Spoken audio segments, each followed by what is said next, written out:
So from this video, we are going to start a new tool, that is Power BI. When you heard of the word Power BI, the first question that comes to your mind is, what is Power BI? So a simple answer is, it is a business intelligence tool.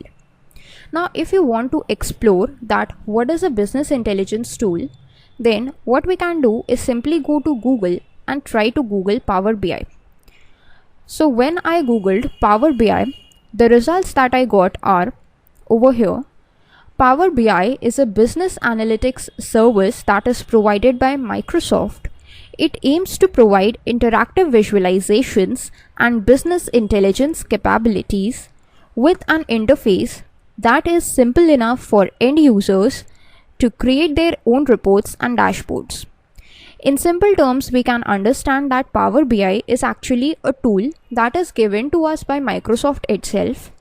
Now, Power BI helps us to get the data from various sources, the raw data, and then it gives us an interface through which we can visualize that data in the form of the reports and dashboards. So why do we need that? We need to actually visualize the data because we all know that nowadays most of the companies focus on the data generated by the customers, and they want to analyze that data to know everything about the customers or their clients. So whenever we try to visualize that data in the form of reports or dashboards, then it becomes easier for anyone to take a look on that data and analyze that. So Power BI is just the tool for that purpose, that it takes up the raw data, it cleans it, visualizes it, and then gives us a full-fledged report that what is happening in that data. Now, if we talk about the components of Power BI, then there are 4 basic components, and these components only help us to perform the necessary actions on the data. These 4 components are the Power Query. So Power Query is the first component. It is used to clean the data. So whenever we are talking about a data from a raw data source, which means it could be in the form of a table, that is a structured data or a semi-structured data, or could be even a no structured data. So whenever we are talking about raw data, it is very much possible that the data that we have can contain some blank records, can contain some null values or duplicate records. So we do not want our analysis to go wrong because of all these things. That is why the first step in Power BI is the use of Power Query, which helps us to clean the data so that the data is actually in the form that could be analyzed effectively without affecting the results. First of all, we need to clean the data. We need to remove the blank values, null values, and the duplicate values. Then the next step or the next component of Power BI is Power Pivot. Power Pivot helps us to model the data. Suppose we are getting a data from various sources, from multiple sources, then that data needs to be modeled perfectly. We need to find out the relationship between these different data sources so that they can be connected together with the help of that relation, and then they could be joined together to give a common report. This is the work of the second component of Power BI, which is known as Power Pivot. After modeling the data and finding out the relation between the data, our next step is to visualize that data. That is, how can we actually represent that data in a visual format that could be understood by all the other people. So for this purpose, the third component of Power BI, that is the Power View, is used. It is used to visualize the data, maybe in the form of a chart, in the form of a graph, in the form of a dashboard, or in the form of a report. Another advantage that we get here with Power BI is that we get multiple forms through which we can actually visualize our data. There are around 280 types of charts available to us in Power BI, which could be simple bar chart, pie chart, donut chart, to many more complex types of charts as well. Also, with the help of a dashboard templates, we can actually represent the data in a dashboard format as well. Now, after our data is visualized or a report is generated based upon the data, then the next important component is to share that data. Once you have visualized your data, you want to share your data with many other people. So this is possible with the fourth component of Power BI, and this component is known as the Power BI service. So Power BI service enables us to share data with multiple people. It doesn't matter if the person is sitting over here or somewhere on the other part of the globe. You can easily share your data with the help of this tool. Now, if we talk about the features of Power BI, that why do we need to study Power BI and not any other software? So the first feature that comes to our mind is its search volume. Search volume is basically the data we have taken through Google. So Google is one of the leading search engines in the world, and that's why we have taken the Google data. Now, if we just try to show that data,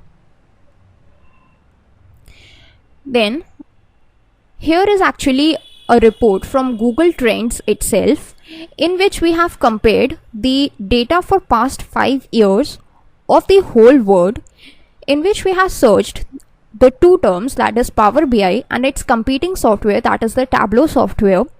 So if you just look at this graph, you will find out that this line, red line, is for Tableau and this blue line is for Power BI. If we talk about Tableau, then in the earlier in the beginning, that is in the year 2015, it was increasing.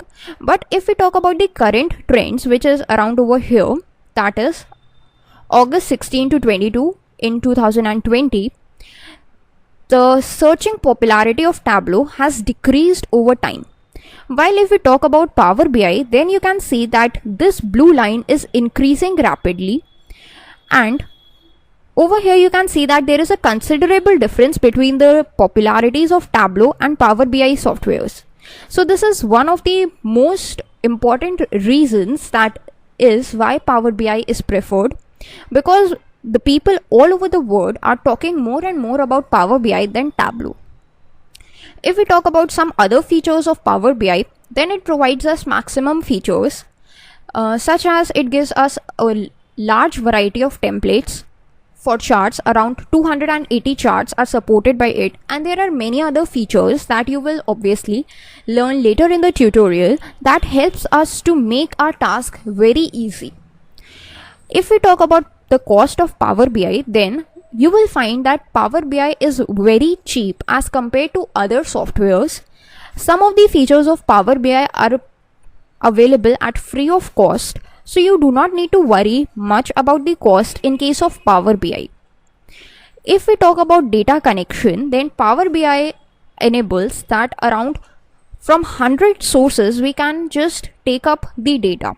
We can take data from all the Microsoft Office tools like Microsoft Excel.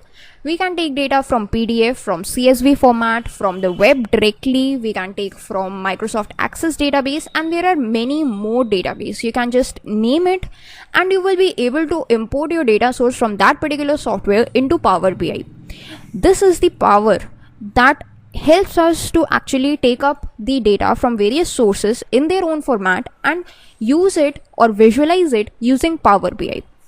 Then the next feature is trust. Power BI is a product of Microsoft itself, which gives us a sense of trust, because Microsoft itself is a leading company, and it gives us a sense of trust that we are actually using the right software and our data is secure, because data is the currency of the 21st century. So it is very important that you must trust the company or the product in which you are actually using your data, and Power BI gives us just that. So how Power BI works? Power BI actually works in two parts. First is the Power BI desktop and the second is the Power BI service. If we talk about Power BI desktop, so Power BI desktop is a software that you need to install in your computer, and it would carry out all of your tasks. That is, whatever the data cleaning, data visualization tasks are there, it would be done with the help of Power BI desktop. If you want to generate reports, if you want to create a dashboard, then Power BI desktop is your weapon.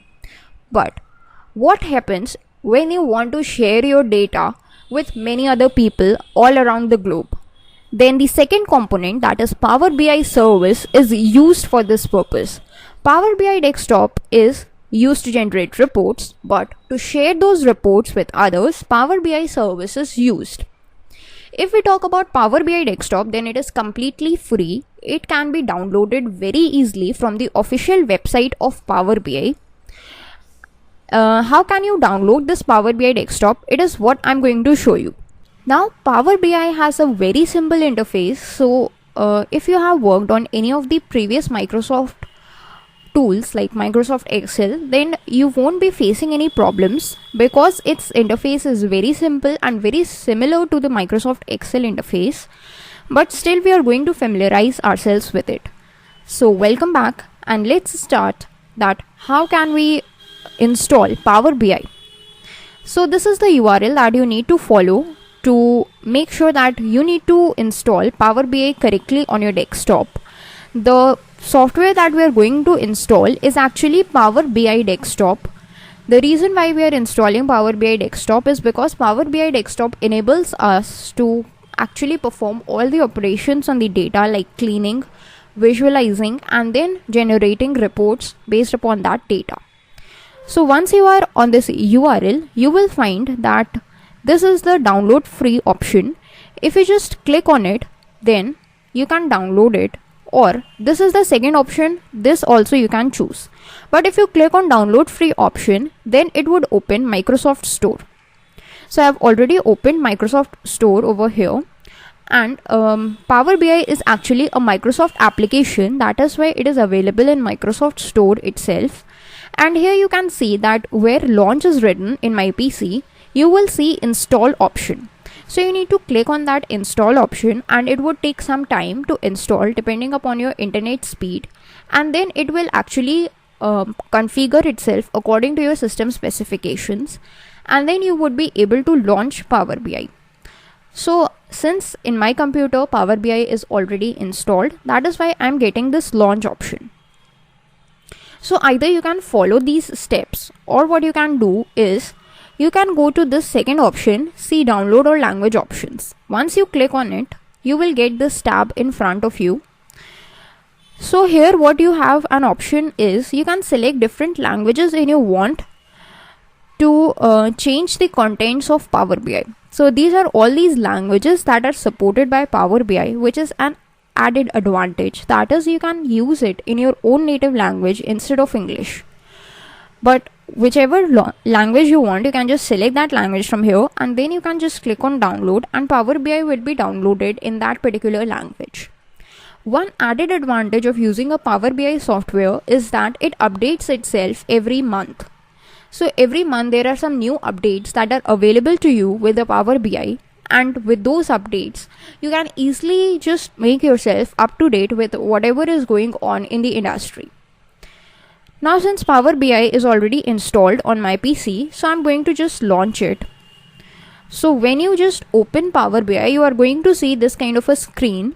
If you want to sign up, you can just simply sign up over here. I'm going to skip the sign up process right now, and I'm going to come back directly to my Power BI software. This is actually the very simple interface of Power BI. So we need to first familiarize ourselves with this interface. If you see that this interface is having these different kinds of tabs and these ribbons, which is similar to the Microsoft Excel or any of the Microsoft tools that we have seen coming with the Microsoft Office package. Then there is this file option, which is also very similar to all the Microsoft Office tools. So this is similar. Now the new things that we have over here is actually this filters pane, visualizations pane, and the fields pane. If we talk about these panes, then right now visualizations pane is something that is to be addressed primarily, and this visualization pane has these different types of charts. So this is actually a small sample of the charts that are available for use in Power BI, and if you just click on these three dots, you will get this get more visuals option, so which means you can obviously get more and more visuals in Power BI, but for that you need to sign in. so I'm just going to skip. For the beginners course that we are going to discuss, these types of visuals are going to be sufficient, but if you want to add more visuals, I will tell you later on that how can you add these more visuals.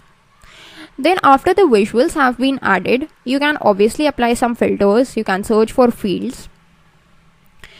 Apart from that, if you go to the home tab in Power BI, you have this data group. In this data group, the first option is get data option. So here you will get these common data sources. So these are actually the data sources from where you can import your data in Power BI. So actually there are 100 of data sources. So if you just click on more, then you will get a dialog box in which all the data sources are listed. So these data sources would help you to get the data. Suppose you want to get data from Microsoft Excel, which is actually a version or a product of Microsoft itself. You can get data from Excel. If you want from a CSV file, you can get from that, XML, JSON, from folder, PDF, SharePoint, SQL Server, Access, Oracle, IBM, MySQL, and so many other things. Here you can see like Impala, Snowflake, Azure, everything is there. Obviously you can get it from Power BI datasets as well. And you can just see that how many data sources are available to you. Here you can see Spark, Web, OData Feed, SharePoint, R script, Python script, ODBC, OLE database,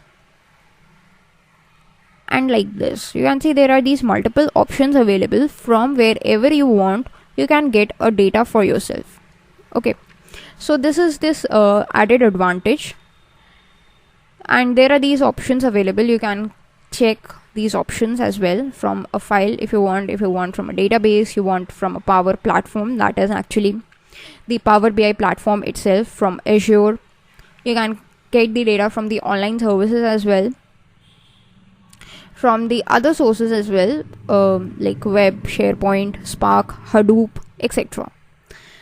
Apart from this, if you want to extract the data from commonly used data sources like Excel, Power BI dataset, SQL Server, etc., you can just get it. Then there is this recent sources tab. This is available in my PC because I have been installing or importing some of the data. So this is a sample data. So if I click on that, this would be connecting itself to that sample data source which I have already imported previously in Power BI. So that is another advantage, that Power BI keeps the memory of what you have actually taken or imported in the previous versions, and that would help you. Suppose these are all these tables and I want to just import the sales order table. So once you click on any of the tables, this is the preview of the table that you will get. This is whole data source that you would be getting. So if you want some other table, like say instructions table, so instructions table is there. Then there is this table 1, you can get that as well. So whichever table you want, its preview would be available. I want sample sales orders table to be imported. Then what you can do is, first of all, you need to know one thing, that whether your data is clean or not. Right now my data is clean, so this table is completely clean. It is not containing any of the null records, any of the blank values or duplicate values. I have purposely imported this clean data. So because in the upcoming lessons we are going to work with the clean data, and later on we are going to see that how can we actually clean the data if it is an unclean data. So since your data is clean, you can just directly click on this load option. Otherwise, if you want to clean your data first, then there is this transform data option which you can use. So I'm going to click on this load option because my data is already clean and I know that. So what would it do once you click on load is it would take some time to load that data into your Power BI. So you can see that some of the changes, I'm going to just stop right there because I don't want the changes to be applied. I don't want any changes in my database. So it may take some time. Like here you can see it is importing the data. Okay, so now our data is imported, and once your data is imported, you can see all of these fields are available, which were the fields of the sales order table. So let's just create a very simple chart to say that how it works. So suppose I want to create a stacked column chart. Let's just bring it here. You need to drag that particular visual that you want to use, or you can just double click on it and that visual would be available for you. Okay. Now the thing is, you want to add some fields. So here, as soon as you add a visual, this thing changes. You have an axis, your legend, values, and tooltips. So in the axis, I want to drag this items field. So from the fields, you can simply drag the items into the axis fields. And this total, I want to drag in the value field. So what would happen is, it would take some time and you will get all the items sold, like binders, you have pen sets, pencils, pens and desks sold by the number of items. Right now it is very small, but if you want to just increase its size, then you can do that as well. So it is all a part of data manipulation or visualization manipulation, which we are going to see. In this video, we are going to see that how can we import the data from an Excel data source in Power BI. Then using that data, we are going to create a clustered column chart. Then we are going to see that how can we just change the way this chart looks through Power BI. And then we are going to see that how can we create the different types of charts in Power BI. So all this is going to be covered in this video, so make sure that you watch it till the end. So let's start with the video, and the first thing we are going to do is actually import our data from an Excel data source. In the previous video, we also used an Excel data source, but what we did was we used this recent sources option because we had already used some of this data source previously. That's why it was available in the recent tab and we used it. But since you all are beginners, so it is very much possible that you are using this Power BI for the first time, so your recent tab would be empty. In that case, how can you just import the data into your Power BI is what we are going to see. Since we have already made up our mind that from where we want to import our data, and that is an Excel sheet. So first of all, you need to make sure a clear image in your mind that from where you are going to import your data.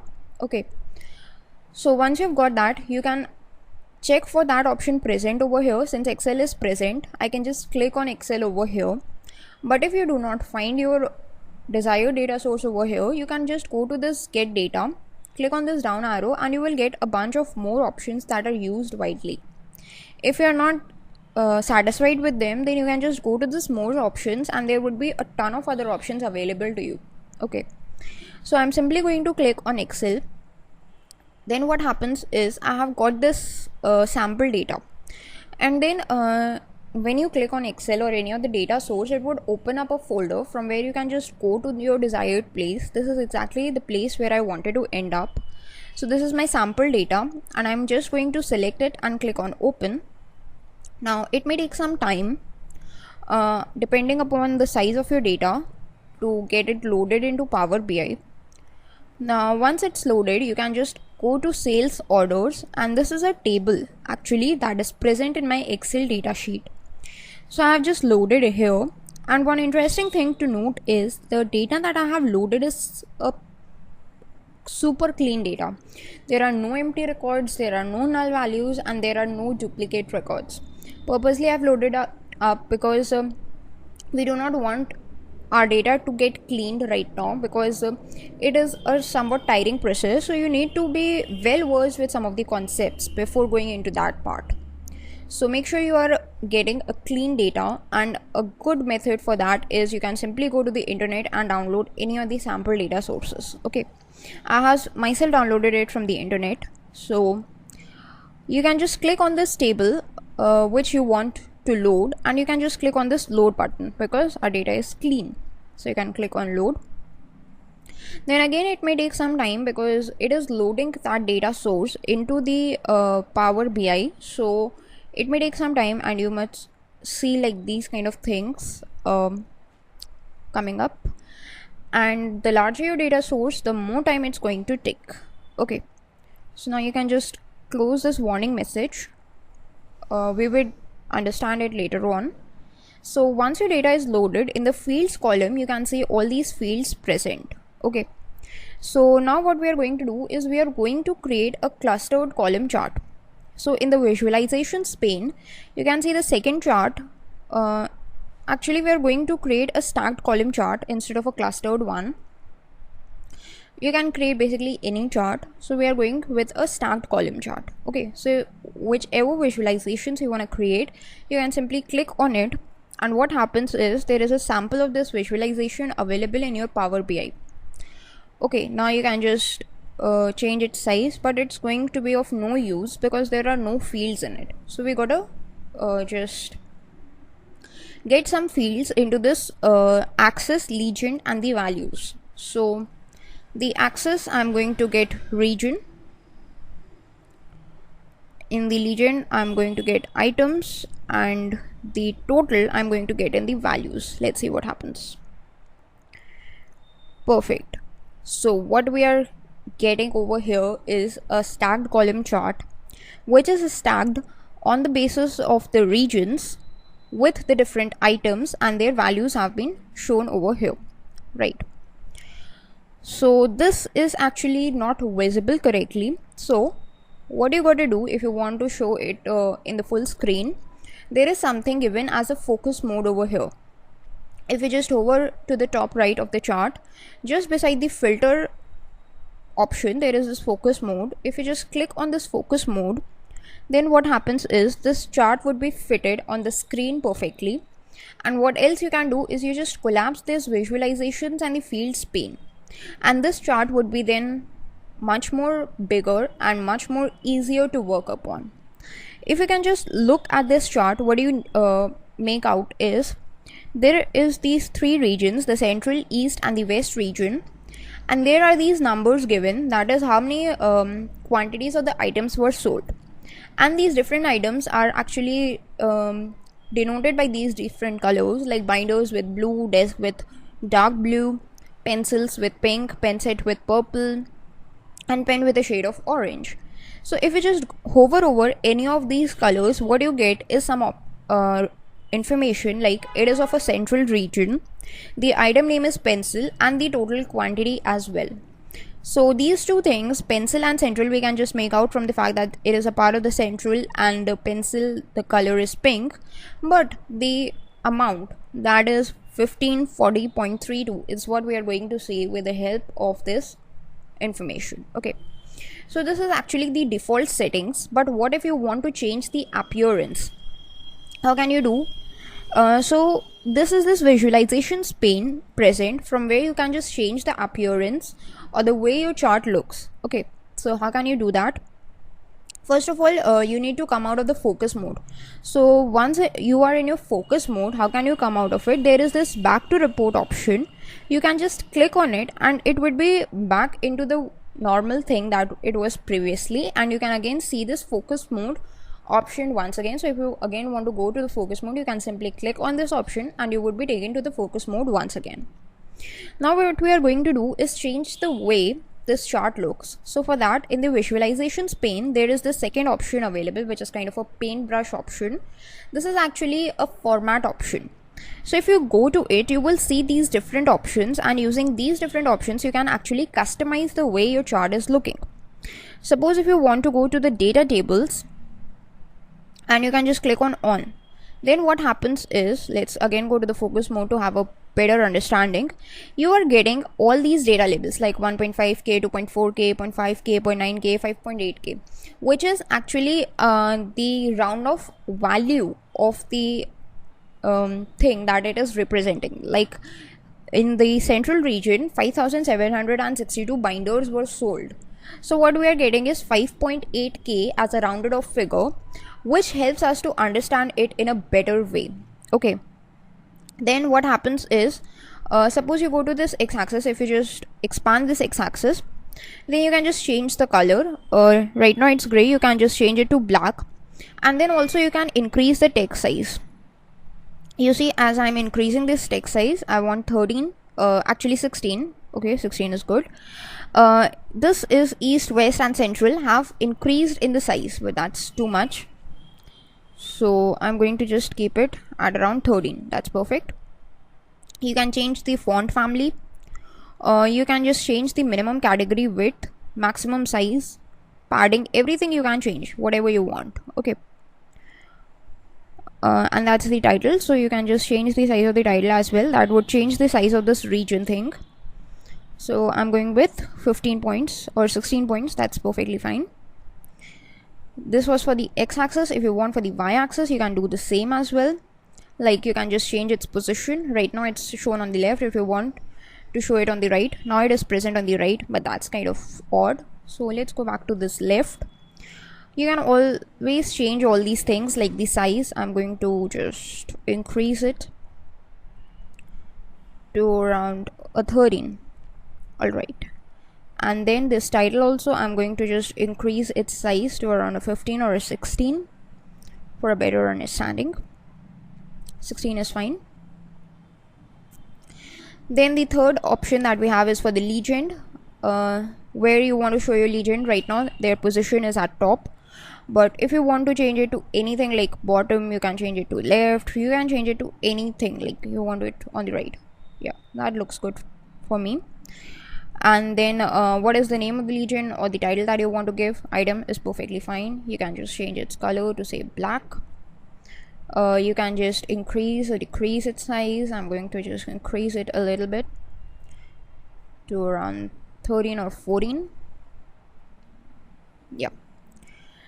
And in the general also, there is some kind of options available. All this, especially this alternative text, so it is actually kind of a description that would be visible along with this chart. So I'm just not going to add it, but if you want, you can just add your alternative text. And then there is this background option. If you want, you can just change the background color of your chart as well. Suppose I want to go with this shade of yellow. Then what happens is this chart's background color is changed to a shade of yellow. You can just increase or decrease the transparency like this. So basically, whatever formatting you want to apply, you can just apply using the visualizations pane. This is this format tab, which you can use for this purpose. Okay. So using these options, these are actually pretty self-explanatory options. You would want to explore them much more on your own to see that how you can change the look of your charts. In this video, we are going to see that how can we create different types of charts in Power BI.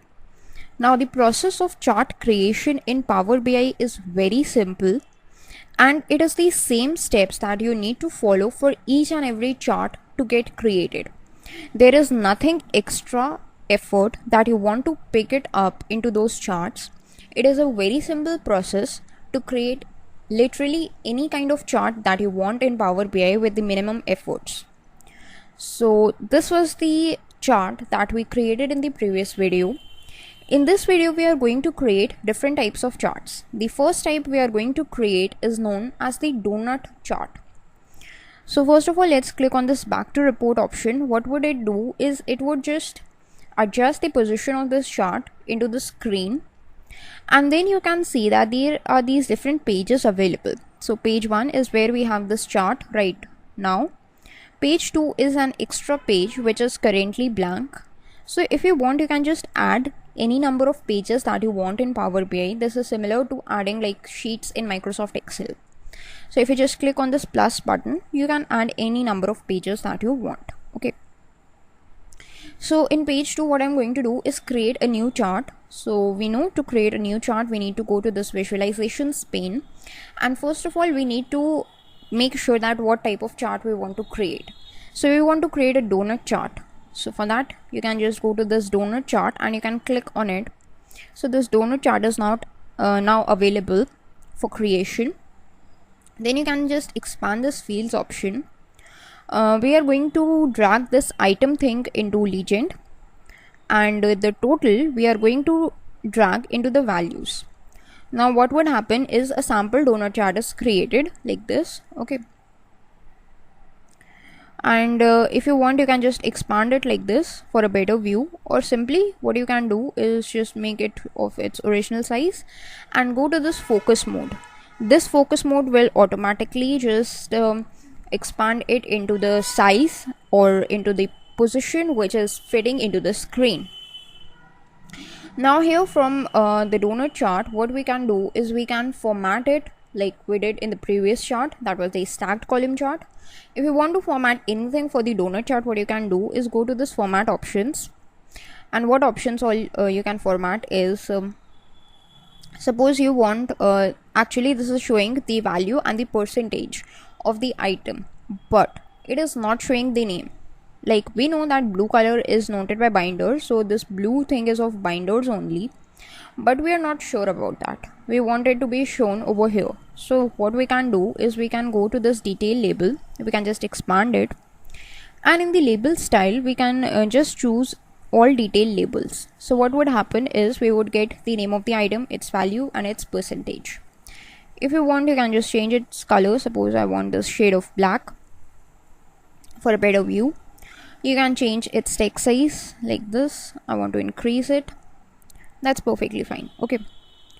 Then we have data colors. So these are these different colors for like binder, pen set, pencil, desk and pen. If you want to choose any other color, you can simply just toggle it. Suppose I want this shade of purple for the binder. It's perfectly fine. I can just go with it. For the pen, that's a kind of odd color, so I want the shade of pink for the pens, so that these colors are of the same family, that is pinkish, purplish, bluish family. For the desk also, I want to change this color to this kind of an aqua blue, so that's what I'm going to go with. So basically you can just change the colors as per your choice. Then we have this shapes option. In shapes, what you can do is you can just control this inner radius of your donut chart. Right now it's this much, but if you want to just decrease it, you can decrease it using this slider, or if you want to increase it, you can increase it like this. Okay, so this is kind of a pie chart if the inner radius is 0, but I want a slight inner radius like around this much. It's looking good to me. So it's basically the formatting options or the visualizations that you can do as per your choice or as per the requirement. The next thing that we have is a title. That's total by item. This is the title given to us, but if you want to change its title, you can simply type anything that you want, like I want total chart as my title. So you can see total chart is now, or totals chart, that's an apostrophe s over here for the totals chart over here. Okay, so you can just change the title, you can change the way the title is looking, its alignment. I want it to be on the center aligned. I can just change its size as well. So you can see it's applying these changes, so it may take some time for these changes to be incorporated, and once it's incorporated you would be able to see them.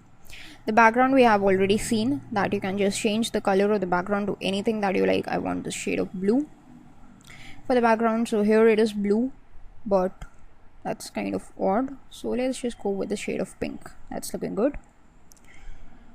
And then we have like borders. If you want borders, you can just click on and you can see that the borders are applied over here. You can change the way their colors, you can change the radius of the border, just increase it. You can see the rounded corners present over here. Then you can apply shadows as well, so that's the color of the shadow, position outside, preset like on the top like this. Okay, so that's how you can add the shadows, but that's not looking good, so you can just click on off.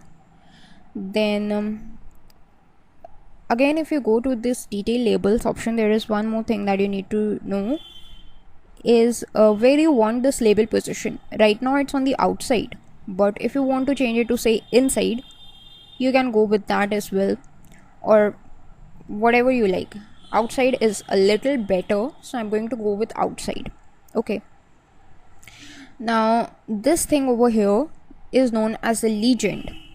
So if you want to just change the way of this legend, then you need to search for an option called legend like here, and what you can do is change its position.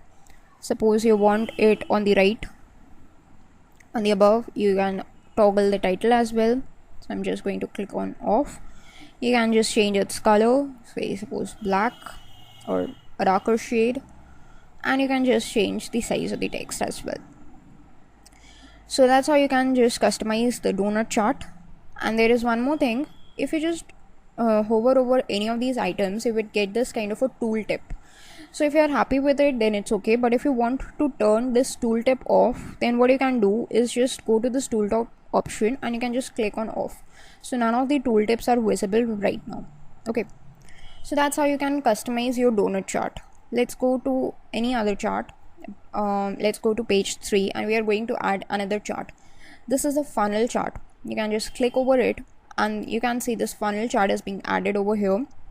So again, you can add like items and total in the group and the values option. So this is what a funnel chart is. Like you can see the items like binder, how many quantities were sold, pen set, pencil, pen, desk, how many quantities were sold, and you can just customize its way through the format options, customize how it is looking. Okay, then you can just go with any other chart, literally any chart that is available. Like suppose there is this line chart. If you want to incorporate a line chart, that you can do as well. So I want to drag in the region. Okay, actually I want to drag in the region over here in the axis and the total in the values. So I want the region wise total. So you can see in the central region we have the highest total, then the east region and the west region we have the minimum total of the items being sold. So this is a line chart. Again, you can customize the way it looks in the format tab. So that is actually how you can just change the look of the different charts and how can you actually use the different charts in Power BI. Any chart that you want, you can simply just click on it and you can just drag these items over here and you would be able to work upon them as per your choice. So that was all about the charts. One interesting thing to note is, suppose we have this stacked column chart. We come back to the stacked column chart and there is this option of filtering that we need to look. Okay, so what happens in filtering is that suppose you are having this kind of chart and you want to compare two data, like we have 1.5k and 1.7k, so these are kind of in the same league, or 1.4k and 1.3k, these all four are in the same league and we want to compare these four values. Then what we can do is we can simply click on it, then press Control and click on the second region, Control and click on this third value, and Control and click on this fourth value. Now once you have done that, you can just right click and go to this include option.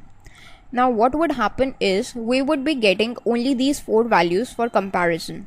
Now our chart is actually composed of only these four values so that you can just compare them very easily. Now if you want to go back, you can simply go to this undo button and you would be able to go back. So this was the include option. There is the complement of this include option, that is known as the exclude option.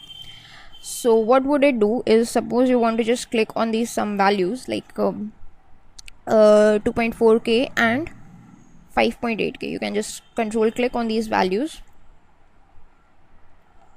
and you can just right click and go to exclude. Then what happens is these two values are excluded from the chart and you are able to see all the values except those two in your chart. Okay, again you want to go back to the normal chart, you can click on undo and you would be back to your normal chart. So that's how the things works. In this video we would see that how can you actually separate the data based upon a particular value and then export it as a CSV file from Power BI. So welcome back to the tutorial and let's start with the video. In the previous videos we have learned how to create the stacked column charts, and then we have seen that how can we import the data from Excel and represent it in the form of a chart. So in this video we would see that once you have created a chart based upon any of the data sets, then how can you actually separate the values of a particular thing that you want to show into the tables, and then you can just export that part of data in the form of a CSV file. That is like working upon a report in Power BI. So I know that may sound a bit confusing when I'm telling it, but let us understand it with the help of an example. So I will go to my recent sources, and in the recent sources I have loaded the sample data. So when I click on it, what would happen is a connection would be established between Power BI and that sample data. Because I have already loaded it, so it was present in my recent data sources. Now I can just select any of the tables that I want.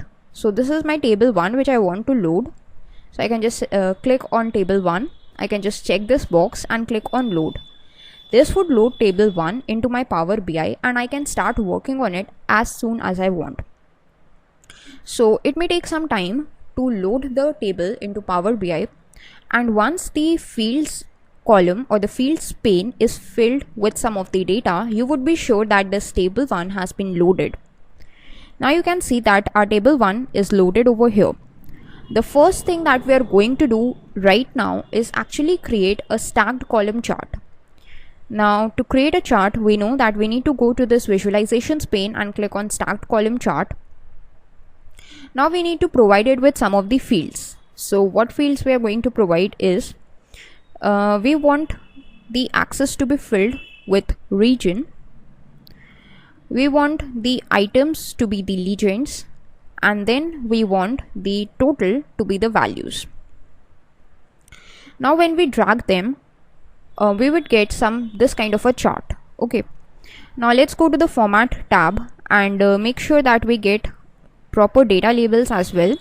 So you can click on and these data labels would be visible to you. If you want to get a better view at the chart, you can just click on this focus mode and just collapse all these panes, and this chart would be visible like this. Now if you just take a look at these values, we can see that in the central region 1.5k pencils were sold, worth of 1.5k pencils were sold.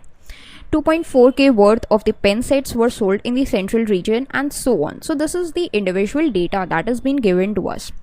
What if we want to take a look at all the records that are present in the original data set that correspond to this particular value? That is, if we want to show all the records in the table that are of the pencils being sold in the central region.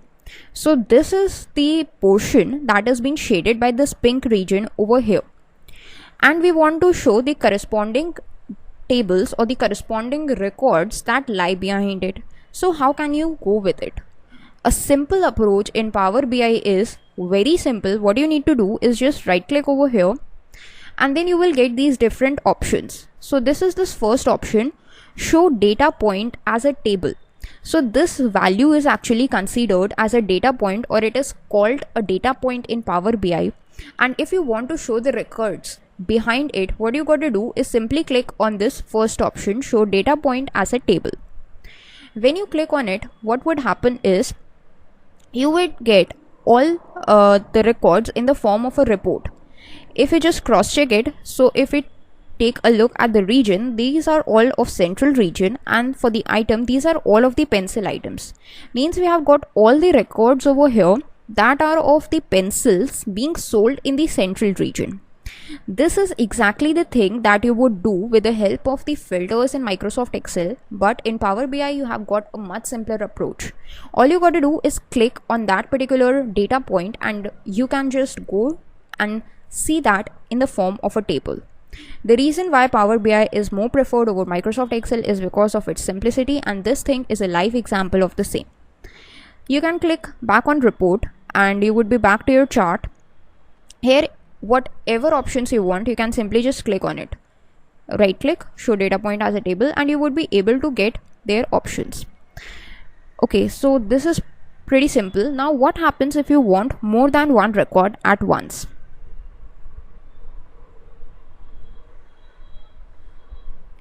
Suppose I want these 4 records, so I have control clicked them. Then you can just right click on any one of the records and just go to show data point as a table. And then what you would get is, despite the fact that you have been clicked on the 4 records, you would only get the records of the thing that you had right clicked on and not any other thing. So it is it is not possible for you to get like the records of all the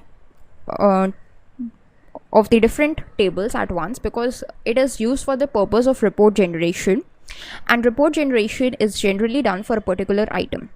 Suppose you want a different approach, like I want to just get rid of this region from this or I want to just get rid of the items in this legend field. What would happen is I would get the total value, that is total worth of the sales made in the particular region, that is in the central region, in the east region, and in the west region. Okay, now if I just right click on any one of them and go to show data point as a table, then I would be able to see all the records of the central region. So that's how you can filter the records in the chart itself. That is, you can just filter the data in the chart and you would be able to see its report correspondingly. Apart from this, if you want, like instead of region, you want it by the item. So we want for the items, that is how many items were sold. And if we go back to our focus mode, then we have got for the binder, pen set, pencil, pen, and disk. And I want to show all the records of pencil. Then I can right click on it, show data point as a table, and I will get all the records of the pencils being sold in the different regions, be it central, west, east, any other region. Okay, so that's how it works. That's pretty simple. Now the thing that must cross your mind is, how can you actually generate a CSV file out of it? So that's a pretty simple thing to do. All you got to do is first make sure that for which record you want to generate a CSV file, or for which record you want to generate a report. Suppose this is my current chart and I want a report for the binders only. Okay, so I can just go to this data point option by right clicking on it, and once I am over here, then I have got an option that I can just generate a report out of all these options. That is, I can just create a CSV file that contains all these records. Okay, so for that, what I can do is I can just click on these three dots, that is for more options, and the first option that I've got is export data. If I want, I can just export it. So you can just click on it, and what happens is you can just export this data in the form of a CSV file. So I want it like binders. So this data is of binders. So let's just select binders and click on save. So this data is now saved in a CSV file with the name binders. If you want to just cross check it, what you can do is actually load a CSV file in Power BI to cross check the same thing. So what you can do is just go to get data option. Here is text/CSV format. You can just go to it, and here is this binders option. You can just click on it and click on open. Then of course you gotta wait for some seconds, and then you can see that this whole data is present, and you can just compare it's same despite the fact that it is a CSV file and this was a Excel file. So that's how you can actually use this data in Power BI again and again. Okay, so we are just going to close it for a while, and there is one more important thing. So as you can see that this chart is pretty simple, and we can pretty easily extract the records lying behind any particular data source once a chart is given to us. So there is another restriction that we can put on it. Suppose we have as a developer, we have given this chart to our end user, and that end user wants to take out that report. So we can control whether that end user can actually view this report or not. So for this purpose, we have a pretty simple approach, a pretty simple option. What you can do is you can go to this file option. Here is this options and settings, and once you go to this options tab, you gotta wait for a few seconds to get this option dialog box in front of you. Now in this options, you may find this current file written over here, and in the current file, the last option is of report settings. Now what this report settings allows is, it allows whether we want the end users to summarize the data or not. So right now, if you can see in this export data option, we have allowed the end users to export the data from the Power BI. But if you do not want them, you can just click on don't allow the end users to export any data. So that's as per your choice. If you want the end users to export the data, you can do, or if you do not want, you can just click on don't allow. and whatever you choose, you can just click on OK and cancel to apply those changes. If you want those changes to be applied, you can just simply click on OK, otherwise you can just remove it. So that's how you can actually work with the data in Power BI. That's how you can filter the data, and that's how you can actually control who takes a look at your data and who cannot generate a report from your data. In this video, we would be seeing that how can we actually create a map using Power BI. So for creating a map, there are some things that you must take note of. The first of them is that whatever data set you are using must have the columns like country, state, pin code, postal code, zip code, anything like that, or the city, so that the Power BI can actually recognize that what it wants to say. Like if you have a column labeled as states, so the Power BI would be able to recognize it and would be able to plot it on the map. So you have to search for a data set that is containing appropriate records. So the question might come to your mind that from where you can get a data set like this. So I have downloaded a simpler data set from the internet itself. I searched for something like sample dataset in Excel for map in Power BI, and on Google it, I have got the second link, that is Power BI course download practice datasets. And on going to this link, this is the section 4 maps and scatter plots, and this is this Excel sheet given to us, and if you want you can just download it from the same link. The link or the URL is given over here. I will also share it in the description box, so you can just go to this link and download this dataset, or you can just search for the dataset that suits your needs. So I have already downloaded this dataset, and let us load it into our Power BI to see what it looks like. So this is my Power BI, and the data that I have downloaded is in the form of an Excel sheet. So I'm going to import it in the form of an Excel sheet. This is the data, that is P6 Amazing Mart European Union 2 Geography, that is for the European Union or Europe itself, and click on open. And of course you gotta wait for a few seconds till the connection is established with the data. And we have got two sheets, that is list of orders sheet, and if you just go over it, so we have got the regions or the fields like city, we have got country, and we have got state over here. So if you just take a look, so we have got three deserving columns, or the three columns which could be used in the map, that is either the city, either the country, or either the state. So this is a preferred data set, we are going to use it. So you can just click or check it and click on load. Then what we are going to do is create a map out of it. So you must be wondering how to create a map. So there is a very simple method of creating a map in Power BI. Just as the charts, a map is also available in the visualizations pane as a visualization itself. So you can just simply create it. Okay, if you just expand this visualizations pane and this fields pane, here you can see that in the fields pane we have got list of orders with all these different fields. Okay, and here in the visualizations pane you can see something written as a map.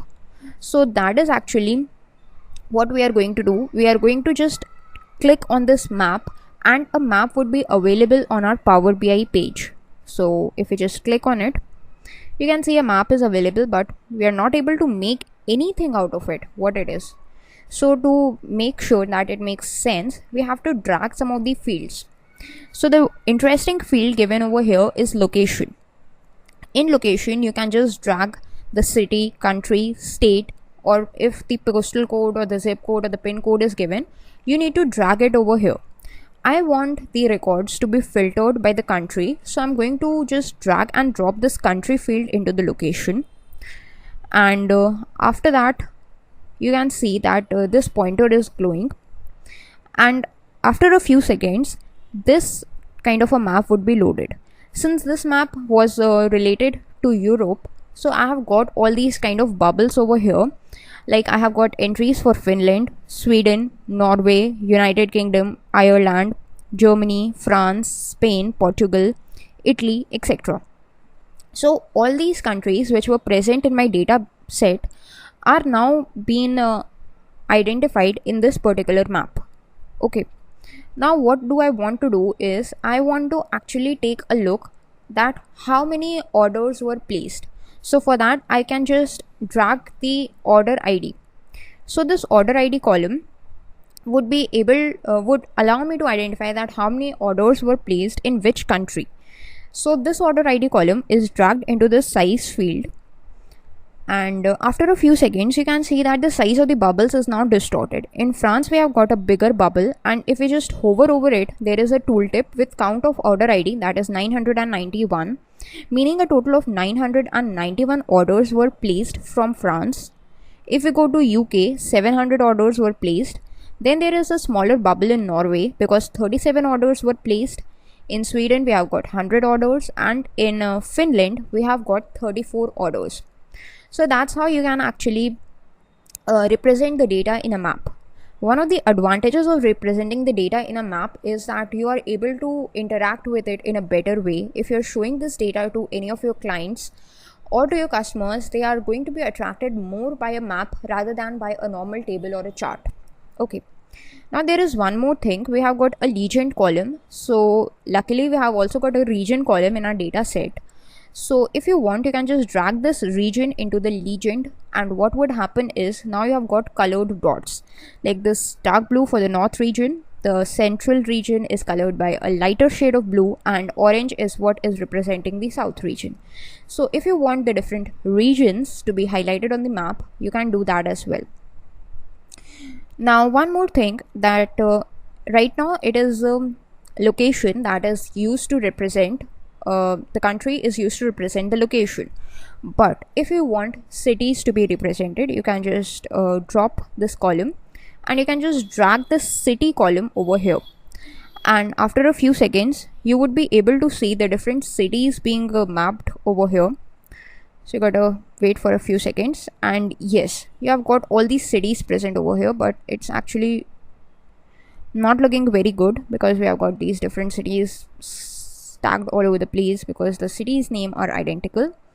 Okay, so we cannot get city for a very accurate database, so let's just drag state and see what happens right now. So yes, state is pretty more accurate than the city. So you can see the states over here, and if you want to have a bigger look at it, you can just go to the focus mode, and you can just minimize the visualizations and the fields pane to get a better look at it. But there is actually one more thing, that is of zooming. Right now it is set at the zoom level, but what if you want to control the way the zooming occurs in the map? So you can do that by using this visualizations pane and formatting the way the map looks. So you need to go to this format tab, and if you just go to this map controls, here we have this zoom buttons option, which is currently set to off, but if you click on then you get these two zoom buttons, the plus and the minus one. You can just zoom in. Suppose I have zoomed in into Germany, and I can see these different states which have been highlighted, and I can just hover over it, and I would be able to see that which region it belongs, what is the name of the state, and how many orders were placed in that particular state, like this. Okay, so that's how it works, the zooming buttons. Now there is one more thing in map, like you all must have used Google Map. So there are different options available in the Google Maps, like there is this 3D mode, there is this street mode. So what if you do not want this plain looking way for the map, and you want to change the way it looks? So you have got this option of map styles and visualizations for yourself.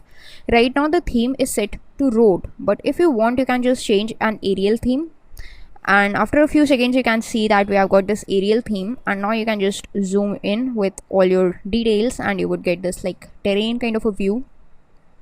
You want any other theme, you want like a dark theme, so the dark theme would be available to you. You want any other theme, it is very easy to set that particular theme. I'm going to go with an aerial theme. Okay, now you can also just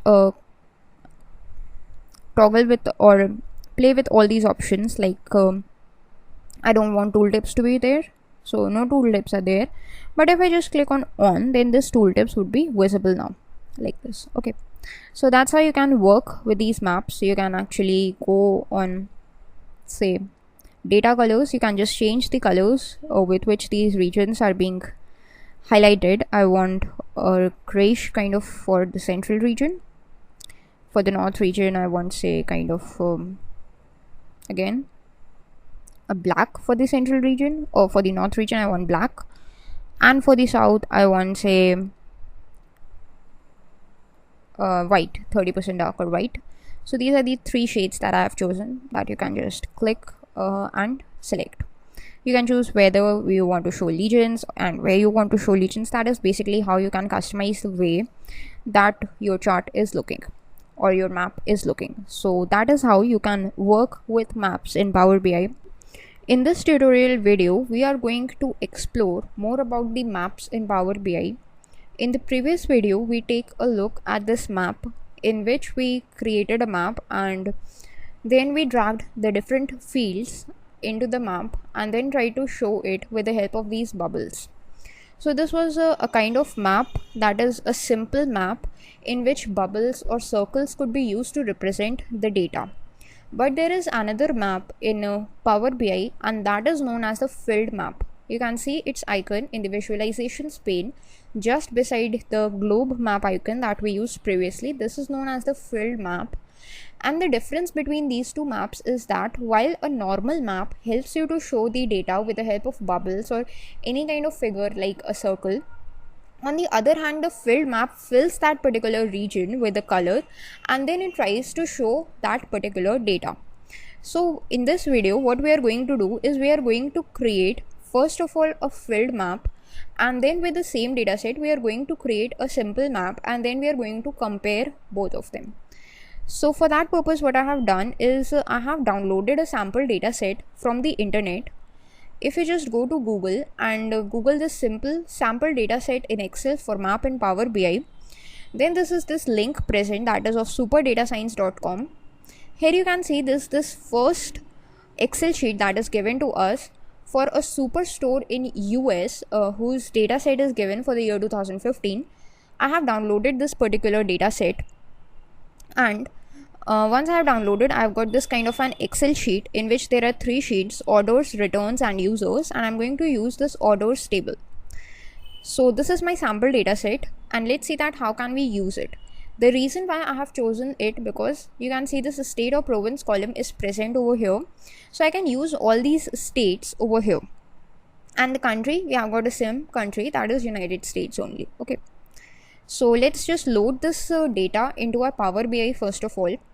So we all know that to load the data, what do we need to do is we need to go to get data, and we first have to make sure that which kind of data we are going to load. And since we are going to load an Excel data, so I'm going to select Excel, and this is my data, that is Superstore US. So let's click on open, and it may take a few seconds to load your data into Power BI before the preview is generated.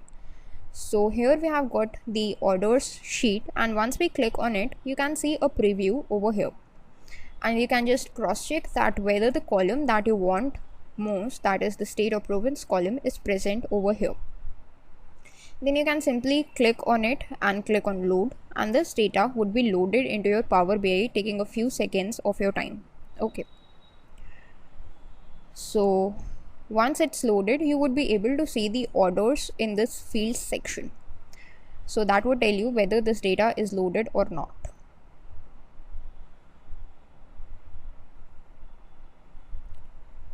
Okay, so now we can see the orders over here, which means that yes, our data is now being imported into Power BI successfully. And you can just expand it by clicking on this arrow icon, and you would be able to see all the column headings that were present in your data source that you just viewed in the Excel. Now what we want to do is create a filled map out of this data. So for that, let us just create a new page by clicking on this plus icon, and a fresh page is present in front of us.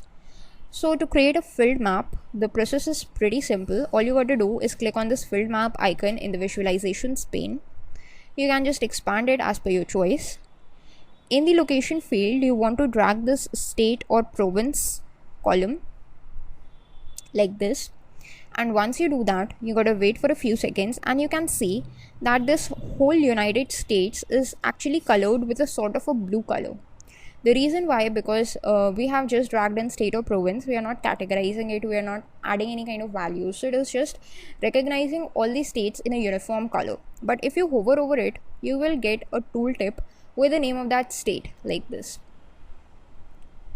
You can see Washington, you can see Arizona, you can see California, you can see Georgia, and so on. All these states are visible via tooltips.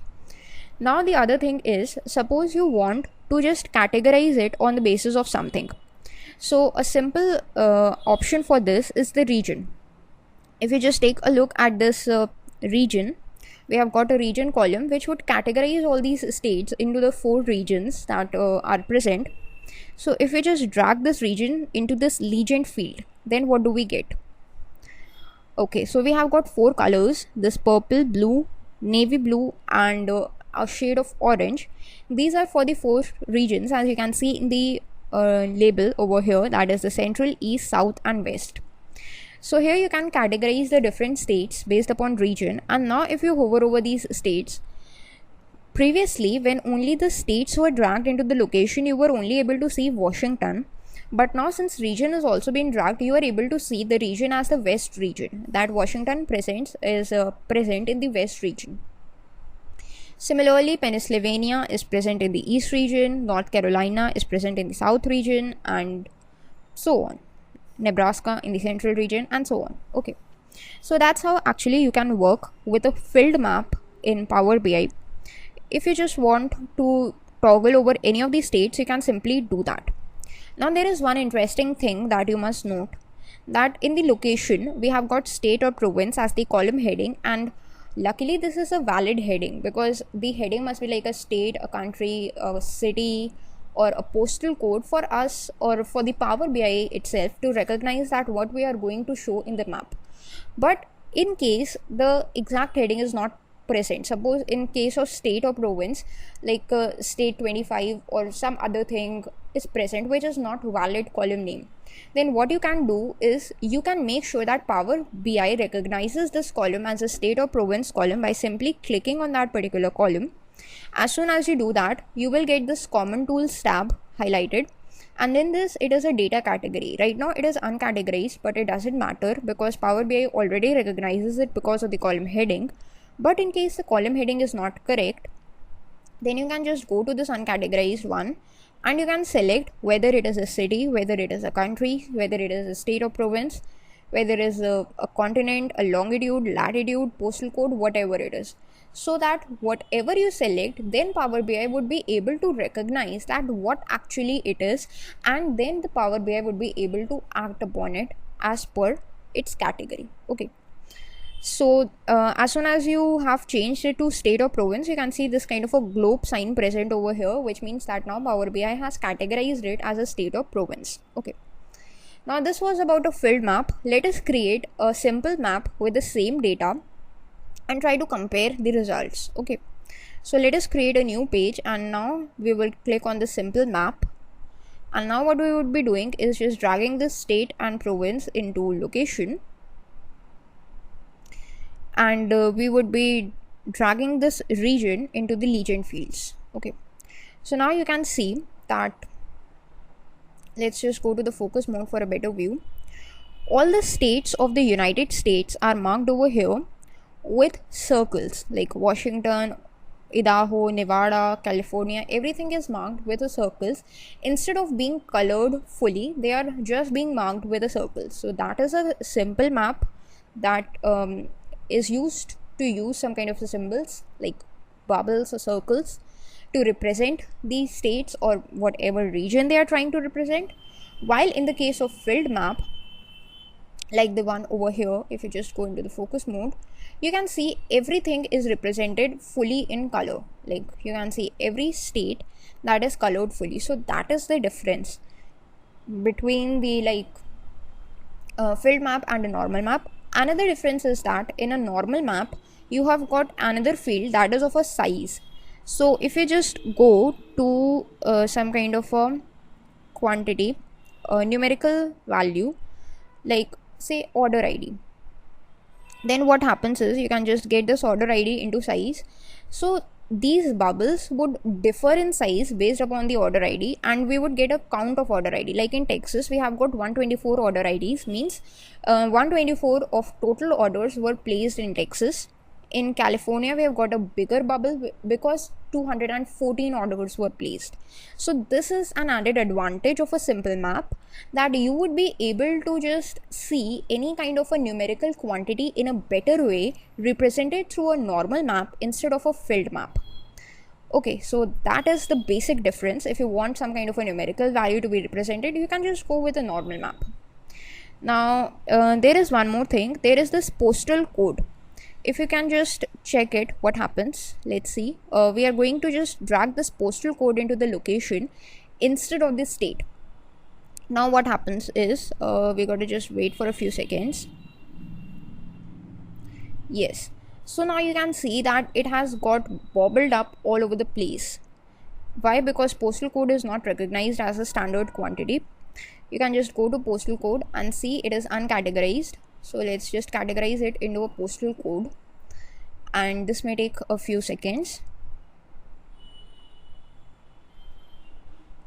Okay, now the postal code is although recognized as a valid quantity, but still you can see it's scattered all over the place. So thus we can make sure from this fact that the name is a better way to categorize our data than the postal code, because we are pretty sure that all of this data is for the United States of America, as the data set is for the superstore based in US, and it's not going to deliver in some place of Africa, Europe or Australia or somewhere here. So that's how it works. Thus, to categorize them, if states and postal code both are present, it is recommended to use a state to categorize the location instead of postal code. In this video, we will be seeing that how can we create a map along with a pie chart in Power BI. In the previous videos, we have already learned about how can we create a map, either a simple map or a filled map, and try to show some of the data using that map itself. But in this video, we are going to take a step further, and we are going to combine the features of a map in Power BI along with a pie chart. The reason why we are choosing a pie chart is because that it can be represented very easily in a circular form. So it would be easy to locate that pie chart in a map, because here, as you can see, that we have got all these circles or the bubbles that would be used to represent any of these stuff over here, right?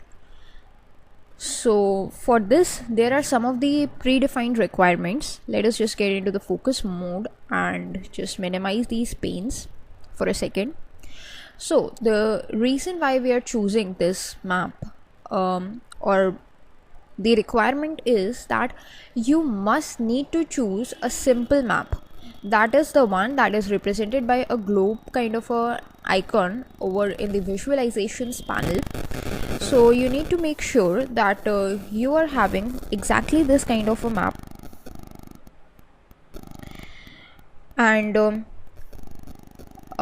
it would be the only requirement, because for the pie chart we cannot use a filled map. The reason being that in the case of a filled map, you do not have any kind of a bubbles or anything, but you can just use them in this map. So that's why we have dragged this map. And what else I have done is I have imported a data source. So if you just go to recent sources, this one that is of a Superstore US, this is the data source that I have imported in my Power BI, and this is the data source which I have downloaded from the internet. So if you want, I will share its URL in the description box below. And this is all the fields that I have got from this orders table from the US Superstore database. Now in this all the fields we have a column named as state or province, and I have dragged this into the location, and that is why we are getting all these states in the form of a blue color. So let us first understand or perform some of the actions so we are able to understand that what is it going to do in a better way. So we have another column that is known as the region column, and if we can just drag it into the legend field, then you can see that there are 4 regions now: the central region, east region, south region, and the west region. These 4 regions are actually represented by 4 different colors, which is actually shown over here. These are the different regions which you can easily see. So it is a way of categorizing the data in Power BI. Alright, suppose you do not want region. Let us just remove this region field. Then we have another field in our table, and that is known as the customer segment field. If we just get it into the legend, then what happens? You can see this customer segment is actually that for what purpose the thing or the product that the person has required or has ordered for is going. It is for customer use, it is for corporate use, it is for home or office use, or it is for a small business. So these are the 4 categories of the customer segment that we have got. And as you can see, as soon as I drag that into the legend field, all our bubbles have changed into some kind of a different icon. If you're having any trouble in seeing those bubbles, you can just increase its size by going into the format tab. Here is this bubbles option, and here is the size. You can just increase its size a little bit like this. Okay, so now you can see it is all visible very clearly. These are the different states. Suppose here we have Montana. So it has only 2 categories, means whatever the orders are listed for Montana, we have either the orders for small business or for the home and office. However, in Washington we have all 4 of them. All 4 of the categories or the customer segments have been ordered in Washington. Similarly, in Oregon also, all the 4 customer segments have been ordered. So this is a kind of a pie chart. But as you can see that wherever this is 3, the 3 customer segments have been listed, we have got the same angle everywhere. For the 2 we have got a 50-50 proportion, and for the 4 ones we have got a 25% proportion.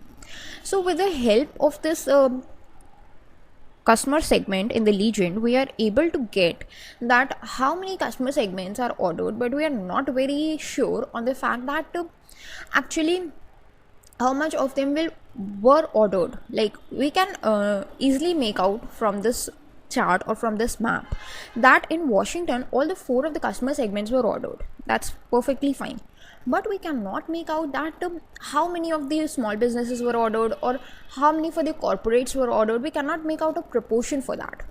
So for that purpose, what we can do is we can just come back to our place where all the fields are listed, and there is the size field.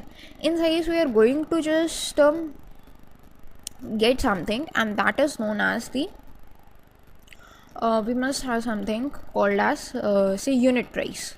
You can just get it into the size, and yeah, you can see all of them. So we are able to classify them that how many total worth of the consumers were, or the products that were fit for consumption of a consumer were ordered in Washington. That is around 10,288.32. Similarly, for the corporate we have some other value, that is 5579.06, and for the small business we have 779.62, and for the last one, that is home or office, we have 141.21. So that is the total price of the units that were ordered for each and every customer segment. So if we just go to the format tab once again and just decrease the size of the bubbles a little bit, so you can see that we have got these different proportions all over the place, and we are able to make out that from which customer segment we are getting most orders out of the state. Similarly, if we try to go to California, then we have got the corporate customer segment placing most of the orders. In New York, we have got home and office segment ordering the most of the stuff, and similarly we can easily make out from this chart or this map along with the pie chart that which thing or the which you can say which customer segment is being ordered the most in which state. So this is how you can just use a pie chart in a Power BI map.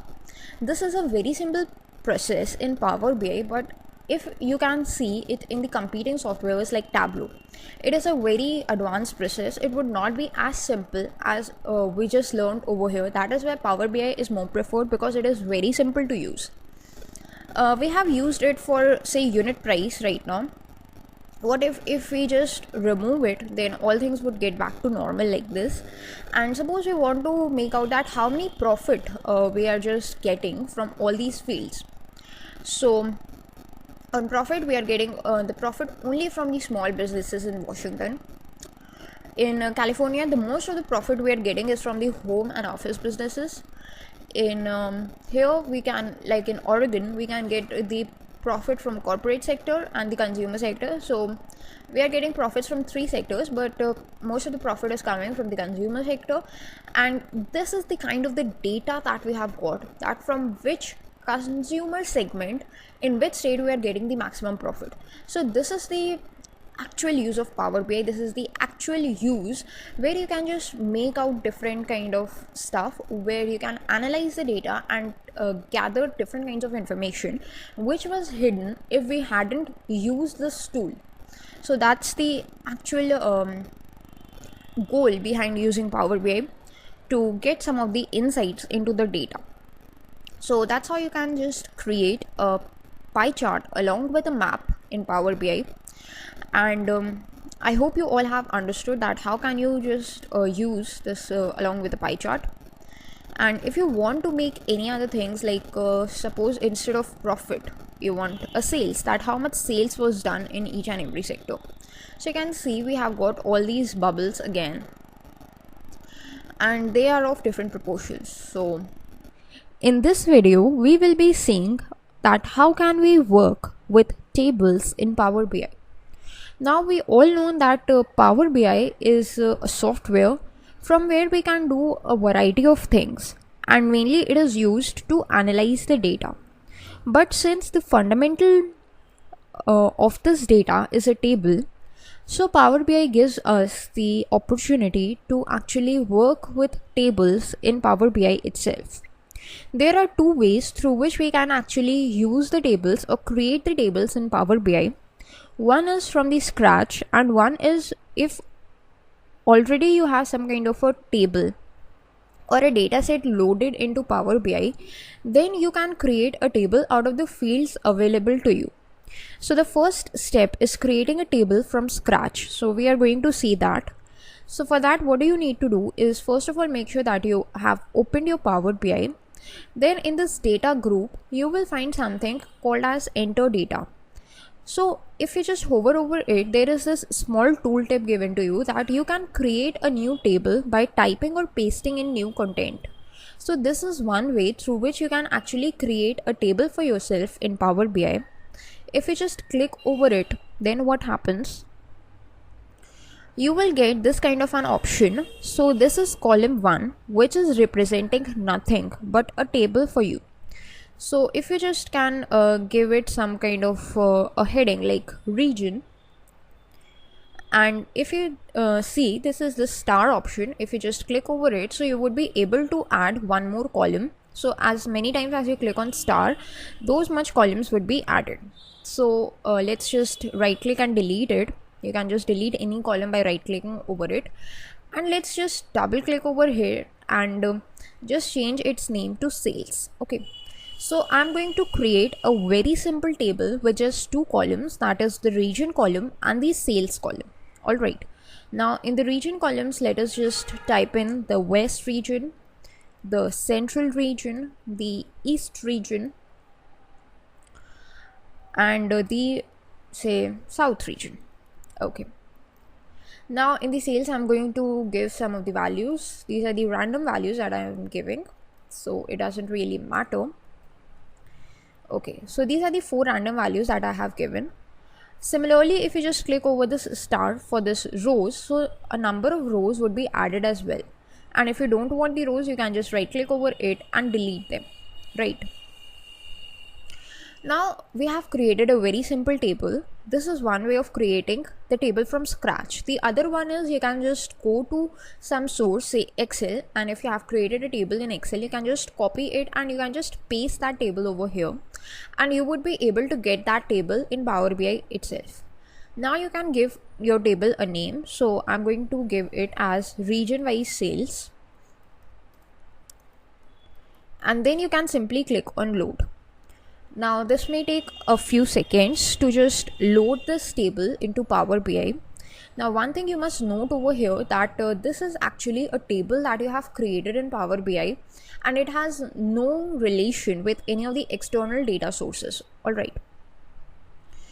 Now you can just see that we have got 2 tables in this field section. One is the orders table that we had loaded earlier, and this is the region wise sales table that we have just created. If you just drop it, there are 2 fields, region and sales, which we have just created. So let us just use a chart, a simple say column chart, to just depict this data. We can just get this region into the axis one and the sales into the values. Okay, now you can see we have got these 4 options. Actually that is not correct, so let's just get this chart again. Region in the axis fields and sales in the values field, right? So you would be able to get this, but I'm not very sure why it is not getting the correct thing. That is because I think we're getting the count of sales. Yes, so what we can do is just click over it in the sales and just categorize it as the sum. I think it should work. Let's get the column chart again. Region is already there, and values for sales. Yes, so we have got the sales, that is for the west region we have got 8007 sales, for the east region around 7969, for the central region and for the south region. Okay, so this is a very simple way of creating a table and just using it directly into our Power BI. Okay, the next method or the next way of creating a table is using this visualizations pane. If you just go over here, just below your filled map, you will find something called as a table, and just beside it is a matrix. So matrix we would cover in the later videos, and it is also similar to that of a table. But first of all, let us look at a table. So you can just simply click over it and you would get a table. Now when you just drag it, or when you just open up a table in a page, you can see that here we have got a values field. In the previous options or any other options, like in the charts or in the maps, we have got a bunch of fields over here, like the legend, the size, the values, etc. But in the table we have only got the values. And what does this values field expect from us? It expects some kind of data or some kind of fields or some kind of columns which can be added into the table.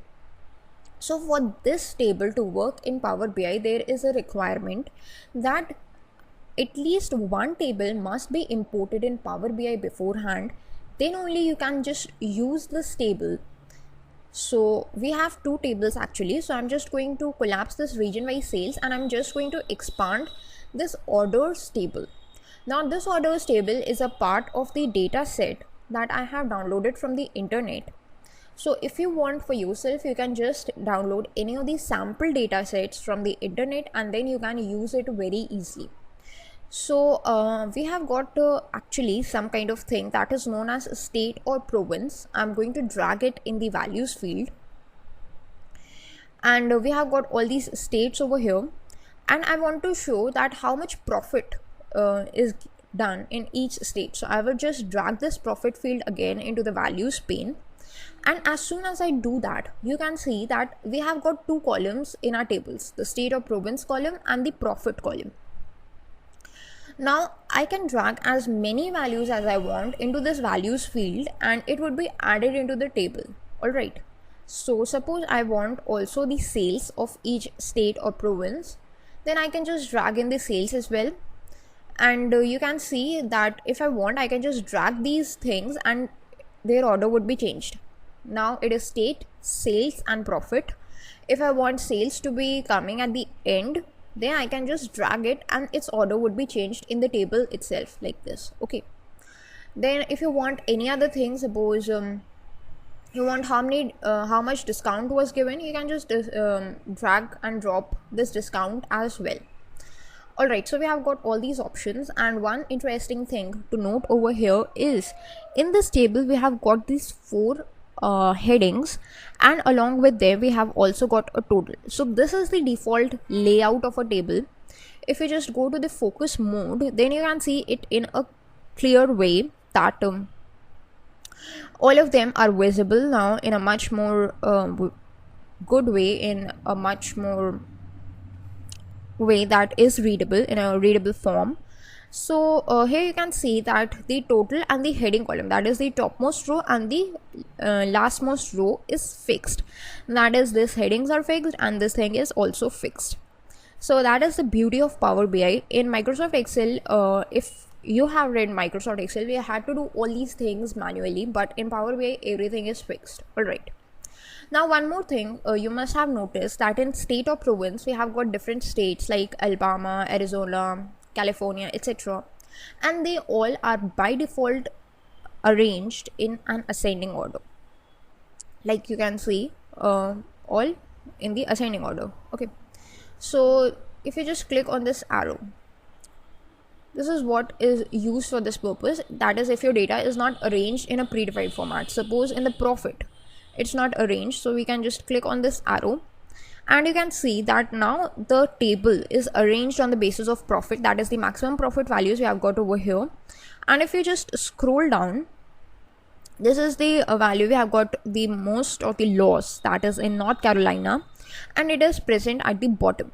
Similarly, if you want to arrange with the help of the sales or with respect to the sales, you can see that it is also arranged into the format, that is the topmost or the state in which the most of the sales were made, it is present at the top, and at the state where the least of the sales were made, it is present at the bottom. Similarly, you can also sort it with the help of the discount. Basically, any number of columns that you have, you can just sort it on the basis of that only. Okay, so yeah, if you want, you can also work with the states by just simply clicking on this arrow. So this is actually very much simpler than the Excel counterparts or any of the competing software counterparts that we have got in Power BI. That is the beauty of Power BI. In this video, we will see that how can we actually format the tables in Power BI.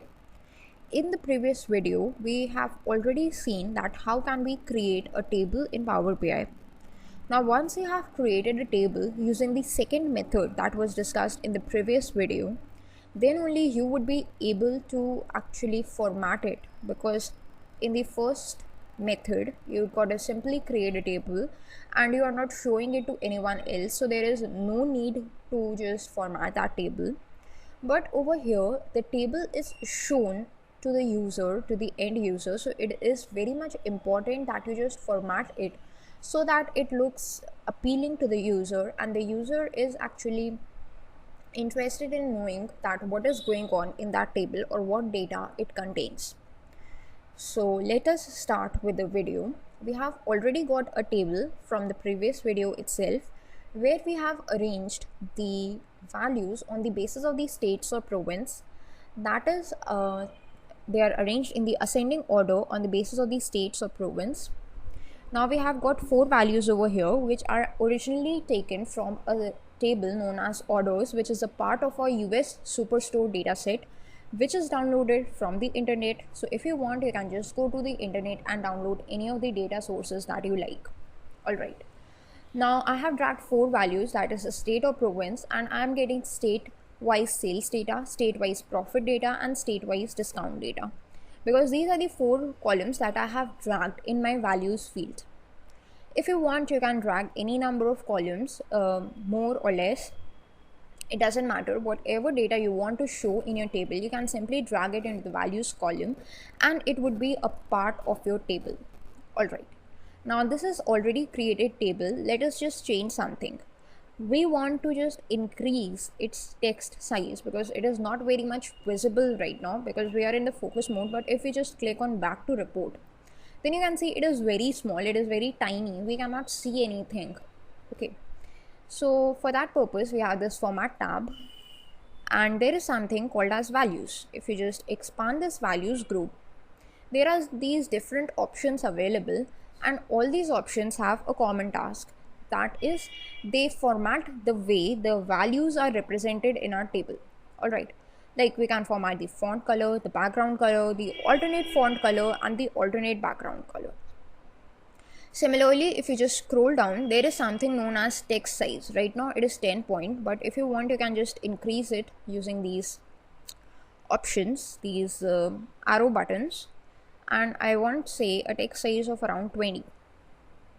Let's wait for a second, and you can see that we have got now 20 for our values. But what about them? What about the headings? So there is a separate way through which we can actually change the way the headings looks and their size as well. So we would be doing it afterwards, but simply we are going to be focusing on the values right now. All right, so if we talk about font color, so what font color do we have is black. But if you want to change a background color, right now it is white and shade of gray, but I want to use blue and its shades. Suppose this is this aqua blue that I've got, and for the alternate one I want this kind of a darker blue, right? So yeah, these two are present, and when I'm using this, I want actually to change the font color from black to white because it would be more visible. That's what I think. In the blue one, yes, that's correct. And let us just change this alternate font color to white as well. And you can see that these lists or these data is now much more visible in a better way than it was previously. So that's how you can actually change the way of how your values look. That is the font color, the background color. Then you can also choose if there must be an outline. So if you just select on frame, what would happen is you would get all the 4 sides of the outlines. But if you don't want a frame, you want only for top only, bottom only, left only, these are all pretty self-explanatory, so you can explore them for yourself. And if you want to change the font family, suppose Consolus, so yeah, it's changed over here as well. Okay, so that was all about the values, that how can you work with them. Then there is this column headers. So whatever things you did in the values, that is the same things present in the column headers as well. Like you can change the background color if you want. I want it with the lightest or the second shade darker of the blue, and the font color I want to change to say white. Yep. And then what I want to do is actually I want to change its size to say 22 points. So yeah, that's looking pretty good to me. And also you can work with the alignment, like I want center alignment, so you can just provide it with the center alignment as well. And similarly, that was for the column headers. There is another section that is known as the total section. So if you want, you can just work with total section as well. We have got this total section over here. You can control whether whether you want to show this totals column to the end user or not. If you just turn it off, then this totals column would vanish away. But if you want to show it, you can just turn it on, and everything you can change, like instead of total, I want the column heading or the heading as sum. So sum is present over here. You can change the cosmetic part, you can change the outlines, you can change the size, everything that you want. So that was for a bunch of similar options. The other things that we have is known as a grid. Like you can see right now the horizontal grid is on, but the vertical grid is off. If you can just turn on this vertical grid, it is actually now visible, but since our outlines were already there, so you cannot make it very sure. You can obviously change its color, so you can just choose a black color, and you can see that this vertical grid has changed its color to black. So that's how you can work with it. You can also increase its thickness to around, say, 3 points. Similarly, for the horizontal grid also, you can just change its color to black. You can just increase its thickness to 3 as well, and you can see that the table is looking more clearly. Also, you can just change this row padding as well, like this. Okay, and all these things for the grids. Then we have this styles option, so that is a default style, or these are actually how much or what style you want for your table. You want a minimal style, so this is a default style. Instead of just working on the cosmetic part, you can simply work with the styles. Like you can go with a minimal style, you can go with a bold header style, alternating rows, that over here contrast alternating rows. So these are all these things like flashy rows. You can just work with them as per your wish. So that is how you can manipulate a table in Power BI. You can just change how it looks. In this video, we will see that how can we apply conditional formatting over the tables in Power BI. Now, apart from conditional formatting, we will also be seeing that how can we apply some of the aggregate functions over the values on a table. So let us start with the video. In front of your screens, you all could see this table. This is the same table from the previous video in which I taught you about how to create a table in Power BI. So this is the same table that I have taken up. You can take up any table that you want. Now once you know that how you can create a table.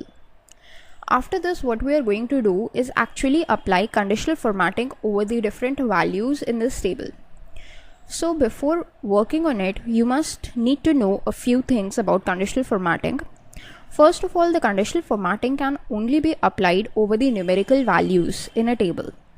So if we talk about this table, we have 3 columns of numerical values, that is the sales column, profit column, and the discount column. So only these 3 columns can be applied with conditional formatting, and the state or province column cannot be applied with the conditional formatting. The second thing is what is conditional formatting? So it is actually a formatting that is done based upon some condition. Usually when we see this table, it is kind of plain. Now if we just sort this table on the basis of sales, then what happens is we are getting the sales value, like the largest value on the top and the smallest sales value on the bottom. We all know that, but there is no visual representation of the fact in the table. So if we want to visually represent something, some numerical value, then we make use of a concept that is known as conditional formatting. Conditional formatting can be applied on a number of criteria. What are those? We would see just now. So to apply conditional formatting, what do you need to do is make sure first you have got a table for yourself, and then in this format tab, what you can do is just scroll down. Here this is something written as conditional formatting, and this is exactly where we wanted to end up. So when you expand it, you have got these bunch of options. The first one is the heading of the column on which conditional formatting could be applied. Okay, so if you just see the drop down, there are these 4 columns, all the 4 columns of the corresponding table. But we know that conditional formatting cannot be applied over state or province because it is a textual value. So these 3 column headings are actually valid to apply a conditional formatting. First of all, let us apply it on sales. So whichever column you need to be formatted conditionally, you need to select that first. And these are the different parameters on the basis of which you can actually apply conditional formatting. These are background color, font color, data bars, icons, and web URL. First of all, if we talk about background color, and if we just turn it on, then what happens? You can see that the sales value is now formatted conditionally based upon blue color, which is by default the color for Power BI. So what does it do is it has actually uh, mark this topmost value, which is the highest value, with a dark blue shade, and then this shade is lightening as the values are decreasing. You can see that at the bottommost value, like this one, this is the least dark blue, or it is the lightest of the blue. So this is a very simple type of conditional formatting in which there are the different shades of the colors available, and you can just apply them over a column using background color. Now what if you want to just change the color? You do not want this blue color, you want some other color. What you can do is you make sure that as soon as you turn this button on, there is something known as advanced controls is present over here. You can simply click on it and you will find this kind of a pop-up menu in front of you. All these things you can just keep the same. The thing we are going to focus on right now is this value. So the minimum, which means the lowest value, would be shaded by this shade of blue. But suppose you want some other color. I want like a shade of red, so I can just go to custom color and get a shade of red.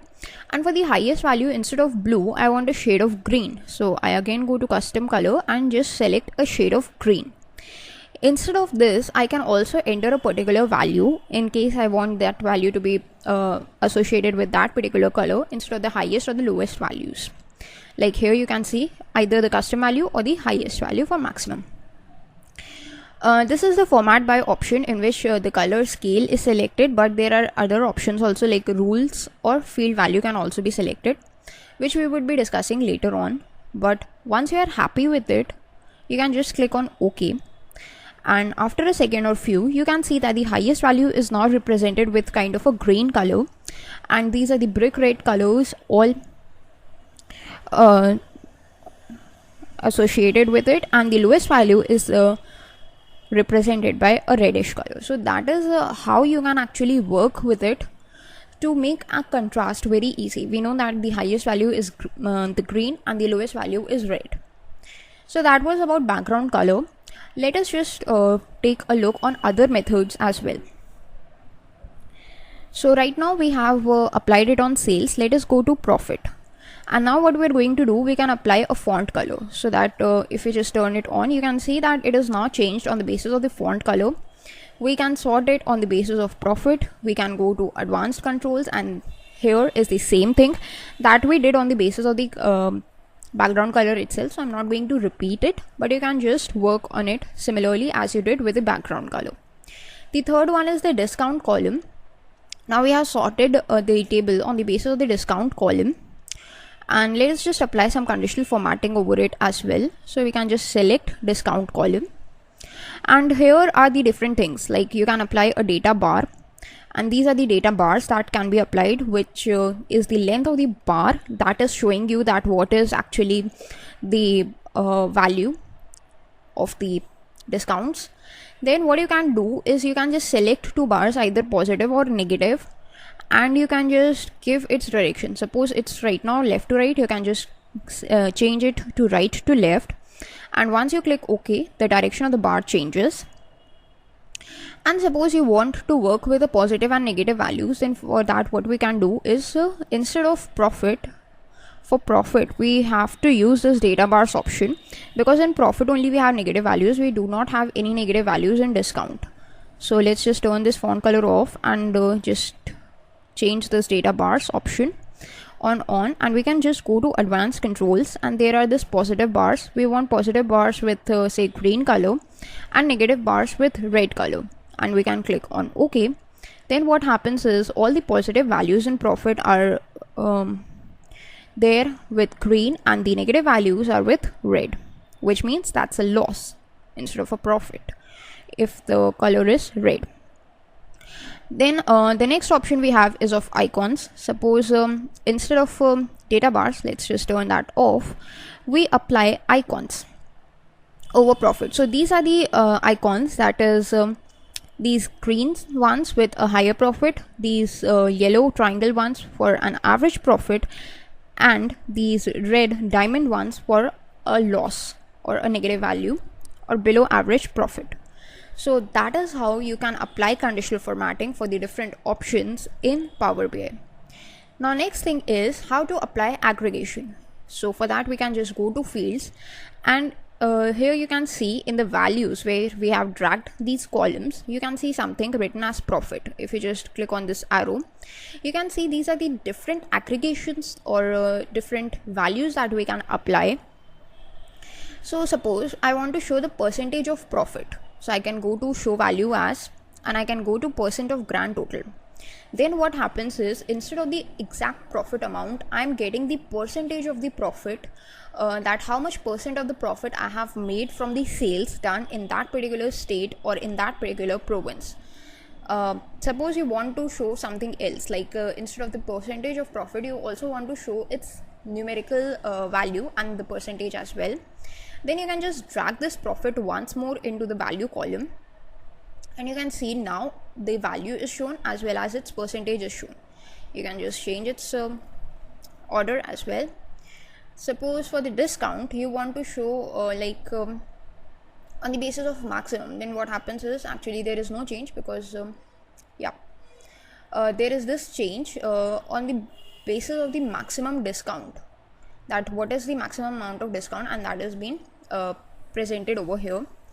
Or you can just go on sum. So sum is by default value, which actually shows the actual value. So if you're not sure what you want to show, you can just go with sum. Otherwise you can also go for average, like average of the discount would be shown over here. Or if you want, you can go with a minimum value as well. So that is how you can actually work with the aggregation functions in Power BI, and along with conditional formatting in Power BI. Also, you can show the percentage of any of the values that you want. In this video, we will see that what is a matrix and how can we create a matrix in Power BI. But before going into the topic of matrix, let us first understand that what is the need of matrix. Matrix is actually used to represent data just like a table, but it does in a 2D format, while table does it in a 1D format. So that is the basic difference between a matrix and a table. Now the question that must come to your mind is, why do we needed the matrix if we already had the table? So there are a few shortcomings of representing the data through table, which were actually solved by the use of a matrix, and that is why we are using matrix as well as table nowadays. So what are these shortcomings? We will see it with the help of an example. First of all, you can see in your screens that I have opened my Power BI. Now I'm going to create a table. So for that, I need to go to this visualizations pane and click on table. Then I'm going to add some of the columns to it, like the region column, the item column, and the units column. So this is my table, in which what I have got is the region. There are 3 regions, the central, east and the west region. Then I have got the items. So if you take a look at these items, then what I am getting is, for the central region I have got the list of binders, that how many units of the binders were sold. Then again for the binder, there is a separate entry for the east region, that how many binders were sold in the east region. And again for the binders, there is an entry for the west region, that how many binders were sold in the west region. Okay. Now if I just try to sort this table on the basis of the item itself, so I've got these 3 separate entries for binder, 2 for desk, 3 for pens, and so on. So there are separate entries for the same product, that is separate rows have been taken. Now what is my concern over here is, suppose I want to show that how many total number of binders were sold, despite of the fact that the region I cannot make out. I have to just manually calculate this sum, and then I would be able to tell that how many total number of binders were sold. But this is only a small quantity, so I can just calculate it manually, but this is not the case in the corporate world. There are millions of entries and you need to calculate the data from it, so manual calculation is just out of context. So for this purpose, we have the use of a matrix. A matrix is a 2-dimensional form, so it would just organize this data into a 2D format, and this data would be represented in a much more user-friendly way. How? So first of all, we will see that how can we create a matrix from the table that is already created. Right now this table is already created, so what I'm going to do is make sure that my table is selected, and then I can go to the visualizations pane, and here is this matrix option that is just beside the table option. And if I just click on it, then what happens is you see that the table that we had just now is now converted into a matrix. Now I can make sure that this is my matrix. I have got the entry for the region, and I have got the entry for the items, and I have got the entry for the totals. So from this matrix, I can very easily find out that how many number of binders were sold in the central region, how many number of binders were sold in the east and the west region, and then I can make out that how many total number of binders were sold, that is 722, in these three regions. Then there is another interesting thing. I can find out that how many total sales or how many units were sold totally in a central region, that is 1199 units were sold totally. Similarly in the east region and the west region as well. So that is the beauty of matrix. It gives you insights into data that were not possible with a table. Some of the interesting insights that table was not able to give you. Now this is a two-dimensional format of data. We are getting the entries for the region and the items as well. But suppose you want the heading of the region for the columns and the heading of the items for the rows. Then you can see over here that in the rows we right now are having region, but you can just drag region into columns and you can drag items into the rows. So basically that is how a matrix works. A matrix has three values: the rows, the columns, and the values. In the rows field you can just get anything that you want, and it would bind the rows like this. In the columns over here, and the values are what is represented over here. Now here we are only having units. Suppose instead of units you want the totals as well. Suppose you want it to compare on the basis of two values. Then what you can do is you can just drag more than one value into this values column, and then what you can see is we are getting two columns over here. In the central region, that is a super heading, we are getting two subheadings, that is the units and the total, that is total of 424 units were sold, which is worth rupees 5762.63. So this is the case for all of them, like east, west, and the total as well, that is how many units were sold and what is the worth of these units. Similarly over here also we can get that how many total units were sold in central region and what is the worth of these units. So this is a beauty of matrix. It helps you to get a better insights into the data. Now suppose if we just get rid of this totals column, there are all the things that you can do with a matrix that were possible through a table. That is, you can just format the matrix just like a table. You can apply conditional formatting to a matrix just like a table. So let us understand this conditional formatting part with the help of an example. So for that purpose, as in the table, you need to go to the format tab, and then what you can do is just scroll down and go to conditional formatting. So I'm going to format it based upon the units, because we know that only on the basis of the numerical values or the numerical columns only we can actually format the data. And I'm just going to apply icons. So if I just click on, then what happens is I'm getting these kind of symbols, that is green, circle, red, diamond, and yellow triangle.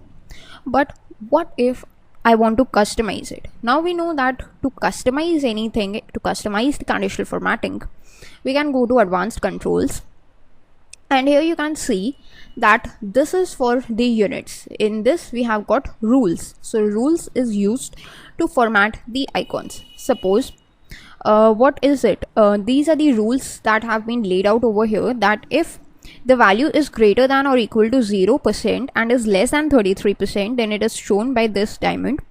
But instead of percent, you can just go with number, and number over here for all the values. Actually we can just go with number.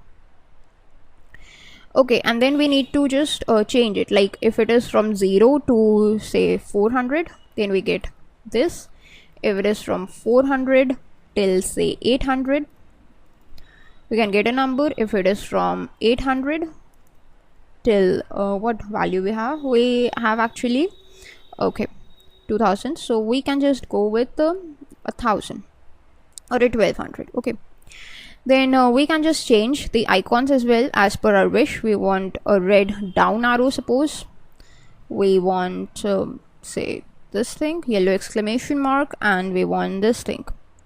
And for the red also we want this cross sign.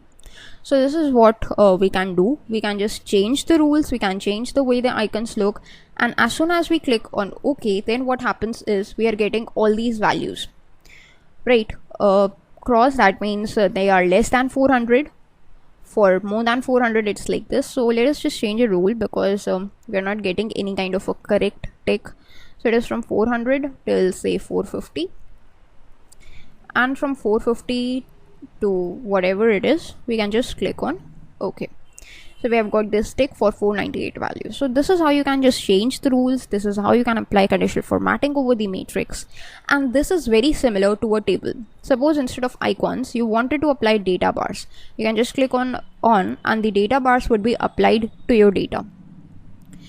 Basically, working with a table and a matrix is same. Everything that you could do with a table, you can easily do with a matrix. And just as we saw in the table, we can apply each and everything in the matrix as well. Now suppose you are not happy with the way this matrix looks and you want to change its theme. So for that purpose, you can just go to this view tab, and there are these some themes given to you which you can work on, or you can just change for the current theme. Like you can go to customize current theme. Suppose you can just go to text and you can just change its size to say 20, and you can click on apply. Now what happens is, by default the size of the matrix, the text size would be 20.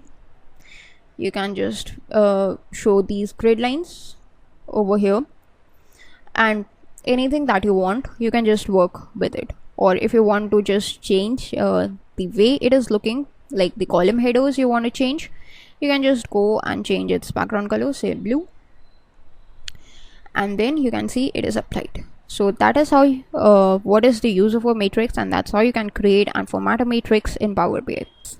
In this video, we will be working with cards in Power BI. So the first thing that must come to your mind is, what is a card? So a simple definition of a card is that it is used to visually classify the information. Suppose there are hundreds or thousands of records in a table, but you want to show like some important stuff to the people, then you can easily use a card. It is used often in dashboards. Like you must have seen, wherever there is some kind of information being shown to you, usually it is shown in the form of cards. That is the quantity, that how much is the total amount or what is the average amount, etc. And then there are some of the like graphs or the maps to support that data.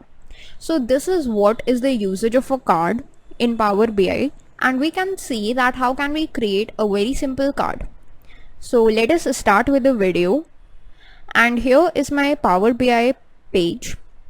You can see these different types of grid lines. So if you want to make sure that these grid lines are also visible on your screen, you can just go to the view tab and make sure these grid lines are on, or you can just turn it off like this. So I'm happy with the grid lines on, so I'm just going to keep it on, but it totally depends upon you. Then I'm going to show you that how to create a card. So for that, card is also a form of a visualization that is present just above this R script visual in the visualizations pane, and you can just click on it and a card would be added. Now the question is, what information you want to add in a card. Suppose I'm working with the orders table right now. Then I have these different types of options with me, and I want to show that how many total sales were done according to that table. So I can just drag the sales option into my fields value, and you can see that yes, I am getting the total number of sales made. So 1.92 million rupees worth of sales were made, and I'm able to see that information in a classified format, in a kind of a visual format. So that is a card. Suppose you want to show some other stuff, you can just again go to a card, you can add another card, and you can just add any other thing. Suppose I want to add a profit over here, and you can see the profit is added. That would give me the total number of profits, so that is how much profit I have made in 1.92 million sales. So I have made this much of profit over here. And suppose I want to add any other card. So you have to click outside first of all, make sure none of the card is selected, and then you can click on card, and then only your card would be added. Then suppose I want to show that how much discount did I give. So I can just click on discount option, and I would be able to see that how much discount did I give in all those sales. So this is the quantity of the discount that I gave, and this is the total number of sales made, and this is the total number of profit. So these are basically the cards which we have created, and you can see you can easily align them with the help of these guides, which would guide you that where you should set your cards so that it looks good in viewing. Now these are for the general things, that is for all the records that are present in our table. Suppose we want to show that data in some other format, like we want to show this data on the basis of a chart. So let us just add a stacked column chart over here. We can just apply it like this, and then we are going to drag something. Suppose let us drag region, and let us drag sales in the values. Okay, then what happens is we are getting the sales for that particular region. Now the data is associated, or it is depicted in the form of a region. It is visualized in the form of a region. Now if I just click on East region, then what happens? You can see as soon as I clicked on this East region, these three card values changed. Now it is showing this much amount of sales, this much amount of profit, and this much amount of discount. The reason why we are getting this data is because this chart is linked with these three cards, and since I made a selection in this chart that I only want to see the sales for the East region or the values for the East region, what I'm getting is the data for the East region, that is the total number of sales done in the East region, total number of profit obtained, and the total number of discount given. In the same way, if I suppose click on the West region, then the data again changes, Central region again, South region again. If I click outside, then also you can see the South region is selected currently, so its data is shown over here. You can just control click on more than one option, like right now I control clicked on Central region, so the data that is shown over here is of both the Central region and the South region. Similarly, you can just select 3 regions or even 4 regions as well. So that is how the cards are created. That's how the cards are linked with the visual, and that is how you can just create a very simple dashboard for yourself to just represent all the information that is being shown instead of having to write tables and all. Now this was how the charts are linked with say a visualization that is known as a chart. We can create other visualizations as well. For that, what we are going to do is simply delete this chart and bring out a table. So this is our table, and let us drag some of the values, some of the fields in the values, like we want sales of course, and these sales we want to be associated with the product name. Then what happens? Yes, with the product name. Then it may take a second or two, and then you can see that these are the sales for the product name classified by the product name. Now if I just click on this first option, then what happens is I'm getting the value for that particular product, like how much sales were done for that particular product, its profit, and its discount. So whichever visualization you bring it on over here just below the dashboard, all of your cards would be associated with that particular visualization. Okay, be it a stacked column chart, be it a table, or be it a map. It can also be associated with a map in the similar way. So I'm not going to just reiterate the same thing again and again. Now you must have noticed one thing, that all the 3 values that I just dragged into the cards are actually number values, like sales has number data, profit has number data, and discount also has number data. So it is no hard and fast rule that you can only just grab the items with numerical data. You can also drag them with some other data, like from a textual data. So suppose we have region for the textual data, we can just grab it in the field section.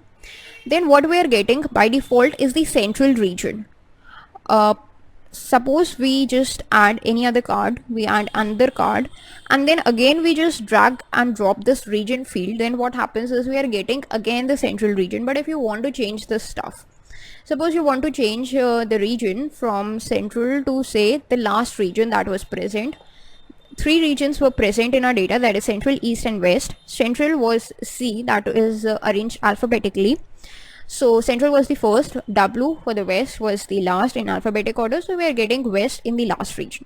Suppose you want to show some of the say details, then you can just go to count, and what would it do is it would get you that how many total records are there. So in our data 1952 records are there.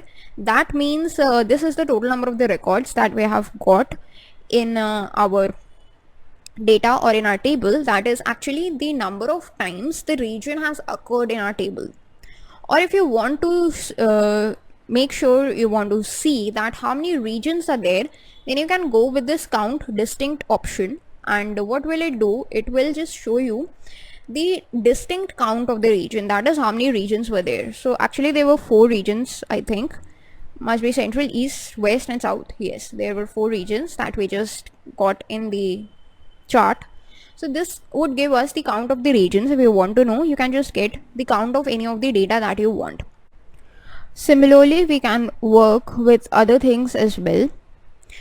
Suppose we just go back to our number card and we try to apply some things. So these are the different types of the values that we can apply, like the sum, average, minimum, maximum, count, distinct and count.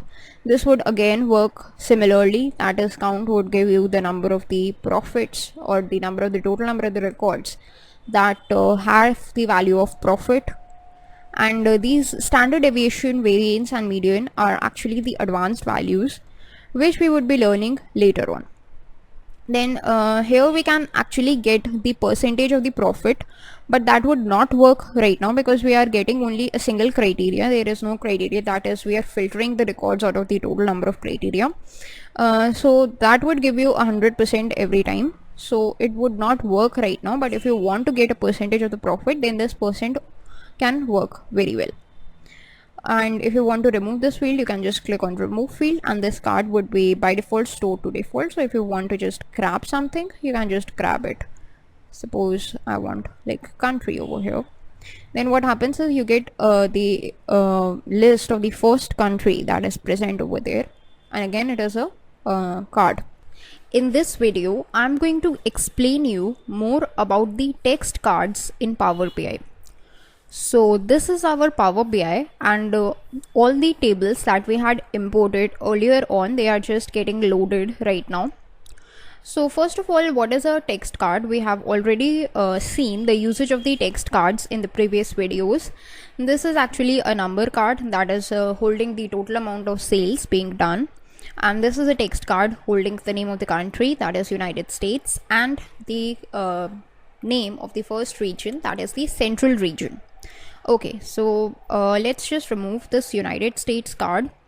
So we have got 4 regions in total, and in which the first region by the alphabetic order is the central region. So whenever we are using say text card, then what do is we usually don't search for something that is kind of like the first thing in a category or the first thing in a region. We don't want the central region to be shown like this. Usually when we are working with the dashboards, we are searching for a region that has made the maximum number of sales, or from where we have got the maximum number of orders, or from where we have fetched the maximum profit.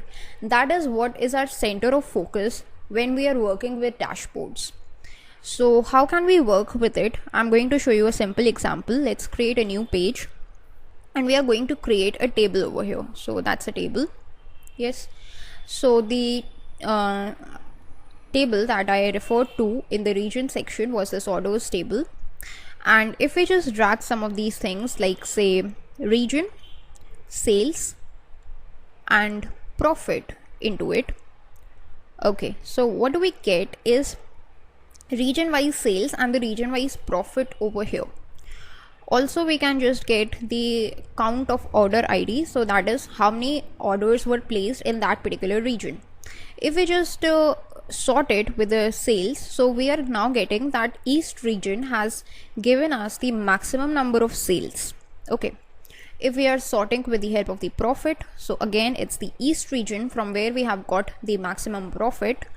Now if we just want to sort by order ID, that is from which region we got the most number of orders, so that is the central region. So this is a criteria which may be used while depicting the cards in a dashboard. So this is what we are going to try to show, that is the region with the maximum number of sales, the region with the maximum number of profit, and the region with the maximum number of orders were placed. So if we are talking about sales, first we would be covering sales. We would be getting the east region as our answer, that is what we are expecting. So let's see how can we integrate it with the help of the cards. Okay, so let's just go back to this cards page where we have got the central region. Now we want to show the region with the maximum number of sales. Okay, so what we can do for that purpose is we can first drag this card over here. Okay, now when this card is selected, make sure that you expand this filters pane.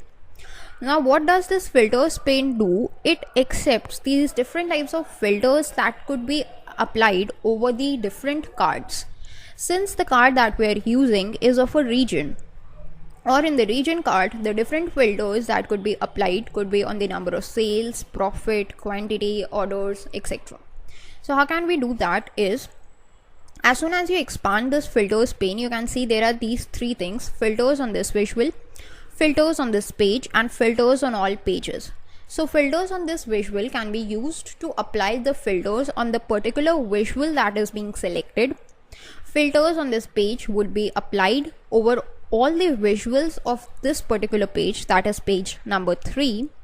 And filters on all pages means all the filters that are available, all the pages that are available over here, like from page 1 till page 5, the filters would be available. Since we are talking about only the visual, this card, so we would be going with this region.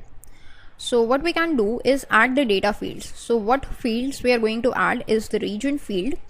This is the field where we want to apply a filter. Okay, now in the region field, we have got these bunch of options. We have got a count of all the regions over here, and right now we are getting a basic filtering. Okay, so if we just expand it, there are these different options of filters available. We can go with advanced filter, or we can go with top in. So what is this top in? This top in will show us the top amount or the top number of values that is associated with n. So we need to provide a value for n, like if we provide 3, so it would show us the top 3 values. If we provide with 5, it would show top 5 values. But if we want only the topmost value, we can simply provide the value of n as 1. So I'm just going to click on top n. So it asks me that what do you want to do? You want to show items of either top or either bottom. So I'm going with top. I'm going to go with the region that has got the most number of sales. So what I'm going to do is I'm going to type here 1, that is I'm going to get only one region. And by value means we need to add the fields on the basis of which we want to filter it. We want to filter it on the basis of sales for the region which has made the most number of sales. So what I'm going to do is I'm just going to drag this sales field into this by value. And then what I'm going to do is I'm going to simply click on apply filter. And then you gotta just wait for a second or a few. And you can see that our card is now changed into east. The reason why we are getting this is because the east region is the one which has given us the most number of sales. So that is how you can filter the criteria or filter the stuff. Suppose the next thing that we had in our table was for the profit. Like if we just sort it with the profit, again we are getting the east region. So let's just try and apply it over here in this filters pane. Instead of sales, we can just remove the sales value, and if we just drag this profit value, then what happens? Now in this card, what we are going to get is the east region again, if we just click on apply filter, again it's going to be East region. There is going to be no change because East region is giving us the maximum profit. But the third quantity was the order ID. If we just drag this order ID over here and click on apply filter, then what happens? We get the central region as the answer. The reason why?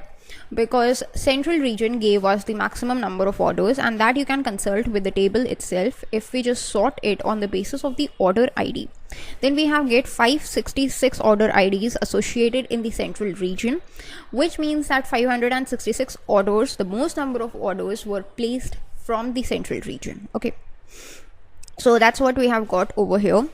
Now there is one more thing. Right now we are getting the quantity for the top items. What if we want the bottom items? There is usually a contrast where you can get like the region which has got the most number of orders and the region which has got the least number of orders. So we can work with it as well. Only with this top end filter only, we can just go to the show items, and instead of top we can simply select bottom.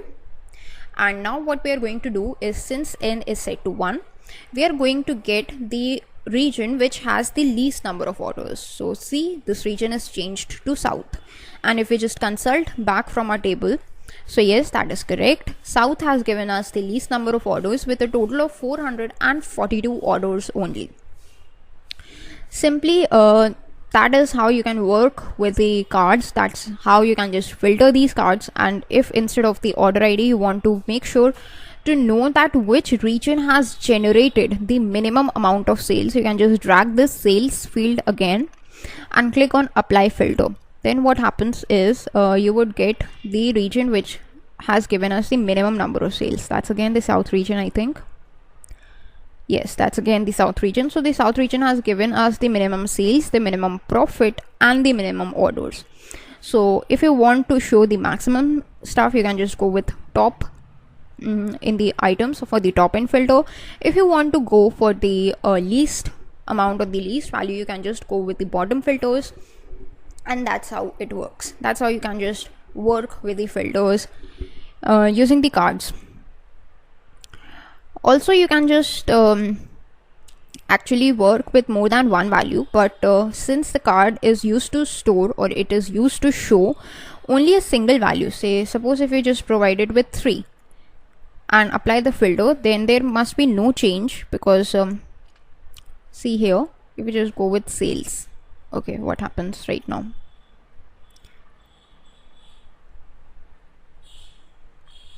Okay, so the East region has got the maximum number of sales, right? If we go here, then in the top 3 we are getting central region as our answer. And if you see, the central region is on the 3rd spot of the sales, so it's giving us this as the answer. That's the central region. So it is not very much reliable to work with more than one values with a card. So it is advised to just go with a single one, and you can simply go on apply filter. That's the East region. So that is all that you need to know about the cards and the filtering that must be applied on the cards in Power BI. In this video, we will see 2 very important concepts of Power BI, and these concepts are known as drill through and the slicers in Power BI. Now both of these concepts are used for the purpose of filtering the data on the visuals, and how they are different from the traditional filters that we have already seen. It is what we are going to discuss in this video. So let us start. First of all, I have opened up my Power BI, but this is a new sheet, so I can just go to file and open this file 03, which is the existing file in which we have worked out on the previous videos. Okay, so it may take a few seconds to open up. In the meantime, let us just discuss that what is drill through. So drill through is kind of a filter which is applied over multiple visuals that could span through multiple pages. Right now what we have seen is, we have seen actually that how can we apply filters over a simple or a single visual. Now we are going to see that how can we actually apply or select some value in a visual that is present in one page, and how will it be applied over the visual present on the second page. Okay, so we are basically going to connect the two visuals present in different pages and apply filters with the help of drill through. So for that purpose, what we are going to do first of all is a simple thing. Let us just create a bar chart and let us open up our orders table. Now in the orders table we have different things, and one of them is known as region. So what we are going to do actually is we are going to just make use of this region thing. We just scroll down. So here is this region. We are going to drag this region into this axis field, and the values it is going to be of sales. So sales will be dragged in on the values. Okay, so what we have got in our bar chart over here is the region wise sales of the different items right here. Okay, now this is what is a simple bar chart. What we are going to do next is, in a separate page we are going to create a visual. We are going to actually create a pie chart.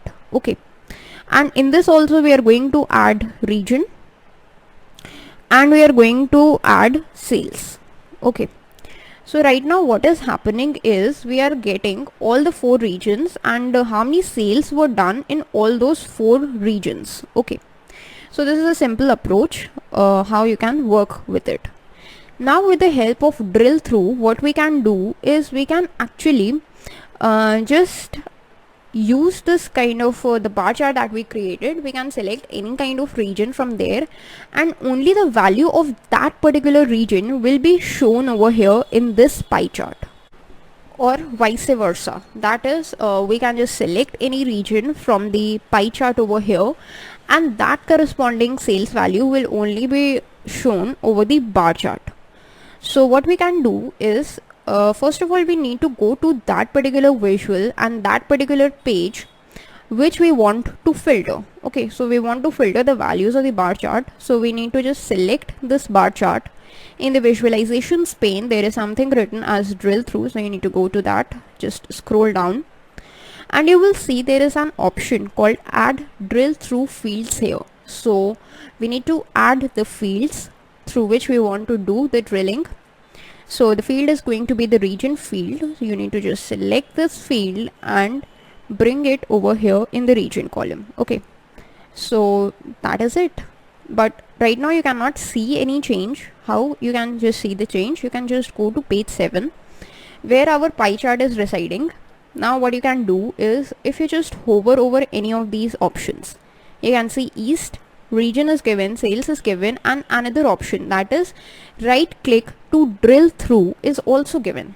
Now this option ensures that actually we can right click on any of the options, any of the regions over here, and we will be able to drill through them.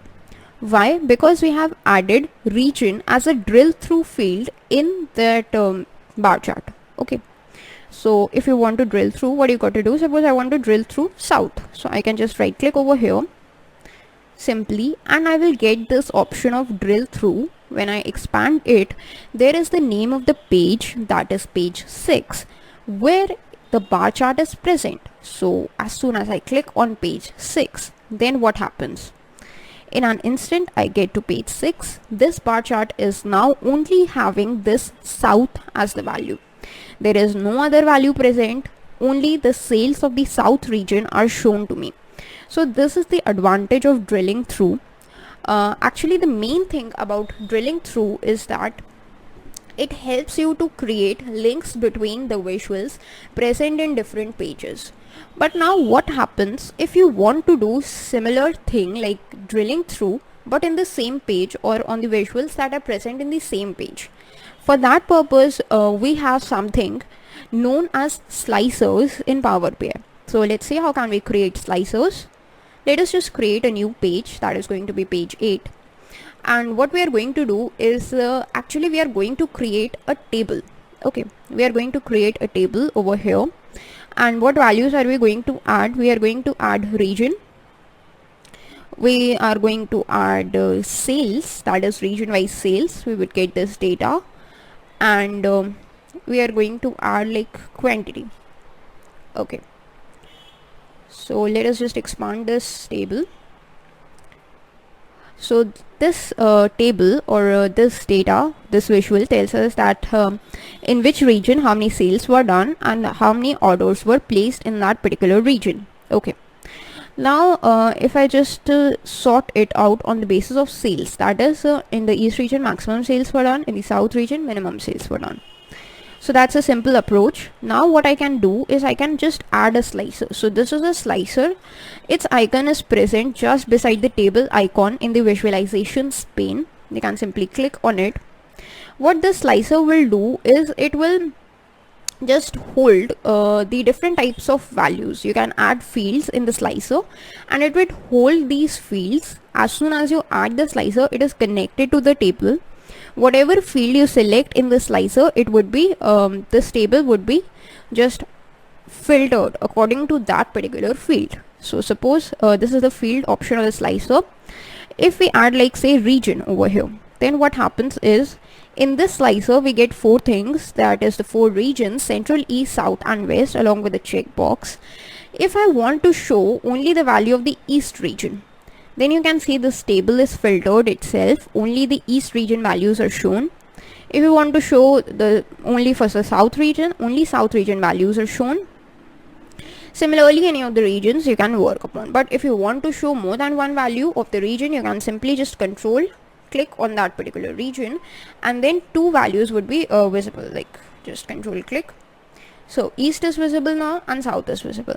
But there are obviously some of the modifications that are possible on a slicer. How can you do that modifications? You can just go to this format tab of the slicer and here is the selection controls option. If you just turn this multi-select with control option off, then what happens is you are able to select these multiple options once again. Like if you just uncheck all, now none of them are selected. If you just click on south, then the south is shown. Now if we click on west, then both south and west options are shown. So this is how you can just go with multi-select. But if you do not want to go with multi-select, you can just go to again this selection controls option and you can make sure this single select is turned on. Now this all turns into the radio buttons, which means you can only select one option from the list of the available options. Now you can either select south region, west region, east region or the central region. Okay, so this was for about the text data, that is we had this text data in the slicer. Let us just delete the slicer and our table would be restored to all of the values. Now what we are going to do is create a quantity slicer. That is, for this quantity we are going to create a slicer. So let us just again bring up a slicer. And now instead of a region, we are going to drag our quantity in this field. So let's just click on this quantity and we have got this quantity over here. Okay, now this quantity is between 1 to 167. That is because it is for the orders, not on the basis of the region. So basically what I wanted to tell you is if we just use the slider, this is a slider that is available in a number or in any of the quantities that we get. So we will be able to get the filtering of this slicers with the help of this slider. Like you can just select any of those values and the corresponding values would be filtered. So this is how the slicer works. We have seen the text slicer, we have also seen the quantity slicer or the numerical slicer. In this video, we will be seeing that how can we insert the different types of buttons in Power BI and what are the different types of actions that are possible through these buttons. So basically the different actions are possible, but we will be focusing mainly upon the web navigation, the page navigation and the back or the forward buttons. Okay, so first of all, let us see that how can we insert buttons. So buttons are basically as you know, are used to accept the user events, that is the click event, and are used to perform any action. So to insert a button, you can simply go to this insert tab, and these are the different elements that you can insert, either text box, button, shape or image. But we are going to work upon buttons, so you can just click on this drop down, and these are the different types of buttons that you can actually insert in your Power BI, like the left arrow button, the right arrow button. So if we just click on the left arrow button, then what happens? This left arrow button is now present in our Power BI. We can just expand it. Now what we will do is if we just click on this button, in the visualizations pane we have got something called as action. So this action is triggered in response to the user click. If the user clicks on this button, or in the case of Power BI, if the user control clicks on this button, then in that case this action is triggered. So what will this button do? It is what we are going to define with the help of this action. So let us just go onto this action and make sure that it is turned on, and then you can just select what type of action it will perform. Like it can go to back. Back means that whatever page was previously selected, it will go to that particular page.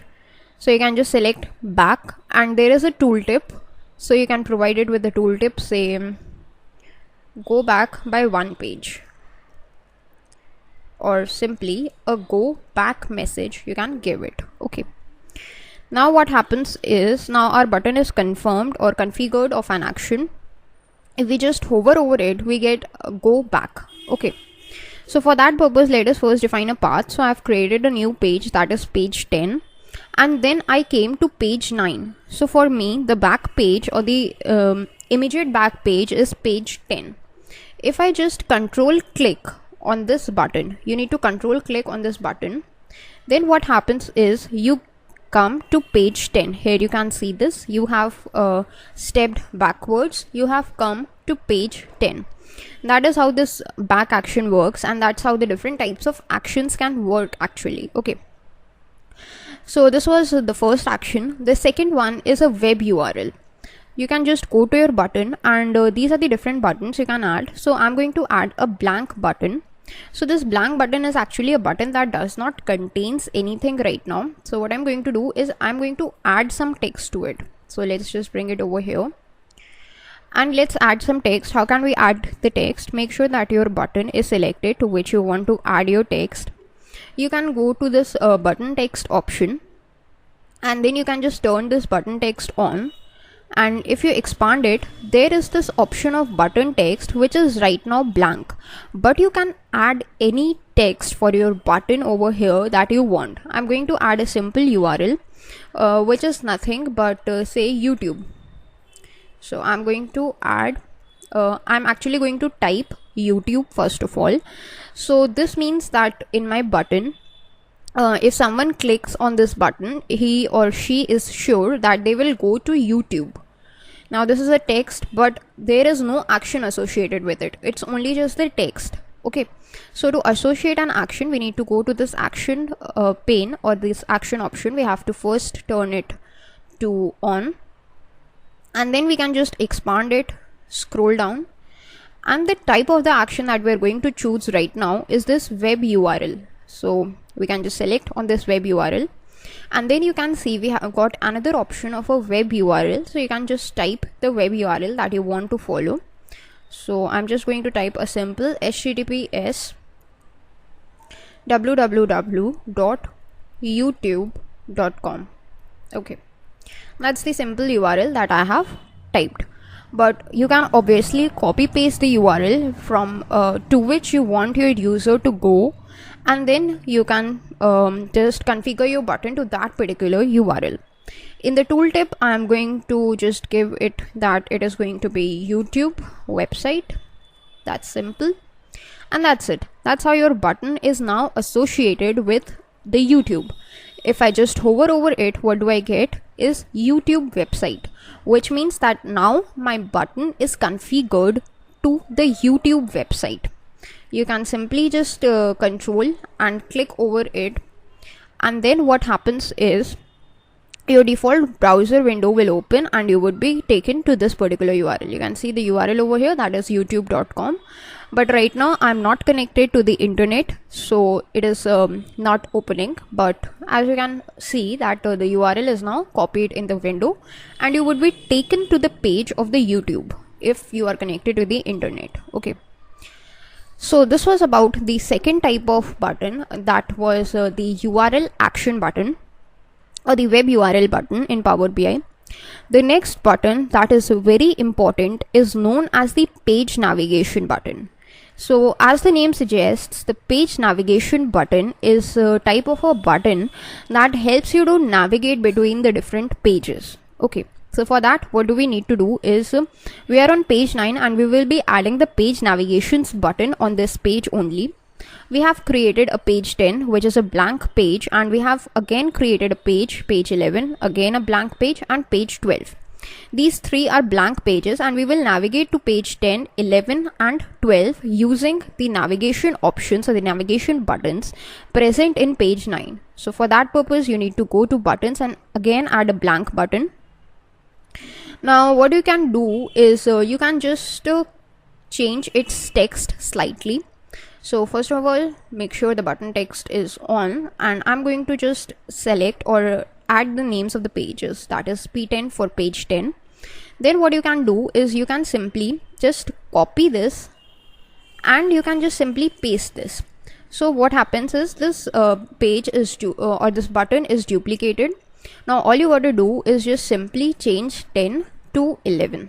Okay, and then for the 12th page we again got to paste it. It's already copied, so we can simply just paste it, bring it down and just change the button text to P12. Okay, now these are the three blank buttons. Now we are going to connect them to the different pages. Right now they are not connected to any page, so I'm going to show you for page 10. If we just click on this page 10, go to action, turn it back to on, then we can just scroll down, go to type. Now instead of back, we are going to select page navigation. Okay, now as soon as we do that, you can see we have got another option. In the web URL part, we got this web URL over here, but here we have got destination, which is the destination page where you want to end up when you are clicking on that button. So what is my destination? It is page 10. It is providing you a list of all the pages available in your current file. So I'm going to go to page 10, and the tooltip is simple, page 10.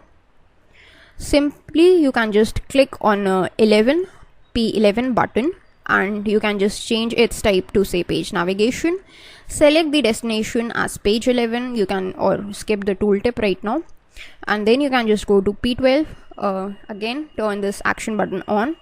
The type is going to be page navigation again. The destination is going to be page 12, and you can skip the tooltip for now. Now what happens is if we just hover over it, so we have given the tooltip for page 10 or P10, and that's why we are getting this tooltip. If we just control click over it, then you can see we have navigated to page 10. Again we can go to page 9, and now this time what we are going to do is we are going to go to page 11. So you can see as I control clicked over it, page 11 is what we ended up, and again back to page 9, and this is page 12. Again you can just control click over this page, and you can see that now you are on page 12. So that is how the page navigation works. That's how you can navigate through different pages. Okay, now this was about the buttons. All of these options can be done with the help of shapes as well. So let us just take a look at this. Suppose I enter an oval shape. Okay, that's simple. While it is selected, we can just format its line, fill, everything. We can provide it with a title. Suppose we just provide it with a title, say oval, like this, simple title. Then there is this action button present. If you just turn it on, all the actions that you performed with the help of buttons are possible in this shape as well. You can do everything through this shapes as well. And similar is the cases with images. If you want to insert any image and you want to perform any of the actions that we just saw, you can do that with the help of images as well. in this video we will see that how can we create a report in Power BI. So this report is going to be a very simple report. This is basically the application of all the things that we have learned up till now in Power BI. We are going to add some simple charts like the donut charts, pie charts, bar charts, tables, matrices, and make use of the slicers. Okay, so with the collection of all these things, we are going to actually create a report format in Power BI to make sure that you all understand that what is a kind of a report and how can it be created. So for this purpose, what I have done over here is I have already imported a table known as the orders table into my Power BI, and the next thing that I will do is I will be just adding some of the charts. Okay, but before that we need to make sure that this thing is actually recognized as a report, so we need to give it a title. So for that purpose we can just insert a text box. In the home tab itself there is this option of this text box. You can just go to it and you can enter any text that you want. So this is going to be a text box right here like this, and you can make sure the title is turned on, and this title is going to be a sample report. Now you can make any changes that you want, like the alignment. I'm going to select a middle alignment for this, and the text size I'm just going to change it to say 32 like this. Okay, so this is my text box sample report.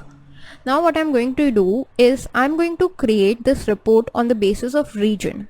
Okay, so first of all I'm going to create 3 donut charts. These charts will be about the region, and the thing that I'm going to show is the sales by region, the number of orders by region, and the quantities of the items ordered. Okay, so first of all for that we can just create a donut chart like this. We can just resize it like this, and then we need to drag in the region field over here.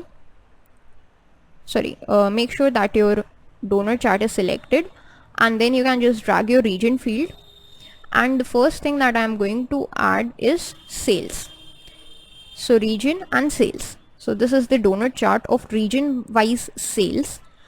This is looking good, but I'm going to just change something. That is, I'm just going to turn this legend off, and in the details labels I'm just going to select all detail labels. The color is good. I'm just going to increase its text size a little bit by scrolling it down. So let's just change it to say 14 would be good, right? Or we can just resize it like this. Okay, 14 is too much, so let's just change it to 10. Okay, yeah, that's looking good, and I'm happy with this chart. So what I can do right now is I am just going to change its title, or I'm just going to, sales by region is good, I'm just going to align it to the center. Okay, so you can just go to this title option, align it to the center, and increase its text size to say 15 or 16. Right, so this is my donut chart, and I'm just going to bring it over here like this. Okay, now what I'm going to do is I'm just going to actually, okay, that is something that I must get rid of. This is the donut chart that I have created, and I'm just going to actually duplicate it right now so that I can just change, instead of sales I can bring up the quantity and the orders. So once it is selected you can just press Ctrl C and Ctrl V. It would be copied and pasted. Then you can just drag it upwards like this. Okay, now instead of the sales field you can just uncheck the sales field, and you can just select or just check on this quality field. So quantity ordered by region. I just want to get rid of this new thing, so quantity by region. That's what I want, not ordered, not new. You can just change the title, quantity by region. Then you can just again, it is copied, so no need to copy it again. You can just simply paste it, and you can just drag it upwards like this. This time it is going to be the order ID. So I'm just going to change its let us just resize it a little bit.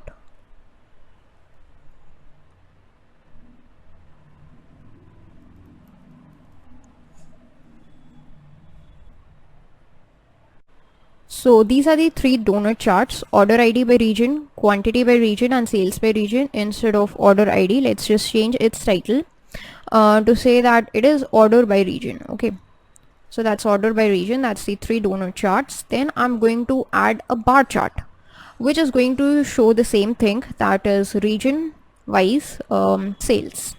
All right, like this, and let's just arrange it a little bit. Okay, that's perfect. Then what we are going to do is we are going to add another thing, and that is known as the line chart. This time I'm going to add actually the profit for the region, that is how much profit was done. So the fields are going to be the region field and the profit fields for this line chart. So we can see that in which region we got the most profit, in which region we got the loss, and everything about that. Okay, so we can just arrange it. And after this, what we can do is we can add a table. So this is the table that I'm going to add over here, and this table is going to hold some of the values, like instead of the region or instead of the table, I can just add a matrix in which I will be adding cities, I will be adding some kind of regions, and I will be adding the sales. Okay, so what is this matrix going to contain? It's going to contain city. Okay, so that's the thing here is you need to select this visual, and then you can just click on city, you can just click on region, and then you can just scroll down and select on the sales value. Okay, now you can just expand it a little bit like this, so that you are getting everything over here. Scrolling is possible, everything is there. That's perfect. Now what we can do again is we can just simply add a slicer. That is, if we want to just slice something, if we want to just show something. So I'm just getting rid of this bar chart right now, and I'm just going to add a slicer. Okay, so let us just add a slicer. This slicer will be for the city, so we will be just covering the city, or basically for the region would be good. So let's just create a slicer for region. Now what happens is we have got 4 regions into the slicer, and let's just arrange it back like this. So this slicer will help us to just slice these regions. Okay, now whatever region we select, only its stuff would be visible. Like if we just select the central region, only the central region would be visible in all of these, but that is not looking correct. So what we are going to do is, instead of region, let us just create the slicer for something called as city. We have got the list of all the cities in the slicer, and we can just select or view the values in a city wise fashion. Like if we want to view the value of any of the cities. Now another important thing in a report is that of cards. So what I'm going to do is I'm going to get rid of this slicer, because cards are extremely important. They are more important than the slicers. So I'm going to add some of the cards in the report as well. So this is a card. I just can click on this card, and what I'm going to get is the total sales. So or the profit. I can also create a card for a profit. So that's the profit card. Let's just resize it like this and change its position. So that's for profit. I'm going to create another card. I can simply just copy this card and paste it to duplicate it, and instead of profit, I'm going to show the total amount of sales. So this is going to be the sales value that is going to be added in this card, but before that we must remove this profit, and this sales would be added. So it is showing me that the total amount of sales done, the total profit obtained, the line chart for the profit, orders, quantity, sales through donut charts, and this whole table from where I can get any information that I want. So this is a kind of a report which you can create very easily in Power BI based upon all the things that you have understood up till now. Now what is the next step is, once you have created the report, you need to publish it. So how can we actually publish our report online? This is something that we are going to see in the upcoming lessons or in the upcoming videos. But as you can see that this is a simple report. If you want, you can add many more visualizations that you fancy. You can create reports for yourself and you can apply as many things in it as you want. In this video, I'm going to show you that how can you publish a report using the Power BI service in Power BI. So this is our report from the previous video in which we created a report composed of a table, a line chart, 2 cards and 3 donut charts. This was a report about region. Now in this video, we are going to see that how can we actually publish this report to Power BI service. So for that purpose, we have an option called as publish right over here. We can just click on it and you are required to sign in. Now one important thing that you must know is that for signing in purposes, you need to go with a corporate email ID and you cannot go with like a Google ID or a Yahoo or Gmail or anything. You need to have a corporate mail ID for that purpose. So I have got a corporate mail ID just like this, and this is for if you have already signed in. So I have not signed in, so I need to go for a free account. I need to create an account in Power BI, and here we can just provide with our corporate email ID. I can click on sign up and it would ask me to wait. Okay, so I can click on yes, and you need to just provide your details. So what I'm going to do is just provide programming knowledge, programming here, and last name as knowledge, and the password I'm going to create a simple one, and again a password. So let's just confirm it. A verification code, so that is 800544 is my verification code, and you can just scroll down like this and you can just click on start. Now this would help you to create your account, and you can either save it or not save it. So I'm not going to save it right now. And if you want to invite more people for your workspace, you can just write their email IDs and you all would be clustered together. Either you can just click on skip. If you do not want to send invitations like I just did, I clicked on skip. Now what I'm going to do is just wait for a few seconds while this sign up is getting complete. And once the sign up gets complete, you will be able to see something like this for yourself. Okay, and this is from where I just got my mail ID, that is a corporate mail ID. So you can just follow this link as well to get a corporate mail ID for 10 minutes. Then this is how your workspace is going to look like. Okay, now you can go to workspace or my workspace. This will show all the work that you have done up till now. But since I have not done anything, I have not got anything, so it is not showing anything. Okay, now I can go back to my Power BI and I can again sign in by providing my email ID, clicking on sign in, and it may take a few seconds before it asks you to sign in for Power BI. And after you are successfully signed in, you will be able to publish your report into the Power BI service. Okay, so we can provide a password over here and then click on sign in.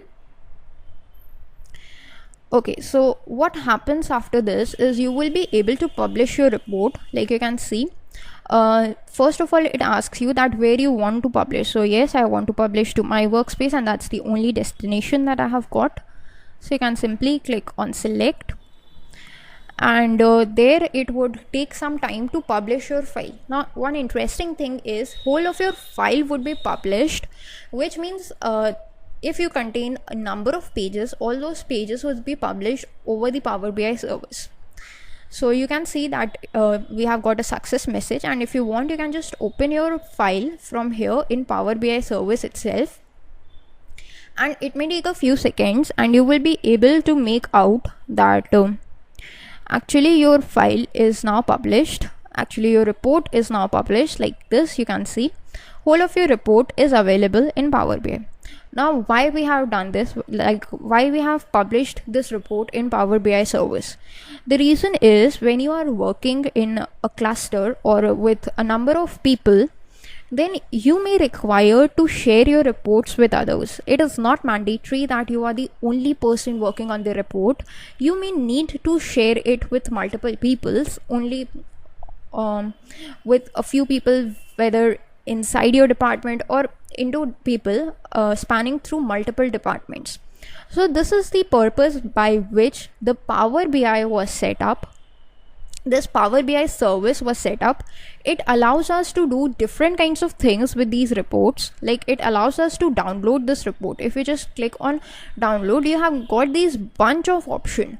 Like you can download in Power BI desktop. This means that if you have got this report, if you have not designed this report, but if you have got this report from any other colleague, you can simply download it in Power BI desktop and then it would be available for you. Or you can go with Power BI for mobile, which will help you to just view that report in your mobile phone itself. Now another important feature or another important thing is this report is kind of interactive. Like right now you see all the regions are visible, but if I just click on this East region, then what happens is I'm getting in these three donut charts only the data of the East region. In these two cards I'm getting the sales obtained from the East region and the profit from the East region, and in this table I'm getting all the records for the East region itself. And actually this line chart is distorted right now, but I'm getting the profit for the East region, which is 85,291. Simply if we can just click on South, or if we can just click out, all of the regions are there, and if we just click on South, then we get all the reports or all the things about the South region. Simply we can go with the Central region, we can go with the West region, or any region that we want. This means that this report is active as well, or it is interactive as well. Okay.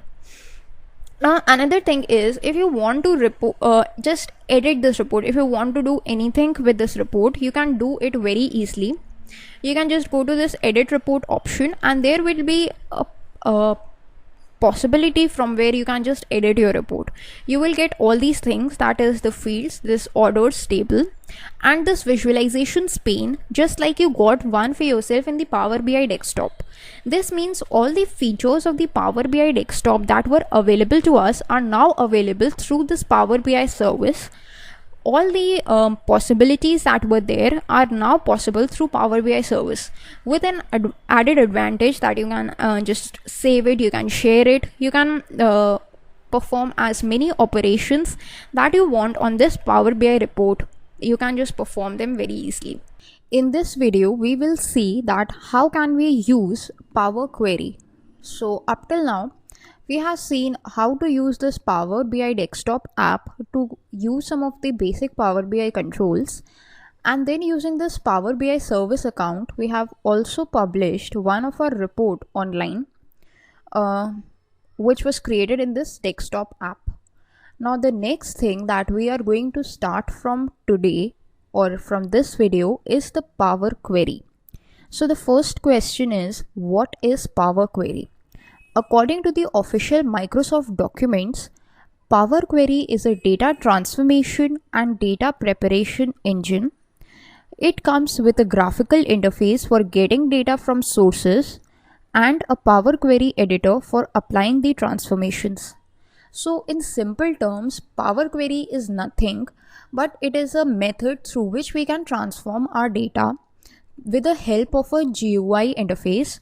And then there is something known as the Power Query editor, which helps us to apply the changes or the transformations over the data. Alright, so before going into that Power Query stuff or seeing its practical example, we will first take a look at our data source, which is going to be imported into our Power BI. Okay, so I have this data source which is which is in a form of an Excel worksheet or an Excel workbook. The name of this Excel workbook is data source underscore unclean. And I have two sheets over here. The first sheet is by the name of concat and the second sheet is by the name of split. So if we take a look at this concat worksheet, then we have got three columns. The first column is first name, the second column is mid name, and the third column is last name. I have got 8 entries of the different names like this over here,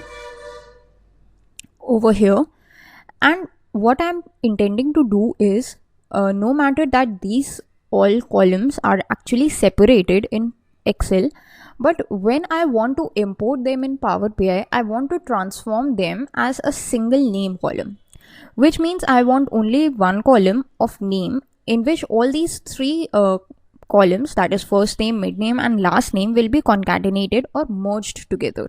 This is what I'm intending to do with this data. Then in the second sheet, I have some data. The second sheet by the name of split, I have some data in which there are two columns, address and quantity. So here you can see that the address is given in a comma separated values. I have the name of the state, the name of the country and the name of the continent. So these are the three separate fields which are present over here, and these are all separated by comma, or these are comma separated values. For this data source, what do I want to do? When I want to import it into Power BI, I want three separate columns to form. The first column should be of state, the second column must be of country, and the third column must be of the continent. And the fourth column, quantity, will remain as it is.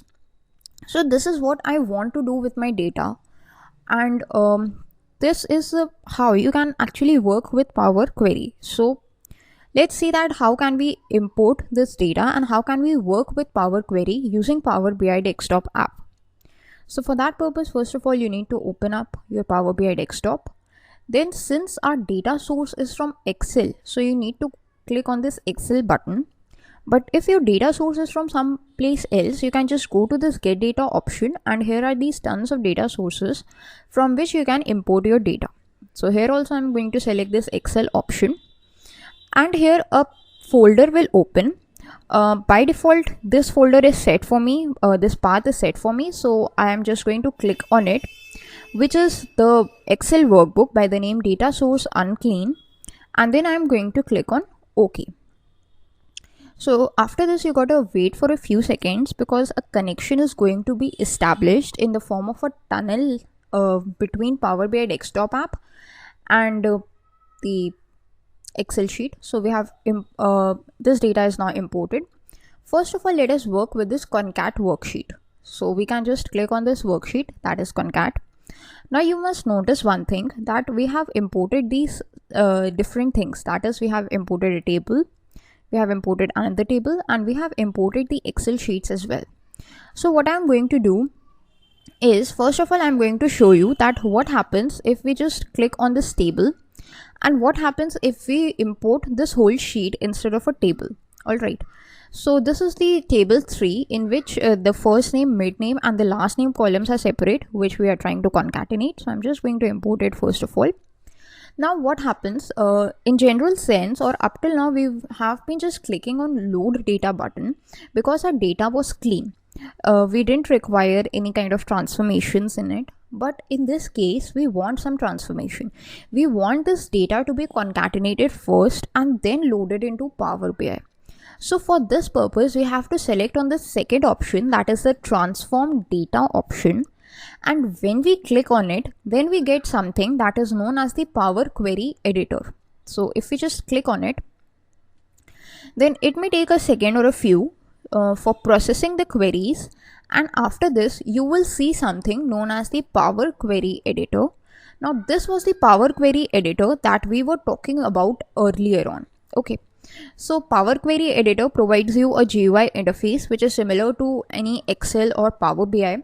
software itself, and you can just do any kind of transformations on your data with the help of this Power Query editor. Okay, so if we try to work upon it, then what we have got is whole of our table is present over here with these different columns and all the data.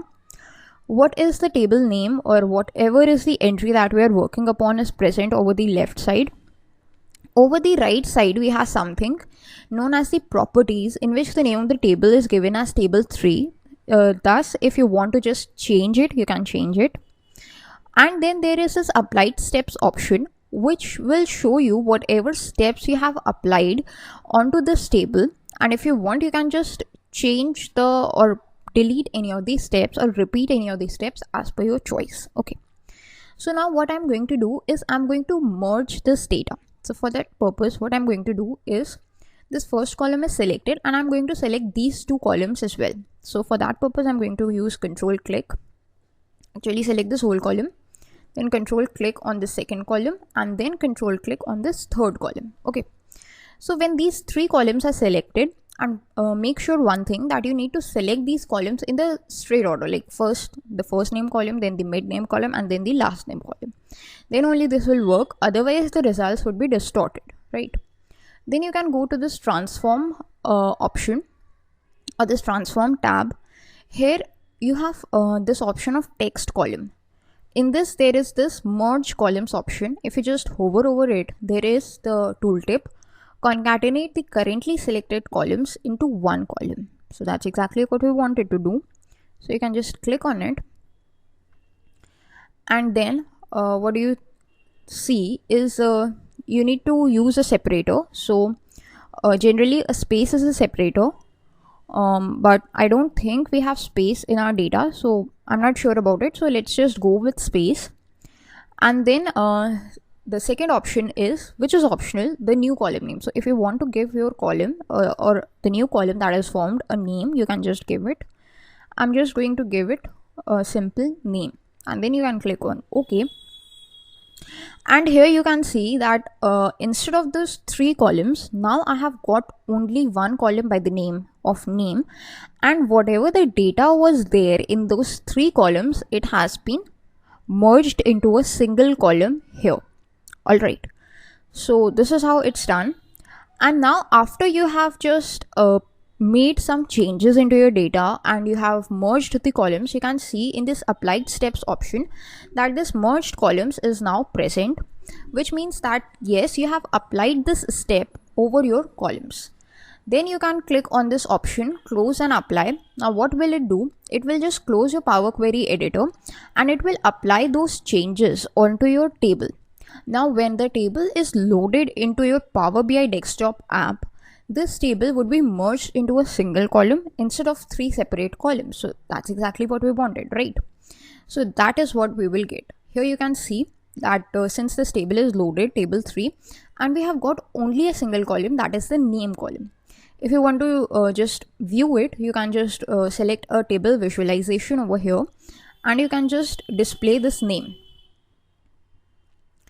Alright, so it may take a few seconds, and if you just change its size, or you can just go into this focus mode, you can see we have got this name column with these entries that we just created. Okay, and since we just imported it into Power BI desktop, it's already just sorted into the ascending order. So that's how the Power BI works. In this video, we are going to learn more about Power Queries. In the previous video, we saw that how can we use Power Queries to transform our data that was unclean, or if we wanted to just perform some of the operations over our data, then how can we do that with the help of a Power Query editor. So we just combined the different columns of data into one in the previous video. In this video, we are going to learn some more functions that are possible on a data with the help of Power Query. The reason why we are stressing so much on this, or why we are covering two videos over this, is because Power Query is a very important feature of Power BI. And whenever you're working with data in real time or in any kind of organization, then it is a 90% chance that your data is unclean. It is not going to be like cleaned with the all records present, no null values, or everything in a proper format. That's rare. So you should know how to work with an unclean data, how to clean it first, and then how can you load it into your Power BI. That is why we are going to cover this video also with Power Queries. So let's start. First of all, let us take a look at our data source. So these are the three sheets on which we are going to work today. Split is the name of the sheet.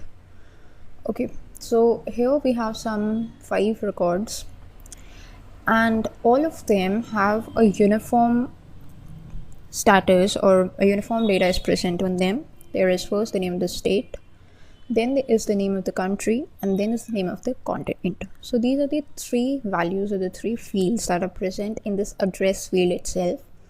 And then we have quantity. So what we need to do when we load this data into our Power BI is that we need to split them into 3 different columns: the state column, country column, and the continent column. Okay, and then this quantity column is going to be as it is.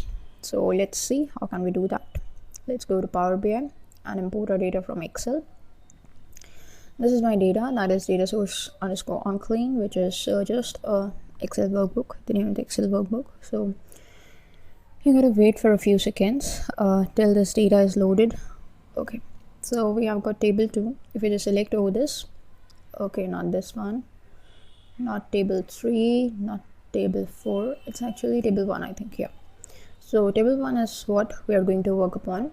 So you can just click on this table like this and you will be able to see its preview. You can just check it and click on transform data so that we can go to the Power Query editor window. If you directly click on load, it would be loaded into Power BI and Power Query editor would not be visible, so you would not be able to make any of the changes in your data, right? Okay, so here what we have is this data or this column which you want to change, which you want to split up, right? Now one interesting thing to note over here is the format of this data. We have got what, like text over here, right? So you can see ABC written over here, which denotes that yes, this data is of textual type. And when in quantity we have 1 2 3, which means it's of number type. So that's like a quick fact.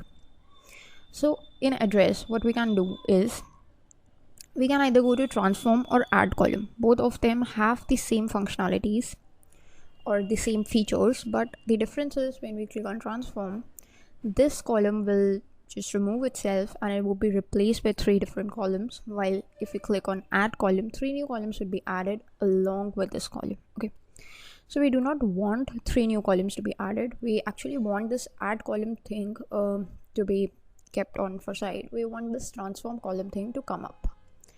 So let's click on transform. Since we want to split up this data, and this is a textual data, okay, that's why we just checked ABC.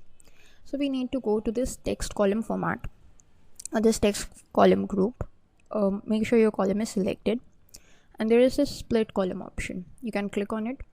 There is this number of options that you can choose from, but since in our data we have comma separated values, so we can take comma as a delimiter or a separator. That's why we are going with this first option, that is by delimiter. So by default a comma is selected as a delimiter, but in case you're wondering, there are these different signs that could add as a delimiter, or you can also add a custom delimiter for yourself. I'm going with comma and split at each occurrence of the delimiter. Okay, because I want 3 separate columns. Or if you wanted only like the state to be separated and the country and the continent to be crammed up in the same column, then you can just go with the leftmost delimiter or anything that you want. Then you can just click on OK, and you can see that we have got states, countries, and continents. We can just double click over here and rename them as states, double click, countries, and double click for the continents, right? So that's how it works. That's how quick it is. And you can just go to home tab and choose on this close and apply. So what will happen is in a few seconds this table would be in front of you, table 1 would be in front of you, and with the changes applied to it. Okay, so you gotta wait for a few seconds, and yeah, table 1 is now loaded. If we just expand it,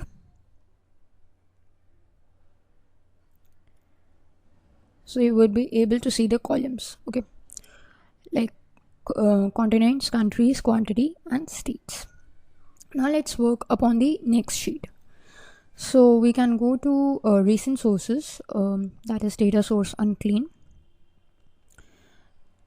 Here what we have is a table 2, in which what we're going to work, we have a product ID that is made up of like 2 letters, 2 alphabets, then there are 4 numbers, and then there are these 6 alphanumeric characters. So what we want to do is we want to separate these values. Although a delimiter is given to us, but we do not want to work with the delimiter. We want some other way to separate them. So how can we do that? Let's just select this table, click on transform data to transform it, or to make sure that the Power Query editor is opened. Excuse me. Okay, now so we have this product ID column. If we just go to this transform tab, so we have, okay, so before that you must make sure that your column is selected, and since it is a text column, that's why we are going here into the text column. You can go to extract. So how many characters you want to extract by length, first characters, last characters, or range of characters, whatever you want to extract, you can just go with it. But since there are these 3 values, so we need to go to this add column option. If you just go to this add column option, you will find that there is the same function available for the text again. You can go to extract, and let's see that how can we extract the first characters. If we just click on the first characters, then what happens is we get a count, that is how many characters starting from the left you want to extract. So I want to separate these 2 alphabets, so let's just say 2 and click on OK. Now what happens is I get 2 characters from each record. Similarly, if you want to extract like the last characters, so last 6 characters I want to extract, I can simply click on 6 as a count and click on OK. Okay, so that is kind of a problem. Let's just again work with it. I want to extract last characters. Oh, sorry, I just gave 2. So if you want to just undo your work, you can just go to applied steps and undo it from here. I want to extract the last characters. How many last characters? I want to extract 6 last characters. So yeah, 6 last characters are present over here. Similarly, if you want to extract between the delimiters, this middle portion could be extracted between the delimiters. Okay, so you can go to delimiter. So the start delimiter is a hyphen and the end delimiter is also a hyphen, and you can click on OK. So yeah, it's now working. Let's just check it once again. Start delimiter is hyphen and the end delimiter is hyphen, and click on OK. Okay, so I don't know why it is working, but yeah, it should work. So you can just go with if you want to just check this middle thing, you can just go to text between delimiter, and usually it works. I don't know why it is not working right now. And once you've done that, you can just go to close and apply, and these changes would be applied. Or if you want to just discard these changes, you can just exit this Power Query editor and you can click on not now if you do not want to work upon with these changes. Okay, now again to the recent sources, that is the data source unclean, we have another sheet available with us, that is or another table available with us, that's table 4, which is having like kind of names, the first name, the last name, but the difference is that we have not a proper case. They are not in a proper uppercase, they are not in proper lowercase, they are not in proper sentence case, so we have kind of a problem here. So for that purpose, what you can do is you can just press Ctrl A to select whole of this table, go to transform, and here you have like format. So in the format, a common convention for a name is capitalize each word. That is, the first letter must be capital and all the rest are small. So you can just select on this one, and you see all of your names have been changed. If you want to just convert them all to uppercase, you can just click on all to uppercase. Then we have trim. What does this trim do? It would just remove extra spaces from the text. Okay, so capitalize each word is what I'm going to go with. So this is how you can work with Power Query.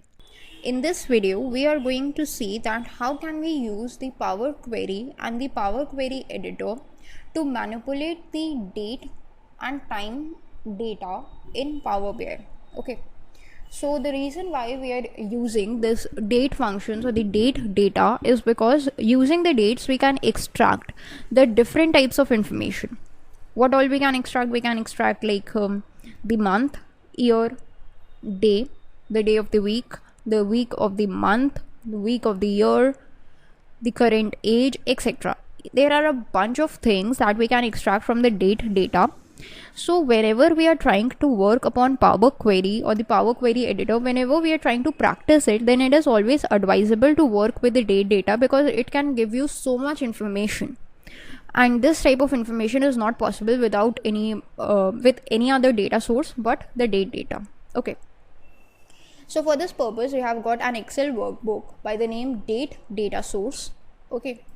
And the sheet that we have got is date source actually, and we have got at least 9 dates over here. These dates are from different years, different months, different quarters. Okay, so we will be using this data source. Why we have used this is because we have the variety of data over here. Okay, so we would be able to make out a much more information from this data source than from any other. So this is going to be our data source for this video. Let's just close the Excel file. Why we have closed this is because whenever we are trying to use the Power Query editor or whenever we are trying to import the Power Query or the data into the Power BI, any of the data, then its original source must be closed first. Okay, then you can just go to this data group and go to Excel, and this is the date_data source that we are going to open. So we can click on open, and you can just wait for a few seconds because this Power BI is going to make a connection with our Microsoft Excel workbook. And then once the connection is established, then we would be able to see each and every table or each and every sheet that is available over there. So I had 3 tables and 3 sheets there, but in this video we are only going to talk about this table 1. You can just click on this table 1 and you will be able to see its preview for yourself. Okay, so this is the table. We have got these different types of dates, and you can just check this table and click on transform data. Why we have clicked on transform data is because we want to open this table 1 into our Power Query editor. We do not want to load it directly. We want to make some changes to this data, so we can just open up it in Power Query editor. Okay, now you can see that once we have opened this data in Power Query editor, you can see its type is changed to kind of a calendar. Okay, this means that this column is containing date type of data, and it is automatically something that is taken out by the Power Query editor. It is a smart tool. It usually for itself recognizes that what is the type of data, and it could just change that particular data. Okay, so if you just take a look at the applied steps, so these are the 3 applied steps. That is changed type, which means that it recognizes that it is of date data type and change its type to date. Now we have 2 options over here. Either we can transform the data or we can add the columns. Both of the options are same. Both of their functionalities are same. The options they provide to us are same, but the functionality difference is that transform is going to transform this column, while add column is going to add a new column. So we can just click on add column, and what will it do? It would add new columns. Since our column is already selected, this date column, and you can see that this date from date and time group, this date option is enabled, which means we can apply any of the date operations over this data that we want. If we just expand it, we have got these many options. So the first thing we are going to do is we are going to extract the year from this data. So how can we go? We can just go to year and select year. Then after a few seconds, you can see we have got the year 2010, 2020, 1998, 2020, 2018, 2005. Okay. So these are the data that we have got. Now we can just again select this column. I want to extract the month. So you can just go to month and select month. So you've got the month, that is 12, 4, 6, 3 and so on. Similarly, if you want to extract like day, so we can just go to day and day, click on day, so the individual dates would be extracted. Now you can again go to this date column and you can extract the quarter, that is which quarter of the year is this date belongs to. So you can just go to this option of quarter and there is this option of quarter of the year, and if you can just select on it, then you can see we have got like the fourth quarter, that is 3rd December is in fourth quarter. We have some 13th April which is in the second quarter and so on. So these are the different quarters that we have got. Okay. Now there is one interesting thing to note. Whenever we are talking about month, we have got the integer values, and if you just see its type, it is 1 to 3, which means it is a number type or integer type. Okay. Now if I again go to this date column and I want some other data, like if I want the name of the month, if we are talking about month, I want the name of the month. I don't want like 12, 4, 6. I want like December, April, June, etc. So for this purpose, I can just again go to this month, and this is this last option over here, name of month. If I just select over it, and you can see we have got the name of the month, that is December, April and so on. So we can just delete this column. Okay, this is this inserted month step. We can just cross it and delete. So this column would be deleted and we would be getting the name of the month, which is more readable than the number of the month. Okay. Similarly, instead of this day column, let's just get rid of this day. Instead of getting the individual days, we can just get the day, like a Sunday, whether it was a Sunday on that day or a Monday or whatever it is. Okay. So for this purpose, you can again select this date option, go to this date, and here we have day. So name of the day, the last option, that is name of the day. If we just select on it, so we are getting Friday, Monday, Friday and so on. If you want to cross check it, so like 21st August, so we can just go to this calendar. On 21st August here was a Friday. Okay, so what we are getting on 21st August is a Friday. That is absolutely correct. Okay, so this is the accuracy of a Power BI. And there is one more important thing, that you can again go to this date and find out the age. What is this age? Means that whatever the day is mentioned, from that date to this current date, today is 3rd of October 2020. So from that day to the current day, how many days have passed, how many months have passed, or how many years have passed. So this is what we can make out from this age factor. Okay, or this age option. You can just select on age, and you can see that we have got these different types of things. This is like the duration, which means in days. So if you can just go there, and actually I want years from here, so you can just select this age, go to duration. It is currently in days. If you want years, so I can just go to total years.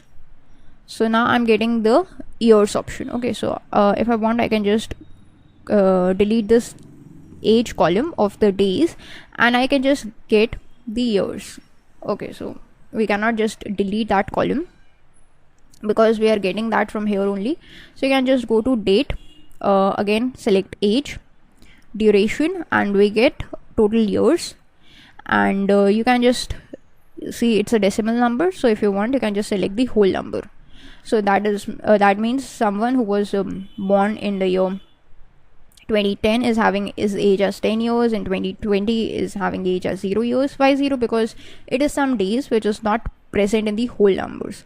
So this is how you can just get the age of the person like this. Okay, apart from this, we have other options as well. Suppose you can just go to this date option. There are these bunch of the options that you can just get. Like if you just select on this date only, then what happens is this exact date is again shown over here. Actually this works well when there is a combination of the date and the time data present. So you can just extract only the date data, or you can only extract the time data. So that's how it works. That's how the different types of information or different data you can just get from your date data in Power Query editor. In this video tutorial, we are going to take another look at Power Query, but in this video we are going to perform some of the different operations over the date and the time data using Power Query. Okay, so we have seen some of the date operations that we can perform through Power Query editor in Power BI in the previous video. In this video, we are just going to extend its functionality and see that what all other operations are possible. Okay, so mainly we have two sheets, the date and time sheet and the difference sheet in our date_data source workbook of Excel. If we talk about the date and time sheet, so we have two columns over here. A two-column table is present. One is for the time and the other is for date. So in this we will be seeing that what all operations can be performed over the date data and the time data in Power Query editor. The next sheet we have is a difference sheet, which is basically just the two dates, like date 1 and date 2. So basically we are going to find out the difference between the two dates. Okay, or how many days, how many months, or what is the duration between these two dates. Okay, so that's the simple thing that we are planning to do in this video. So let's see how can we work with it. First of all, let us just close our Excel workbook and open up Power BI, and let us just import this Excel data as we have recently imported it. So it is present in the recent sources, that is date_data source. So you can just click on it, or you can just click on Excel and then select the data source from the folder location where it is present to just import it. Okay, so if we just click on table 2, so this is the table for the time and the date column. This is what I'm going to import first. So let us just check this table and click on transform data. By clicking on transform data, we are ensuring that we can open this table into a Power Query editor for making some of the changes, as we wanted to make some changes over here. All right. Okay, so now the first thing is, let us just check its data type. So it is a kind of a calendar with a clock. So this is kind of a time data type. If we can just say it's date time type. Okay, and if we just click on this one, it's a date data type. Okay, we can just change it to the time data type and click on replace current. So what would happen is the dates that were present has been gone. Actually we didn't route any dates in the Excel sheet, if you just recall it, but the reason why we were getting it, because it was kind of a date time data type taken up by Power Query editor. As we already know that the Power Query editor, being an intelligent tool itself, finds out the type of the data. So it found out to be of date time data type, and by default it added the first date value that it had. So that's why we were getting it, but we didn't wanted the date data because we had another column for the date data. So we have just omitted it by changing its type to time. Okay, now there are two options of either transform column or add column. Both of them are used to perform the functions over the time data, and the difference is the transform column would transform or change this particular column, or the add column option would add a new column. So as soon as we clicked on add column, and since our time column is selected, you can see from date and time group, this time is enabled, all the other things are disabled. Like we cannot perform any of the numerical functions over here, we cannot perform any of the date functions over here, or the duration functions over here. That is another advantage of Power BI. Now if we just click over it, we can see there are these different options available to us. Okay, now one interesting thing to note, if we just remove this step, then what happens is we are getting this date and time both in this field. Okay, we can just change it type to date/time. So we are getting date time, that is 31st December 1899. That's the first date in Power BI by default. So that is why we are getting it, and we are also getting the time. But we only wanted time. So one step I showed you that you can just change its type to kind of time. Or what you can do is you can just select that column, go to this time column and select on time only. Or what you can do is you can just go to date column and select on date only to just extract either the date or either the time only thing. Okay, so that totally depends upon you whether you want to extract the date or whether you want to extract the time. So I want to extract the time, but I don't want to add a new column, I just want to transform it. So I can just go to the transform tab. Here also you can see the time function is present over here, so I can just click on time only, and you can see that we have extracted time, which is shown over here in the extracted time steps. Okay, so the step is applied. All right, and now we have got the time data. So let's just go to the add column. What all operations can we perform on the time, like R? So if we just click on R, what happens is we get a new column by the hours. Like it was 12:30 p.m. So we are getting 12 as the hour. 2:21 a.m. we are getting 2 as the hour, and 10:45 a.m. so we are getting 10, and so on. We are getting all the hours mentioned over here. In the same way, we can also extract, like this is a time thing. So we can just click on it, and we can also extract like minute. So if we just click on it, you are getting like 30, 21, 45, 21, 34, 12, 12, and 2 for each and every one of them, which is absolutely correct. And the third option we have is for the second. So we can just click on this, and you can see that we have got the individual seconds as per written.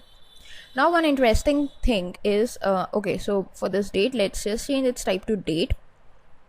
And let's just control, first I have selected this time option, and now let's just control click on this date column. Okay, so these two columns have been selected. Now if I just go to this time option or this date option, I'm getting this common option, combine date and time. So if I want to combine them, if they are split into two columns, I can just combine them into a single column as well. So I can just click on this combine date and time, either from the date column or from the time column. Since I was working with the add column option, so new column has been created whose name is taken as merged, and its type is date time type, and I have merged the date data type along with the time data type for all these values. So if you want to just change its value, you can just double click over here, and you can just change the heading of the column as date time. So what would happen is now we are getting date time types over here. Now this is the operations that you can perform over the time data. As far as this date data is concerned, these are all the operations which we have already seen in the previous video, so it is no need to reiterate the things. Okay, so if you want, you can just go to home and select on this close and apply option, so that all the changes that you applied in your table would be applied over there, and then the updated table would be loaded into the Power BI desktop app for usage. So this was one table. We have another table that was the difference table or the difference sheet in which we had the table. So we can just go to the home tab, recent sources, data underscore data source once again, so that we can perform over our operations on table 5. So this was table 5 with two dates given, date 1 and date 2. So let's see what happens. We can just click on it and select on transform data. So we basically want to find out the difference between two dates. Okay, so how can we do that? Let's see. Okay, so if you just take a look over here, we are having a mixed match of values. Okay, so what we are going to do is first of all make sure that both the columns are selected. So what we can do for this is very important step. We cannot just select all these columns using Control A like this. No, this would not work. Why? Because for any kind of difference thing, whenever we want to find out any kind of difference thing, then one interesting thing to note is you must know the series. Like firstly we want to select this column, and then we need to control click this column. Okay, so this gives us a kind of a series, like from this we want to subtract this. So this is very important whenever we are talking about subtraction and stuff, that you need to know the order that you need to communicate the order to the Power Query editor, that this is the order in which you want the operations to be performed. Alright, so we have taken up the order. Let's go to this add column option, and here in the date you can see that there is this option subtract days. There are very least options available. So one is the subtract dates option. Okay, so if we just click over it, then what happens is we are getting some of the negative values and some of the positive values. So if we just change its type to a whole number, okay, then what happens? Basically we are getting the values, that is what is the difference between them, how many days difference from 4th January 2019 to 3rd March or to 3rd December 2010. We are having the difference of these many days, and whatever it is, we are getting the difference between the days between these two dates. Okay. Another thing is that you can just select these two columns once again by control clicking them. Select this whole column, control click this whole column, and if you go to this date, we are having two more things like the earliest. If you just click on it, then what happens is out of these two columns, whatever is the earliest column is listed over here. Like you can see in the first row, this column is the earliest, so it is listed. In the second row, the first column is the earliest data, so it is listed over here. Similarly, there is another option that is the latest. So if you just go to date once again and click on latest, so the latest column or the latest date would be listed. Now if you want to get only the positive values, you can just select both of them and go to subtract days, and then you can see that you are getting all the negative values basically, or you can just change the order, that is latest minus earliest, to get the correct or the positive values for subtraction. So you can just go over here and control click over here, go to date, subtract days, and you can see we are getting all the positive values. So that is the power of the Power Query editor. In this video we are going to see that what are all the Power Query operations that we can perform over the numerical data using the Power Query editor. Up till now we have used the Power Query editor to transform or basically manipulate the data that was of textual type or the date or the time data. Okay, but in this video we are going to see that what are all the Power Query operations that we can perform over the numerical data in Power BI. So for this purpose we have taken up a sample data set, that is P6 Superstore US 2015. It is in the form of an Excel workbook, and we have 3 Excel sheets or tables, that is the orders table, the returns table, and the users table. If we just go to this orders table, so we have 3 numerical columns that we are going to act upon. There are numerous numerical columns, but we are basically going to act upon these 3 numerical columns, that is the quantity ordered, the total sales, and the profit. Okay, so basically this is what we are going to work with. These 3 numerical columns are going to be our point of concern. So let us just load this order table, but using this transform data tab. Now whenever we are using this transform data tab, the table would be opened in the Power Query editor so that we can make some changes to it, which is exactly what we wanted, right? So let's just see how it works. Okay,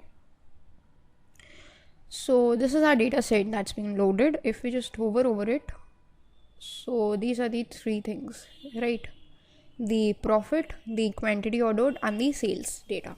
Okay, so what we can do is we can just select these columns using control click, and control click.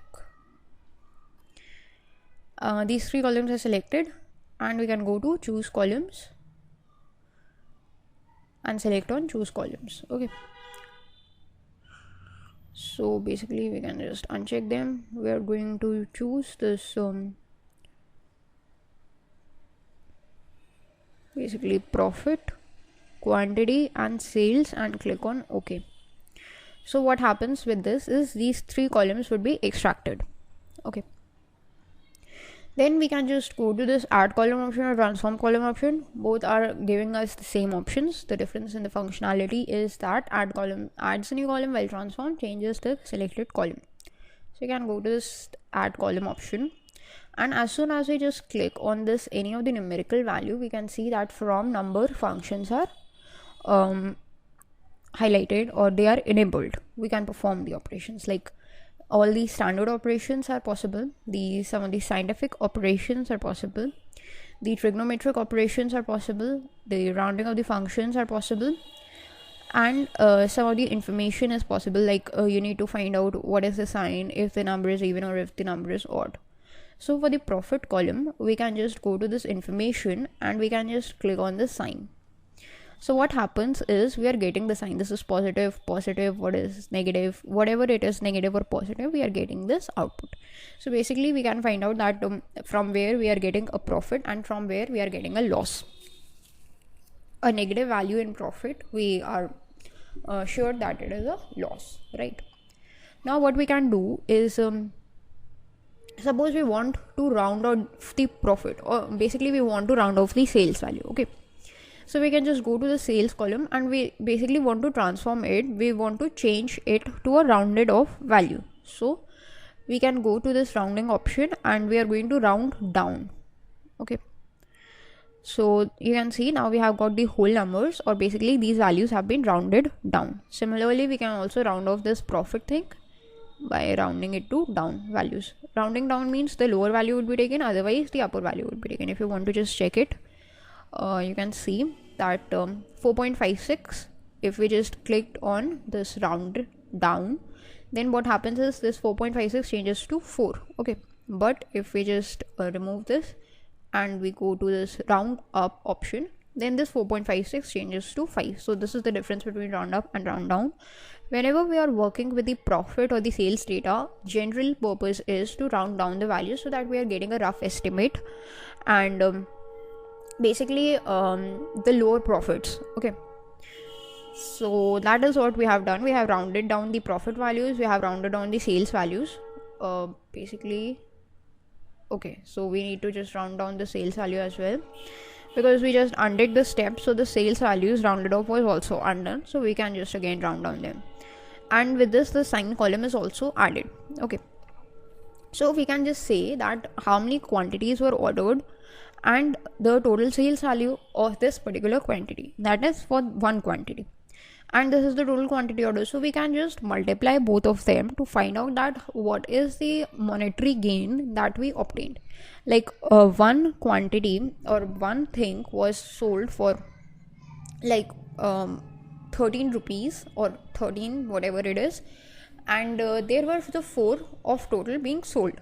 So for that, if we want to find out that what is the total amount of the 4 quantities, so we can just write 13 into 4 and we would be getting the output as like 52. So that's a simple thing. And for that purpose, what we can do is we can just select these two columns by control clicking them, and we can just go to this add column option, because we want to add a new column of total sales or the total monetary gain, whatever it is. Then we can just go to the standard option and we can just select this multiply. Now what happens is we are getting the multiplication values of each and everything. That is what is the value that we get when we multiply these stuff with one another, like this you can see. Okay, so this is the multiplication value, and the name of the column that we have got is multiplication. If we want, we can just change it to say total, simple total. Okay, so this is the output that we have got of multiplication. Similarly, if we just divide this is the profit for one quantity, and if we can just multiply this profit and quantity thing, so we would be able to get a total of profit as well. So we can just control click them once again and multiply them together like this, and let's just change its name to say total profit.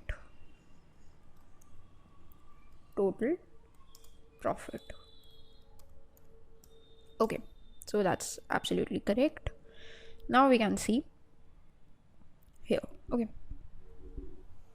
Now what we can do, if we just like subtract the profit from the total value, we would be able to find out the cost, that what is the cost that we are getting that commodity at. So for getting the cost, we can just write like total minus total profit. So this is the subtraction operation. So for the subtraction operation, you need to make sure one thing, that whatever the value of the column is, whatever the larger value is, you need to first select that larger value, then you need to select the smaller value. Like first the larger value and then you need to control select the smaller value, because in Power Query Editor, the sequences in which you have selected the columns, they also matter. So the larger value, the smaller value, you can just go to standard and click on subtract, and you can see that we have got the profit 36 rupees for the first one and some 23,000 for the second one.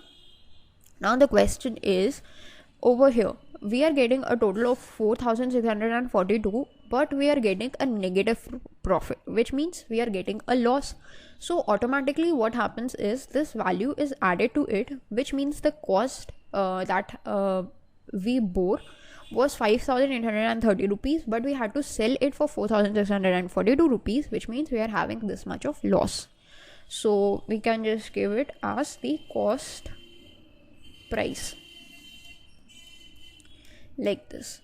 So we would be able to get the total cost price of the things that we have got, or the different things. Okay, now basically these are the different ways through which you can just perform the operation. Also there is one more thing, like this is the cost price, and if we just divide this cost price by the quantity, so we would be able to find out the individual cost price. Like right now we are finding the cost price of the whole, like if there are these 4 quantities, so we are finding out the cost price of these 4 quantities, that is this 36 is for 4. So if we want to find out the individual cost price, we can select this cost price, and we can then just control click on this quantity thing, and we can go to standard and click on divide. So here is the division performed. So we are able to find out the individual cost price, that what is the individual cost price of the items. So we can just rename it as individual CP. CP is for the cost price. Okay, so this is how you can just get the individual cost price, and these are basically the different operations possible over the numerical data in Power Query Editor. In this video, we are going to see that how can we use the Power Query Editor to just merge the tables, the different tables, into one another. Okay, so basically what we have taken over here is some of the tables in Excel. We have created some of the tables in Excel. There are these different tables spanning across the different Excel sheets, and then we are going to see that how can we merge them all into one using the Power Query Editor, which is a part of Power BI. So first of all, let us take a look at our data. So this is Q1 data, that is an Excel workbook.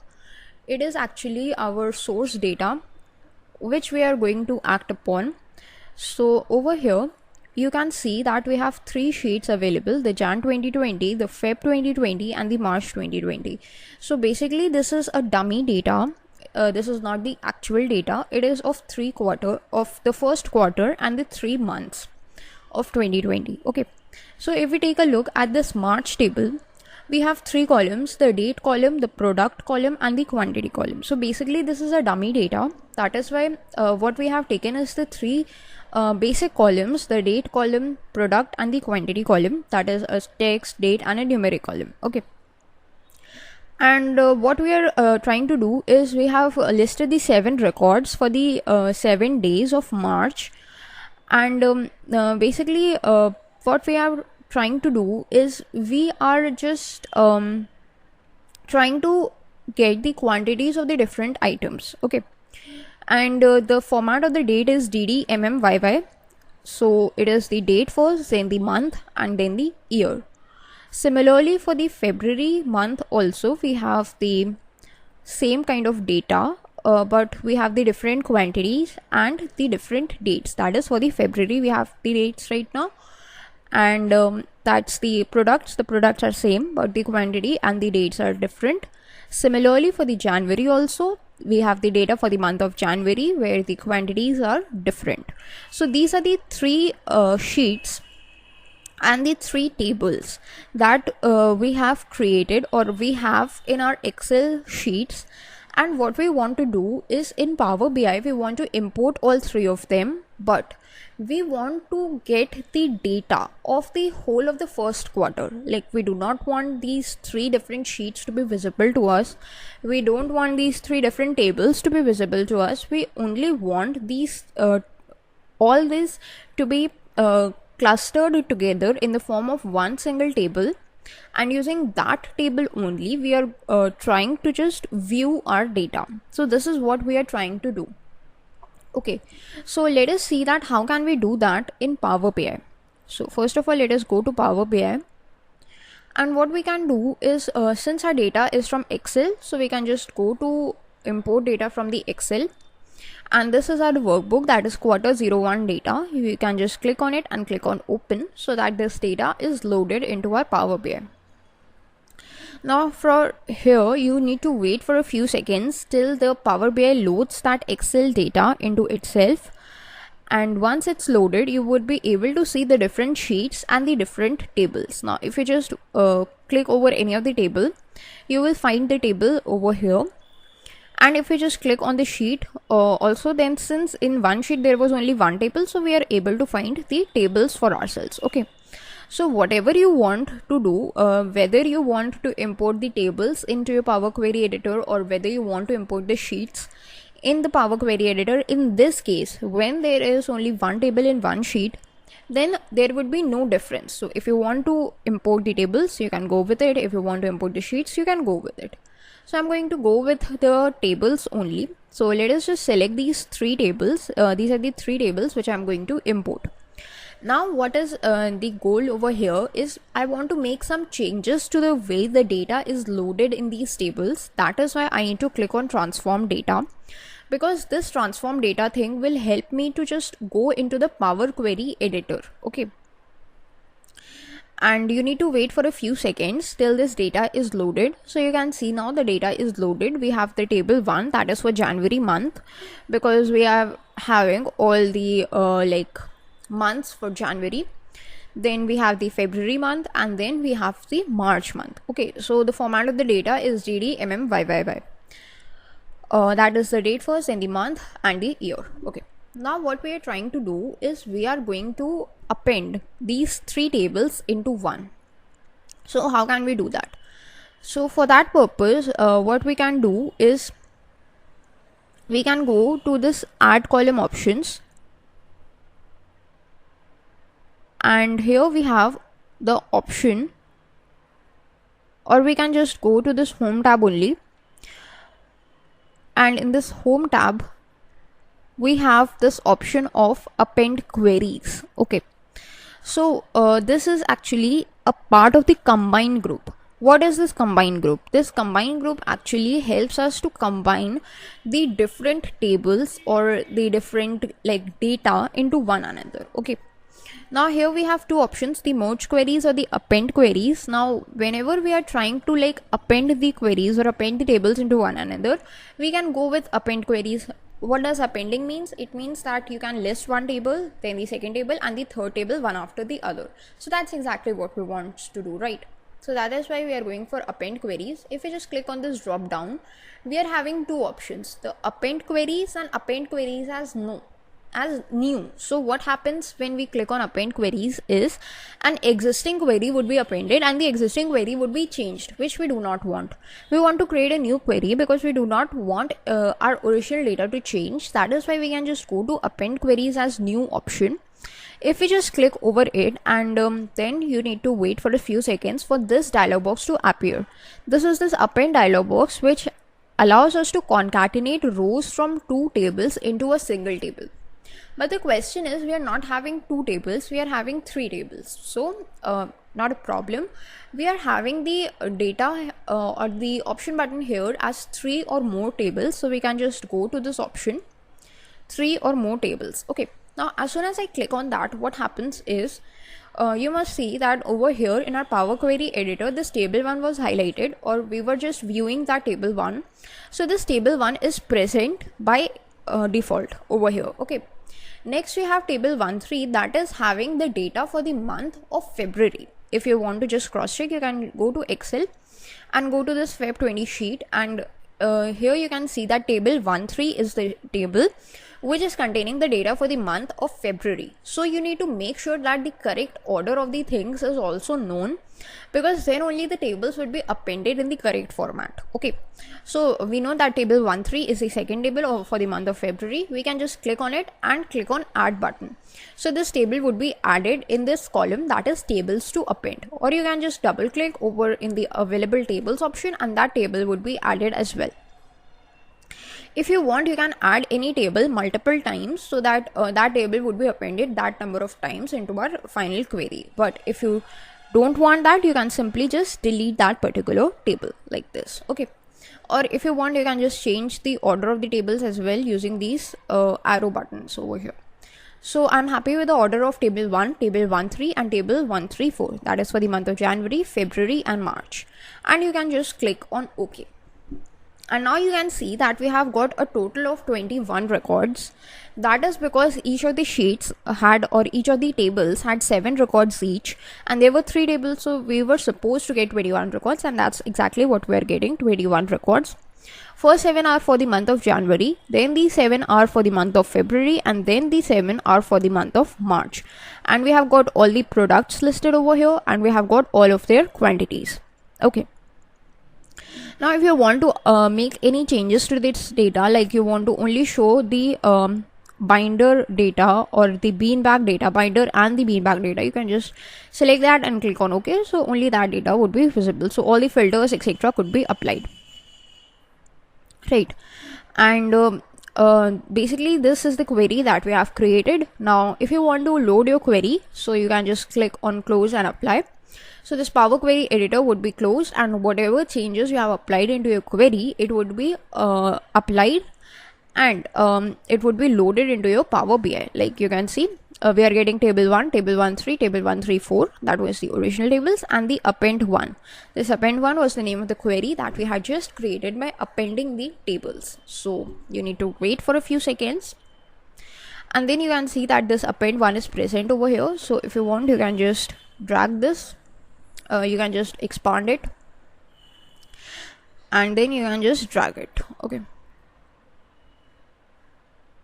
like this date, product and quantity we are having. So if you want, you can just get this date here,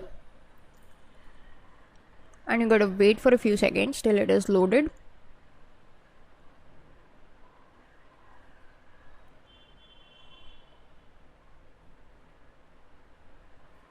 Okay, actually it has by default created a chart, so that's not what we wanted. We wanted to create a table, right? So you can just click on table and drag like date over here, the product over here, and the quantity over here. Now we can just get it into the focus mode. So you can see we have got all the quarters, we have got all the days, and we have got the month, January, February, March, whatever the month is, we have got that. In this video, we will discuss about the Power Queries only, and how using the Power Queries can we actually like work upon the data. We have seen that how can we merge the different tables into our Power Query using the Power Query editor. So we had the data in our Excel sheet that consisted of the different tables spanning through different sheets.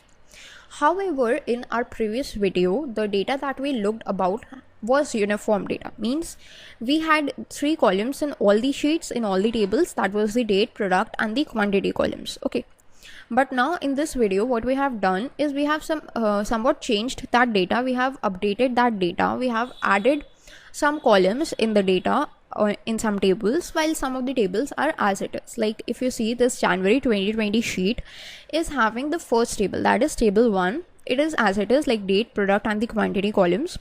Then if we take a look at this February 2020 sheet, so we have added the sales column, which is showing the total sales done in that particular day, and we have added this column, so the data is different now. Okay, and similarly in the March sheet also, in the table 134, we have created a new column that is of returned items, that is how many items were returned on that particular day. So this is the numerical column that we have added. Now the question is, when the tables have like different columns or the different types of columns or the different number of columns, then also is it possible for Power Query Editor to just append those tables into one another, or will it give us any kind of an error? So this is the question that we are going to answer in this video. So let's see its practical example. Let's go to our Power BI once again, and we are going to just import our data from Excel once again. Or what we can do is we can just import the data from Excel once again. This is quarter 1 data only. Let's just click on open. So it may take a few seconds to open, and you can see that we are having this sheets over here with sales data. This is the quantity, and this is with the returned items. Okay, that's the updated data, and in the tables also you can see the data has been updated. Alright, so we can just select the tables which we want to import, that is these 3 tables we wanted to import, and let's just click on transform data. Okay, now what happens? It may take a few seconds to open it up in the Power Query Editor. Here you can see that we have table 1, that is the original one, table 1.3 that is having the sales column, and this table 134 which is having this returned column. Okay, now let's see what happens if we try to just append them together. Okay, so we know that to append them we need to go to this home tab, and here in the combined group we have this append queries option, so we can just go to append queries as new. And okay, this dialog box is in front of us. We can click on 3 or more tables. We have table 1, the second instance, that is already added, so we do not need to add it again. We can just add this table 1.3 and table 134, all of the second instances. Okay, and then once we are happy with it, we can simply click on OK. Now let's just see what happens. Okay, so in table 1 we had the 3 columns. Okay, the 3 original columns, that was the date column, the product column and the quantity column. Okay, the sales column was not present and the returned column was not present. So what the Power Query Editor has done is it has updated those values with null. Means whatever the number of columns is, like in the second table we had a sales column, so the sales column is added over here, and in the third column or the third table we had a new column called returned, so this returned column is also added, but only for the values that it had. Like for the March value or the March data, we had this returned value, so it is added over here, and all the rest of the values are termed as null. Similarly for the sales column also, only the February days have the data for the sales, and all of the rest of them are appended or provided with a value of null. So this is possible in Power Query Editor, that we can actually combine the data of the different columns or the different sheets or the different columns or the different tables, and it would just append them all together and replace the values with null. So that's how we can work with it, right? Now there is one important question, is this the query named is append to. Okay, here you can see that in the property settings its name is append to. So if you want, you can just change its name to like merged columns or merged queries. Okay, so what would happen is now we would be getting our new table. This is this whole data with a name merged queries or merged table, whatever name you want to provide, you can just give it any name. Then you can just click on this close and apply option, and the changes must have been applied. Okay, So you need to just wait for a few seconds until and unless this merged table is created. So after this, there is one interesting thing to note, that we would be just getting this if you just take a look at this fields table. So let's just get rid of this table first. Okay, so here we have this merged table, and apart from this merged table, we are also having the second instance of like table 1, second instance of table 1.3, and second instance of table 1.3.4. Now once we have merged the data from these three tables, we do not want this data to be visible anymore. We do not want our raw data to be visible to anyone to whom we are sharing our Power BI report. We only want the final data to be visible, because we do not want to them to know, or we do not want our clients to know that what was the original data and how we have changed it to the one that they are getting right now. So for this purpose, we only want this merged table or this append one table to be shown to the user, to the end user or to the client, and not the rest of the tables. So how can we work on that? So for this purpose, you again need to open the Power Query editor window. Now the question is, how can you open it? So if you go to this home tab only in Power BI desktop app, you will find this queries option.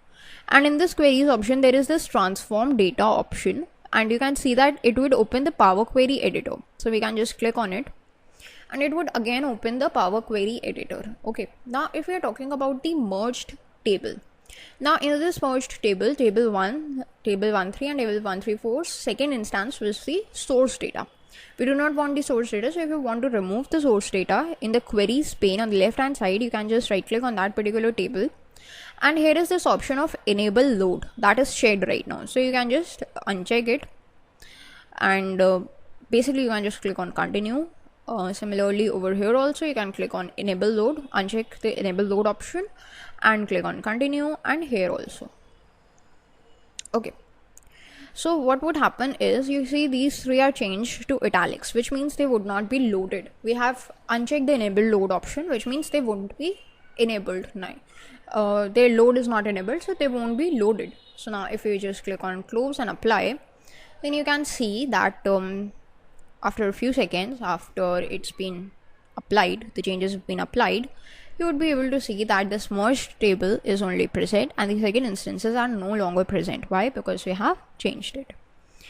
Okay, now one important thing to note, if we just get our table over here, and if we try to just view this table append one, so we are getting only these 3 columns. Okay, but if we are getting this merged table, so we are getting these 5 columns over here. But if we just take a look at table 1 or table 1.3, so you can see they have not been updated. Although we have made some changes into our Excel sheet, but this table 1.3 or table 1.3.4 have not been updated. Okay, so if you want them to update, you can just go to this queries option, the home tab, the queries option, and can click on refresh. So what would happen when you're trying to do that is, the basically connection would be established with the original Excel sheet from where you have got the data. And now you can see that in table 1.3 we are getting the sales column, and in table 1.3.4 if you see, we are getting this returned column. Similarly, in this appended query also we are getting this returned and the sales column as it is. Why? Because we have made some changes, we have refreshed the changes as per our Excel sheets in Power BI. So in order to work with data like this, you can simply click on refresh and all of your data would be refreshed automatically. And that is the power of using the relationships, because Power BI creates a connection with your Excel workbook or whatever the data you have provided. It does not copies the data, it just loads the data as a part of a connection. It establishes a link. So whenever you try to click on refresh, all of your data would be updated as per the changes that you have done in your original data source. In this video we will see that how can we just merge the different Excel workbooks into one in Power BI.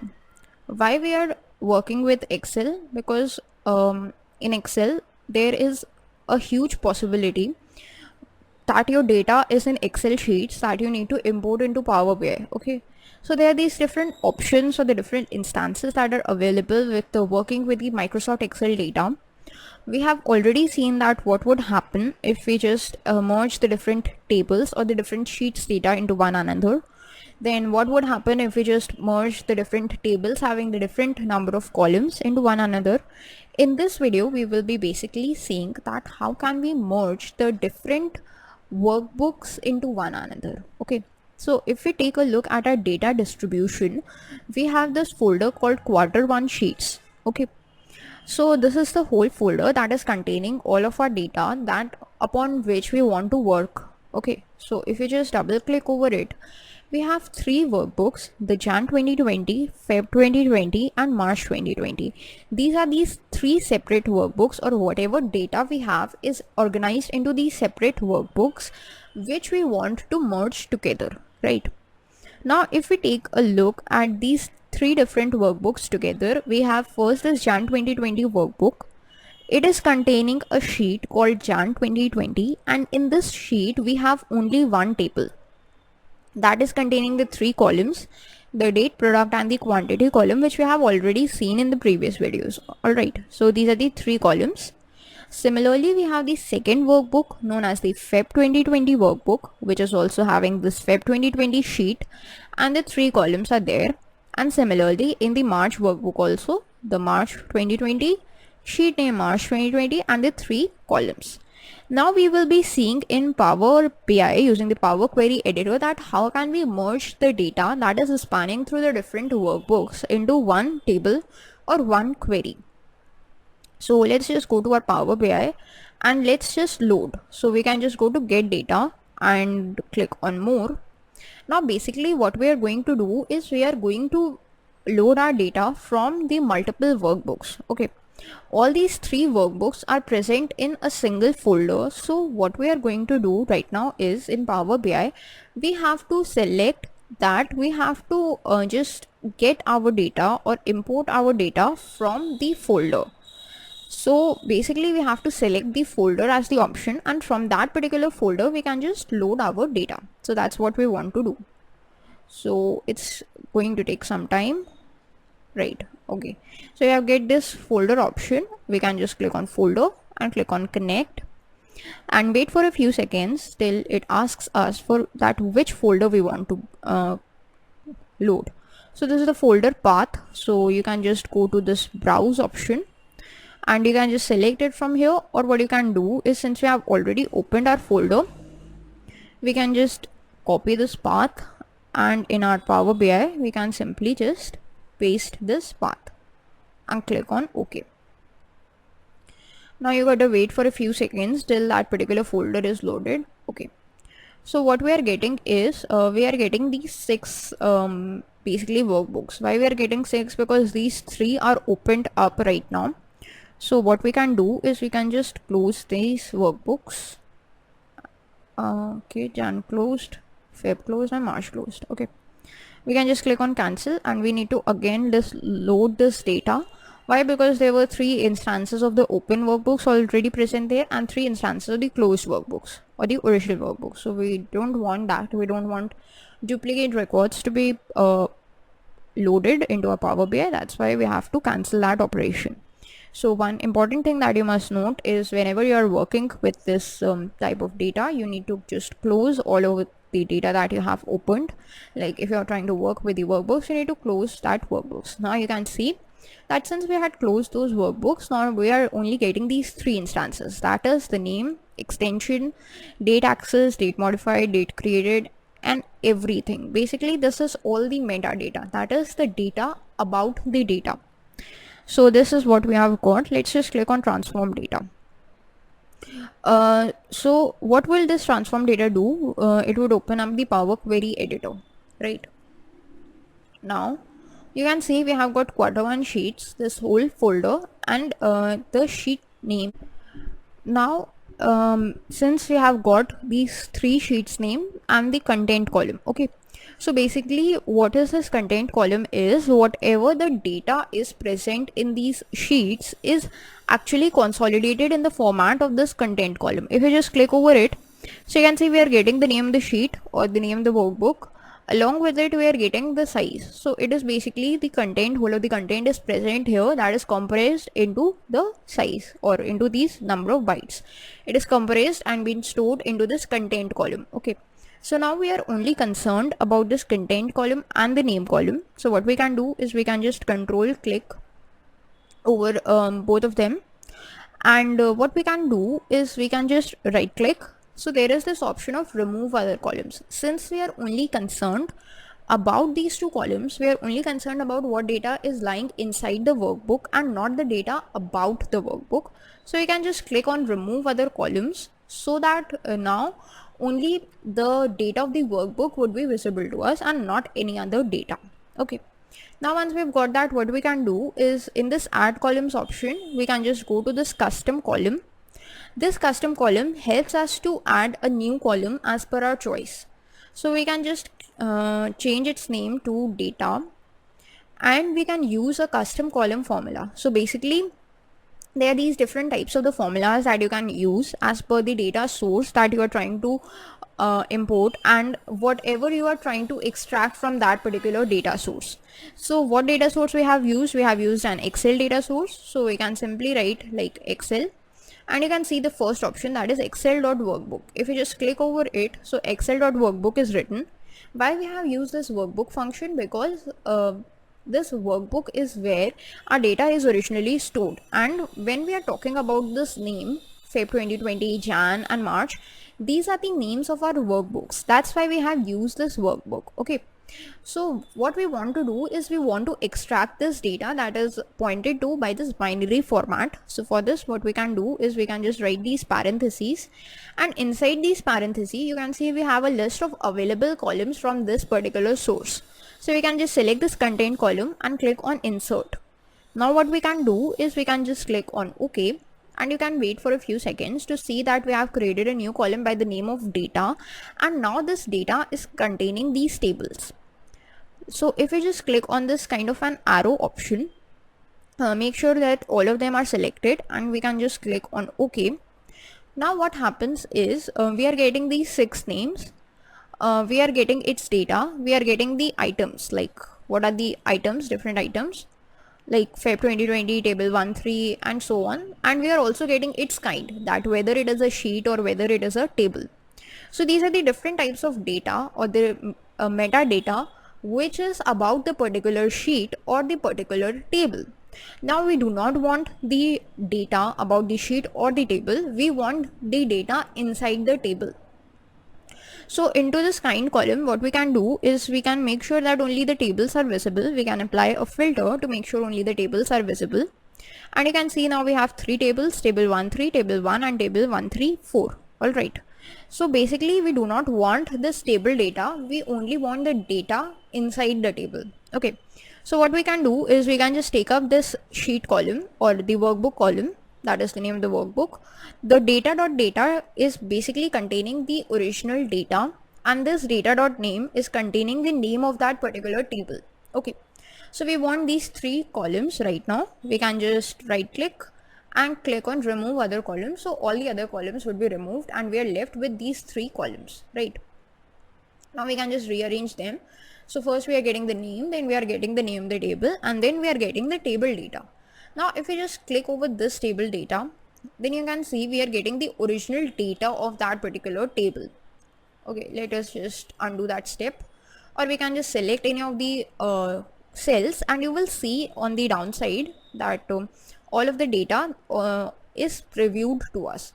So now what is our purpose is we need to extract this data. So how can we extract it? We can just select this data column, make sure we click on these arrows. These are the different columns. These are actually the columns of our tables only. Okay, like the date, product and the quantity column. And make sure this option use original column name as prefix is unchecked. Otherwise, whatever the columns we are getting, like first is the date column, so its name would be changed to like data.date, which is not what we want. Okay, we just want the date column, the product column, and the quantity column. So we can just select these three and click on OK, and you can see that now the different columns we have got, that is the date column, the product column, and the quantity column. The total number of rows, if you check over here, is 21, which is absolutely correct. Now if you want, you can just remove this column by just selecting that particular column, right clicking, and click on remove. And similarly, you can also remove this name column by right clicking and removing it. So we have got this table, these three tables that have been extracted from the different workbooks. And now if you want to load this data, you can just go to close and apply, and you will see that this whole data would be loaded up. So you need to wait for a few seconds till this Q1 sheets is loaded into Power BI. Okay, so now Q1 sheets is now available in the form of a table which is containing the three columns, date, product, and quantity. And that's exactly what we wanted. In this tutorial video, we are going to see the concept of column from example in Power BI. So first of all, let us understand that what is column from example. This is our data source where we have a table, and in this table we have two values or two fields, the product code field and the product name field. Okay, so if we just take a look at the product code, then we can find that whatever the name of the product is, the first three characters of that product name are used in the product code, and then there is some kind of an year, and then separated by hyphen is some kind of a number. So this is the whole product code, right? So what does this column from example says us is that if you want to extract something, or if you want to perform any of the operations over the data in Power BI, then you can simply just give us a pattern or provide us with a sample pattern, and we will perform the same operation over all of the data. So this is what the column from example stands for. Means if you want to do anything, if you want to perform any of the operations, then in that case you do not need to provide it with a function, you do not need to write any function, you do not need to write any code.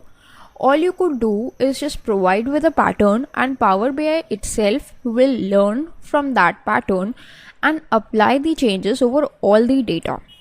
So this kind of a feature in Microsoft Excel is known as the feature of flash fill. Let us just see that with the help of an example. So this is my table. Let us just extend it and delete this couch. Okay. So what I'm going to do is I'm going to just get this 2017. I'm trying to get this 2017 here. So I've typed this 2017, and now I bring my cursor to the very next cell. In the home tab, I can just go to this fill option in the editing group, and there is this option of flash fill. So if I click on it, you can see that all the rest of the years are filled automatically by themselves, like 2016, 2017, and so on. So this is the feature of flash fill, which is possible through Power BI as well. And this Power BI feature is known as column from example. So let us see that how can we actually work with Power BI. So the name of the workbook is column from example. This is our sample data in which we are going to just split this data into multiple things. Okay, this is one table, and the second table is in this dates sheet, where we have got this date, and we are going to see that what all operations can be performed over the date data. Now what operations can be performed through Power Query we have already seen, but let us see this example in which we do not want to use Power Query. We do not want to apply any date functions. We can simply just provide the pattern, and Power BI will do all the things for itself. Okay, so let us just open up our Power BI, and we need to just close this Excel sheet, because if it is open, then the Power BI may throw an error when we are trying to use it. So let us just import our data from Excel.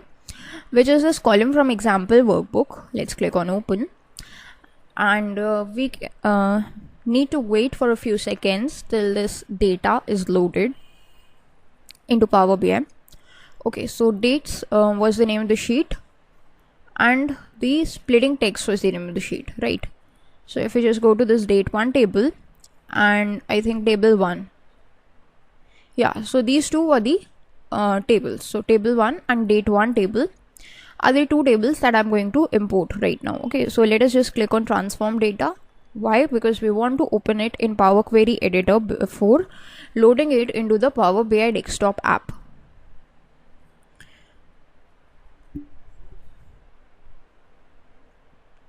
Okay, so here our tables have been loaded, the date table and the product table. Okay, let us just see the values. We can just check the values. Okay, that is correct.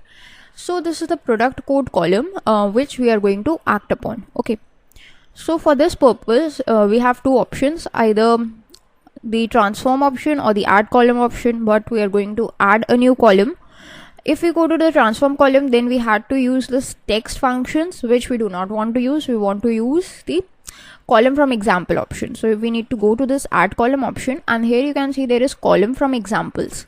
So you can see that from all columns or from selection means how many columns are in the table. There are two columns. So if you want to create an example or a pattern from both of these columns at once, you can go for the first option, or either you can go from selection option, which means the pattern would be taken from whichever column is selected by you. So that is exactly what I want, that the pattern must be taken from this product code column.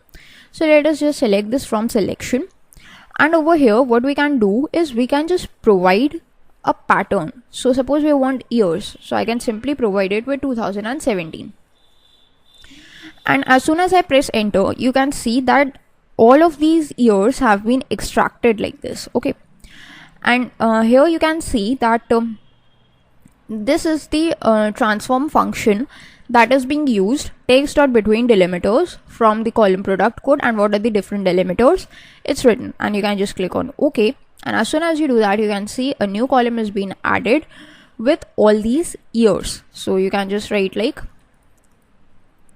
change the column name to years, and it's done.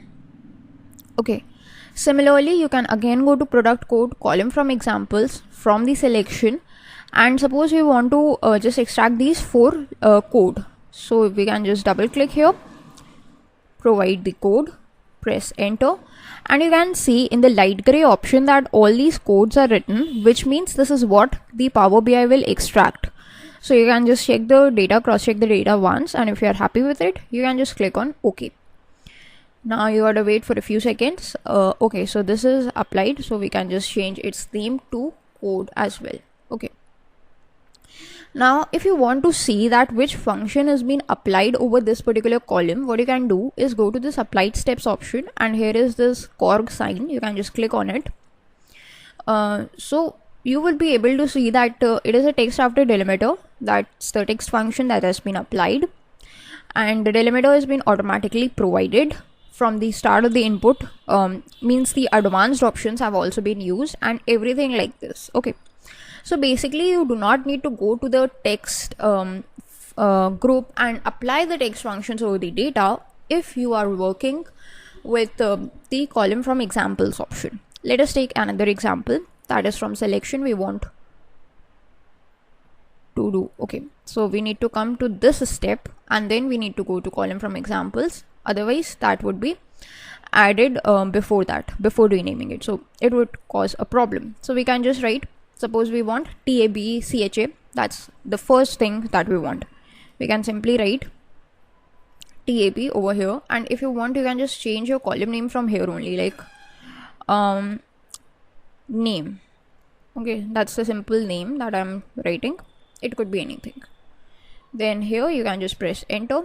So it has not understood. It may be a problem, or it may a possibility that sometimes Power BI does not understand that what it needs to extract. So you can provide more than one input in that case. So you can see it has not still understand. So let us just write another input. Okay, so this is like it has given us this function that if 1123 then tab, else if code is 1189. So it is trying to get it from the code, the reason why our code column is selected. So what we can do is we can just click on cancel, select this product code column, go to column from examples and click on from selection. The reason why I showed you this was because the selection is very important. Like right now, if I just write tab for table, and as soon as I press enter, you can see all these values have been taken by it automatically, and you can just click on OK, and after a few seconds you will see that a new name column has been added. Okay, similarly, let's quickly see these date functions. So since there is only one column, we can simply just click on this because there is only one column, so there is no possibility of any kind of an error.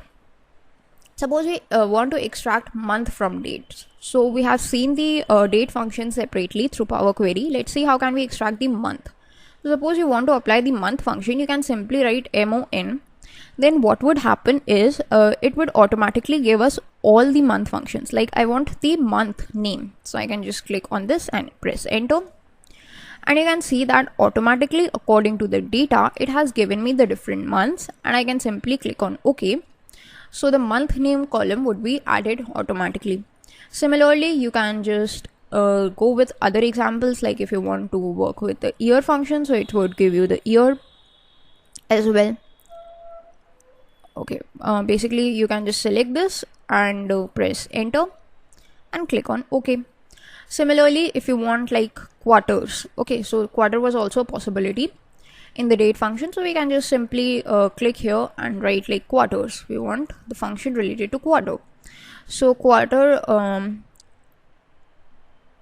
of year from date, so which quarter it is, we can just write it. So automatically it has taken up the quarter values, and you can click on OK. So these are some examples of the column from example in Power BI and how can you use it. In this video, we will continue our discussion on the column from example, which we started from the previous video. If we talk about column from example, then we have already seen that it is a powerful feature in Power BI, and if you are already familiar with Microsoft Excel, so this feature kind of is similar to the flash fill in Microsoft Excel.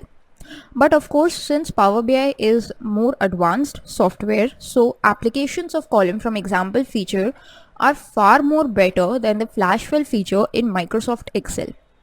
In this video, we are going to see one more example, or basically two more examples of the column from example function, or the column from example feature, whatever you want to call it, of Power BI.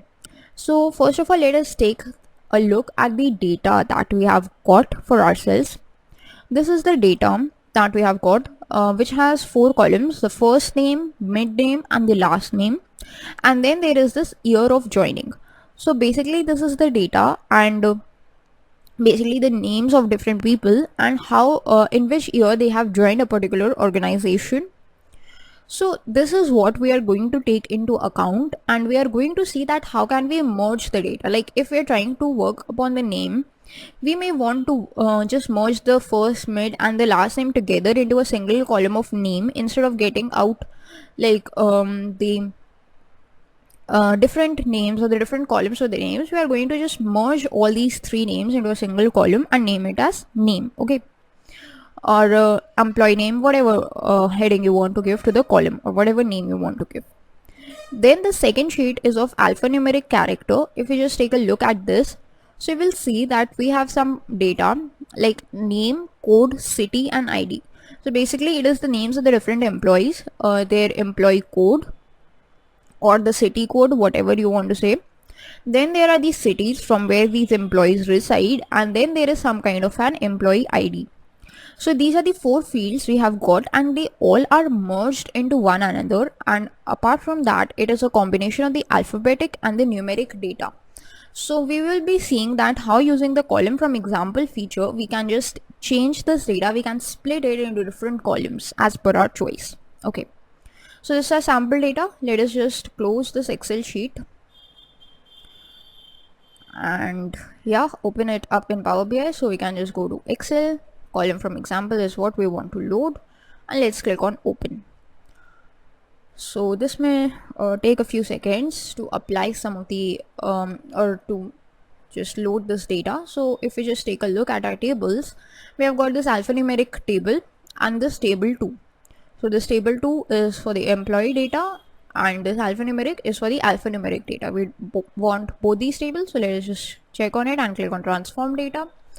Why we are clicking on this transform data? Because we want to open it in the Power Query editor. First of all, before loading it into the Power BI desktop app, because we want to make some changes to the way the data is stored in the tables. So whenever you want to make some changes to your data, you make sure that you open it in Power Query editor using the transform data option. Otherwise, you can simply click on the load option and it will directly open it in the Power BI desktop app. So let us first work with this table 2 data where we have got 3 columns: the first name, mid name, last name and the year of joining. So let us just multiple select this column. So we can just press Control and click it. This is the column selected, so we can just Control click and select another column, Control click and select the third column. Okay. Now we can just go to this add column option, go to column from examples option, and here is from selection. So from selection, what do we want is first of all we have to give like the sample data. Okay, that what pattern do we want? So we can just write like Harry, put a space because we want a space between the 3 names. Then write the middle name, that's James. Then again put a space and write the third name, that's Potter. And we can just click on enter and you can see that automatically Power BI has applied a function, that is text.combine function, in which it has combined the 3 names with a space with one another. Okay, so you can see we have got the results. You can just cross check these results and if you are happy with it, you can just click on the column name if you want to change it. So yeah, I want to change it to name. Okay, and you can just click on OK and all these would be applied here. Now when it is applied, we don't want these 3 names. So what you can do is you can just select the columns which you want to just keep by control clicking it. Excuse me. You can just select them and you can just right click, remove other columns. Okay. However, I am not right now removing these columns because I am going to just take another look at what we can do with it. So what we can do is we can just select these 2 columns basically, and what we can do is we can just click on column from examples from selection and we can add a new column, and that is like employee name, or we can just simply give it a name as EMP name. And what we can do is we can just merge like the first names and the last names together. Okay, so like this, Harry Potter, and we can just click on enter and you can see all the columns or all the rest of the things have been merged. Okay, and you can just simply click on OK and you can see that it is merged as well. So basically this is how you can work with merging the columns in Power BI using the column from examples. Then let us take a look at the alphanumeric characters. Now basically what we want to do is the just opposite of which we did right now. We merged the data in the example that we just saw, and in this case what we are going to do is we are going to just split this data into the different columns. Okay, so let's just click on column from examples. Since we have a single column, so it's the only one that's going to be selected, and we are trying to just remove this name from there. So we are going to just click create a new column and click on name, and we can simply write the name of the person like John, and we can press enter. So you can see it has already automatically taken all the names, and you can just click on OK. So we have got a column. After a few seconds, you can see we have got a column with just the name of the person.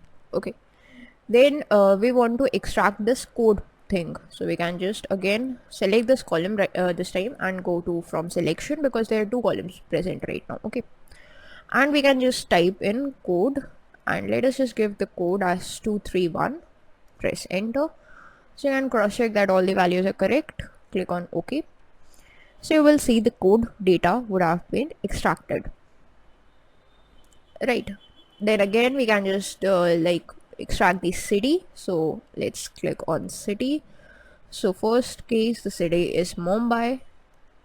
Okay, Mumbai. Right. You can click on enter and see all the cities are correct. You can just change the name of the column to city. Click on OK, and after a few seconds the city would have been extracted. Right, now we want to just remove or extract the ID from here. So we can again go to from selection and we can extract the ID. Like we can provide 12, change the column name as ID, and you will see all the IDs have been extracted. You can click on OK. So this is how you can extract the characters. Okay, suppose you want to extract a different pattern of the data. Suppose I want to extract the name of the employee, then I want to provide a hyphen and then its city. So this is the kind of the data I want to extract. So how can we do that? You can simply go to column from example from selection, and here you can just provide the sample data like John, put a space, hyphen, again put a space, and then the city in which John lives. Then we can just press enter. Okay, so Power query or the Power BI has not understood it. So what message it is giving us that please enter more sample values. So we need to provide some more samples. Let us just provide another sample and see if it has understood it or not. So Catherine, then space hyphen Delhi. Okay, now if you press enter, you can see it has understood Bonnie, Indore, Ivan, Bangalore, Richard, Johannesburg, and Caddy, Mumbai. So yeah, it has understood it. We can just write like name, city, or whatever the column name you want to give. You can just click on OK. So basically this is what is the power of the column from example feature. You can simply provide a data. You can just train your Power BI that what it is, and it would automatically work for you. In this video, we are going to learn about a concept or a feature known as the conditional columns in Power BI. So what is conditional column? It is a type of a column that is generated on the basis of condition. If you are familiar with the concept of programming, then you must have heard of the conditional statements like if-else statements. So the conditional column works in the similar way. If you are an Excel user, then you must have heard of the conditional formatting or the if-else statements in Microsoft Excel. So the concept is kind of similar. If you are a total newbie, then don't worry, I will explain the conditional columns from scratch in this video. So basically, let us take a look at our sample data. This is the points table named sheet, and the name of the table is also points table. We have the names of the different employees over here and how many points they have scored is given. So the criteria of the company is that over the month it gives some points to the employees, and on the basis of the points it gives them remarks. On the basis of these remarks they are credited their bonus or whatever it is. So if we take a look at the points, then there are these negative points possible, positive values are also possible, and some of them have even scored a 0. So the criteria of the company is that if the employee or the person has scored a negative point, then the remark would be like bad work or below average. If they have scored a 0, then they would be given a remark of average. But if they are given a positive score, then there would be like good work or above average or excellent work, whatever it is. So basically these are the values, or this is the condition on which these things work, and this is exactly what we are going to see, that how can we write a new column or create a new column called remarks on the basis of these values. Okay, so this is our one data. The second data is from this date table. We have got the different kinds of dates over here. So what will these dates do? It would just provide us with a criteria. Like we can take 4th October 2017 as a criteria, and whatever dates are appearing before it, we can just compare them, and we could write like okay, these dates are before our specified criteria, and if the dates are after this, we can give a simple message that they are after the specified criteria. So basically this is the kind of the thing that we are going to do.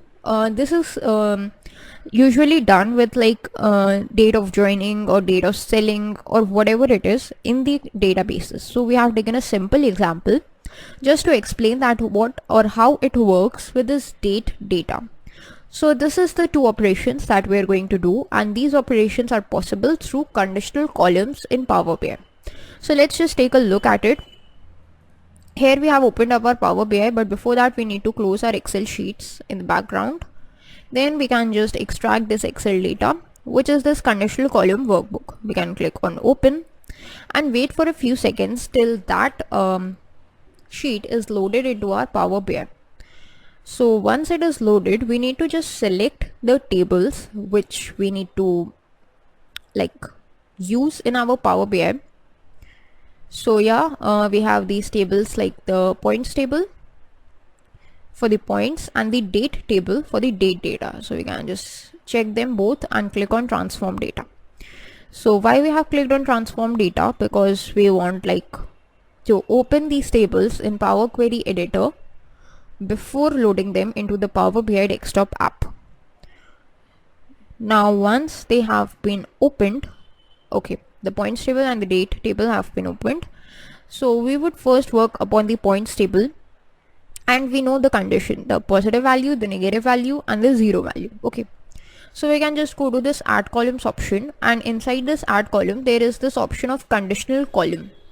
Okay, we can simply click on it, and after it you will see that a dialog box will open up like this. Okay, the first thing it asks us is the new column name, that whatever new column you are going to add, what is going to be its name. So I'm just going to change its name to like remarks. Okay, because I'm trying to give remarks to the employees. Now there is this if condition that is being applied. So if the column name, so we are going to just check upon the column name called points scored. So let us just select this points scored column from the drop down. The operator is equals. We do not want equal, we first want to check for the negative value. So if the column name is less than 0, so if any value is less than 0, that means that particular value is a negative value, right? So we are putting this condition, if points scored is less than 0, then what output do we want? We want output in a value, in a kind of a value for this column called the remarks column, that is below average. Below average, right? Average, yeah. Then if I want to add another clause, which I want to, because I want to check for the positive values as well, this is also the negative values, I want to check for the positive values too. So I can simply click on this add clause option. So it would write like else if, which means that if this condition is true, that is if the value is negative, then we would get below average. Otherwise, if this value is not negative, then you need to provide another condition, that is if the points scored is greater than 0, which means that greater than 0 means a positive value. So what we can do is good work. So that's the remark, good work. Okay, and if both these conditions are not satisfied, which means if neither the value is negative, neither the value is positive, which means the value is 0. So in this case, what remark do we want? We want average to be the remark, and we can just click on OK and wait for a few seconds. Okay, so if you just take a look at the results, so this, the column name is remarks, absolutely correct. -18, below average 33, that's a positive value, good work. Below average 0, average, and so on. You can just check all the records if you want. So this is the correct output that we have got. This is exactly the output that we expected, and that's exactly that what we have got. So this is a simple example of how you can work with the conditional columns in Power BI. Let us take a look at another example. Now we have a date table or the date data. So we have taken this 4th October 2017 as a criteria. We are going to mark all the days or all the dates before it, and we are going to check all the dates after it. So let's see why we have chosen this date data as an example, because this works in kind of a different way. We have to apply some more things, some more concepts. So that's why let's see. So let's just go to conditional column in the add column, and let us just provide a custom column name. So that is again going to be like a remark. Okay, so if you need to select the column name, which is only one, the date column, the operator is equals. So since the value is a date column, so we do not need to check or select like is greater than or is less than. We have is before and is after. So if it is before, what value do we have? We can select, we can either enter a value or select a value from the column. So we do not want to select a value, we can just simply enter a value, or we have got this calendar option from where we can just choose a value because it's a date. So we can just choose a value from the calendar itself. So what we are going to do is we are going to hover over to the year 2017. Okay, so that's 2017 and October. We wanted 4th October 2017. So yeah, that's the data. If the date is before this, so what we can do is like before criteria. That's a simple message that we want to give. Otherwise, so we are just focusing on one condition only, that if it is before it, so we want before criteria. Otherwise, if it is not before it, what we can do is we can just go with after criteria.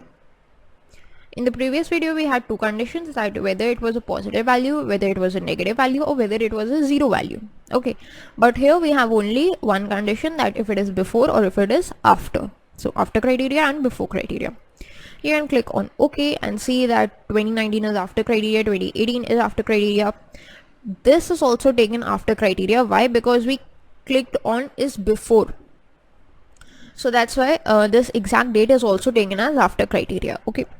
Then 2019 after criteria, 2017 before criteria, 2002 before criteria, after, before. Absolutely correct. All the results are absolutely correct, and that's how you can just work with the conditional columns with the help of conditions, the different conditions in Power BI. Also, this is just an example. We will see some more examples of conditional columns. In this video, we are going to see another look at the conditional column feature of Power BI, but this time we are going to use different data sets. First of all, we are going to see that how can we apply the conditions that are spanning through multiple columns. Means whatever the condition we are trying to look at will not be concerned with only a single column, but it would expand through multiple columns. So we have our sample data over here. This is our table which is going to act as our data source. And what criteria do we have over here is the names of the different employees, how many points they have scored in our company over the past month, which means they could be positive, negative, or 0 points, and what is the distance of the company from the home, that is wherever they have provided their address and wherever the company office is situated. So what is the distance between these two?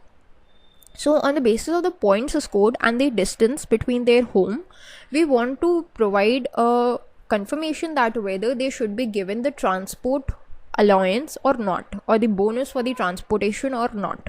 Okay, so the criteria is that only if they have scored positive points, then they would be given the transport, and if their distance is like less than say 50 kilometers from the home. So basically this is the distance in kilometers. So we would be seeing that if they're given the positive points, which means Susan, Daniel and Paul are the three ones that are eligible for a transportation bonus, and we have to check also the distance from their home, that if it is less than 50 kilometers, then only we can give the transportation bonus, otherwise we would not give. So it doesn't matter if your performance criteria is negative or if it is 0, you would not get the bonus. Only if your performance is above average and you are living within 50 kilometers, then only you would be getting the transportation bonus. So that's the policy of the company, and that's exactly what we want to take out from this data. So this is one data set in which we are spanning through multiple columns for the conditions. The second option is this. This is the items table. Basically, there are two employees, Susan and Joe, who have done the auditing of the items, who have checked the quantities or the items or the different items like table, chairs, binders, desks, etc. All the things that are present in the shop or in the company, whatever it is, and they have given us the report. So we want to check these different values and find out that how many items they are giving the same value and how many items they are giving the different values. If there is a difference, then we may need them to cross check these values once again. So we need to check that which values are same and which values given by them or which stock items given by them are different. Okay, so this is the criteria. In this case, it is also spanning through multiple columns, and this also is spanning through multiple columns. So we have the distance table sheet and the items sheet in Microsoft Excel that we would be seeing right now. Okay, so let us just close this Microsoft Excel and open up our Power BI. Let's go to the recent sources and click on this conditional column sheet or the conditional column workbook, because we just opened it up in the previous video, so it would be faster that way. So we have this distance table and the item table. Yeah, so let's just check them and click on transform data to open it up in the Power Query editor. Let's wait for a few seconds till it's loaded.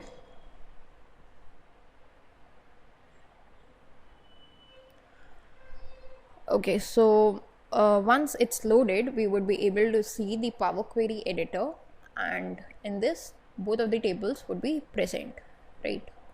So you can see that this distance table is present and the item table is also present. So first of all, let us take a look at this items table. Okay, we are going to check that if the value they have provided, Susan and Joe, whatever value they have provided, if it is same, then we want to just give a remark that it's same. Otherwise, we want to give a remark that it's different. Okay, so let's go to this add column, conditional column, and we may need to wait for a few seconds. Okay, so that's the new column name that we are supposed to give, and it's going to be like the result. So we can just go with result. The first thing is we need to select for the Susan column that whatever the value Susan has provided, so the column name is going to be Susan here. Operator is going to be equals that whatever the value Susan has provided, if it is equals to the value that Joe has provided.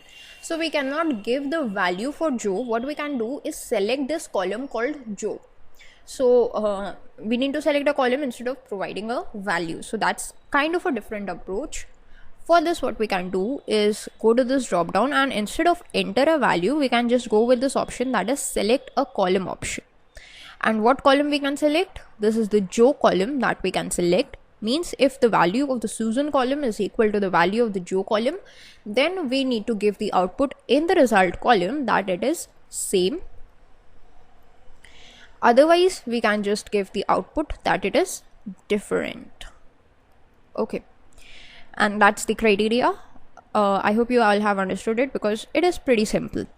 Then you can just click on OK, and you can see that Susan has provided that there are 890 tables, but Joe has said that there are 860 tables.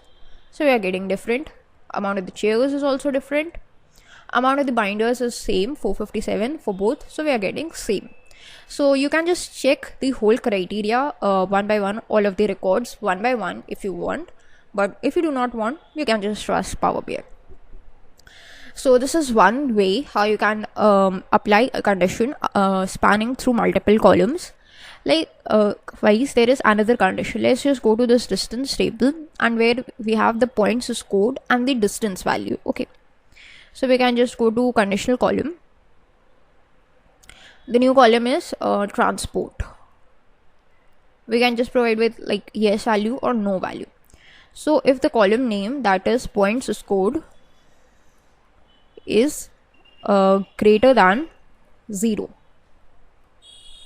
Okay, if it is greater than 0, then we need to check the distance, or if it is greater than 0, then only we need to check the distance, and if the distance is less than 50 kilometers, then we need to provide the transport value. So these are the two conditions that you need to check. But the other way around is that if the distance is less than 0 or if it is equal to 0, then we do not need to provide the distance. Sorry, we do not need to provide the transport, and we do not need to check the distance at all. Okay, so instead of going for multiple conditions, we need to go for the thing that is providing us only one condition. So instead of is greater than, we can just go with is less than 0. Then in the transport column, we get the output as no, and we can add another clause that if the points scored is equals to 0, in that case also we need to provide the output as no, which means if the points scored is negative for the first clause and if the points scored are equal to 0 as per the second clause, then we can just provide a simple no. Otherwise, if that is both of these conditions do not match, then we can simply just go with the thing like you can just go with distance, or we can just go with another clause, add clause, else if. Now instead of the points scored column, we want to check for the distance column. Else if the distance is less than or equal to the 50 kilometers.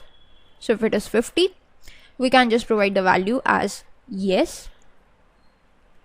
Otherwise, we can provide the value as no, which means this third clause will work only if the points scored are positive.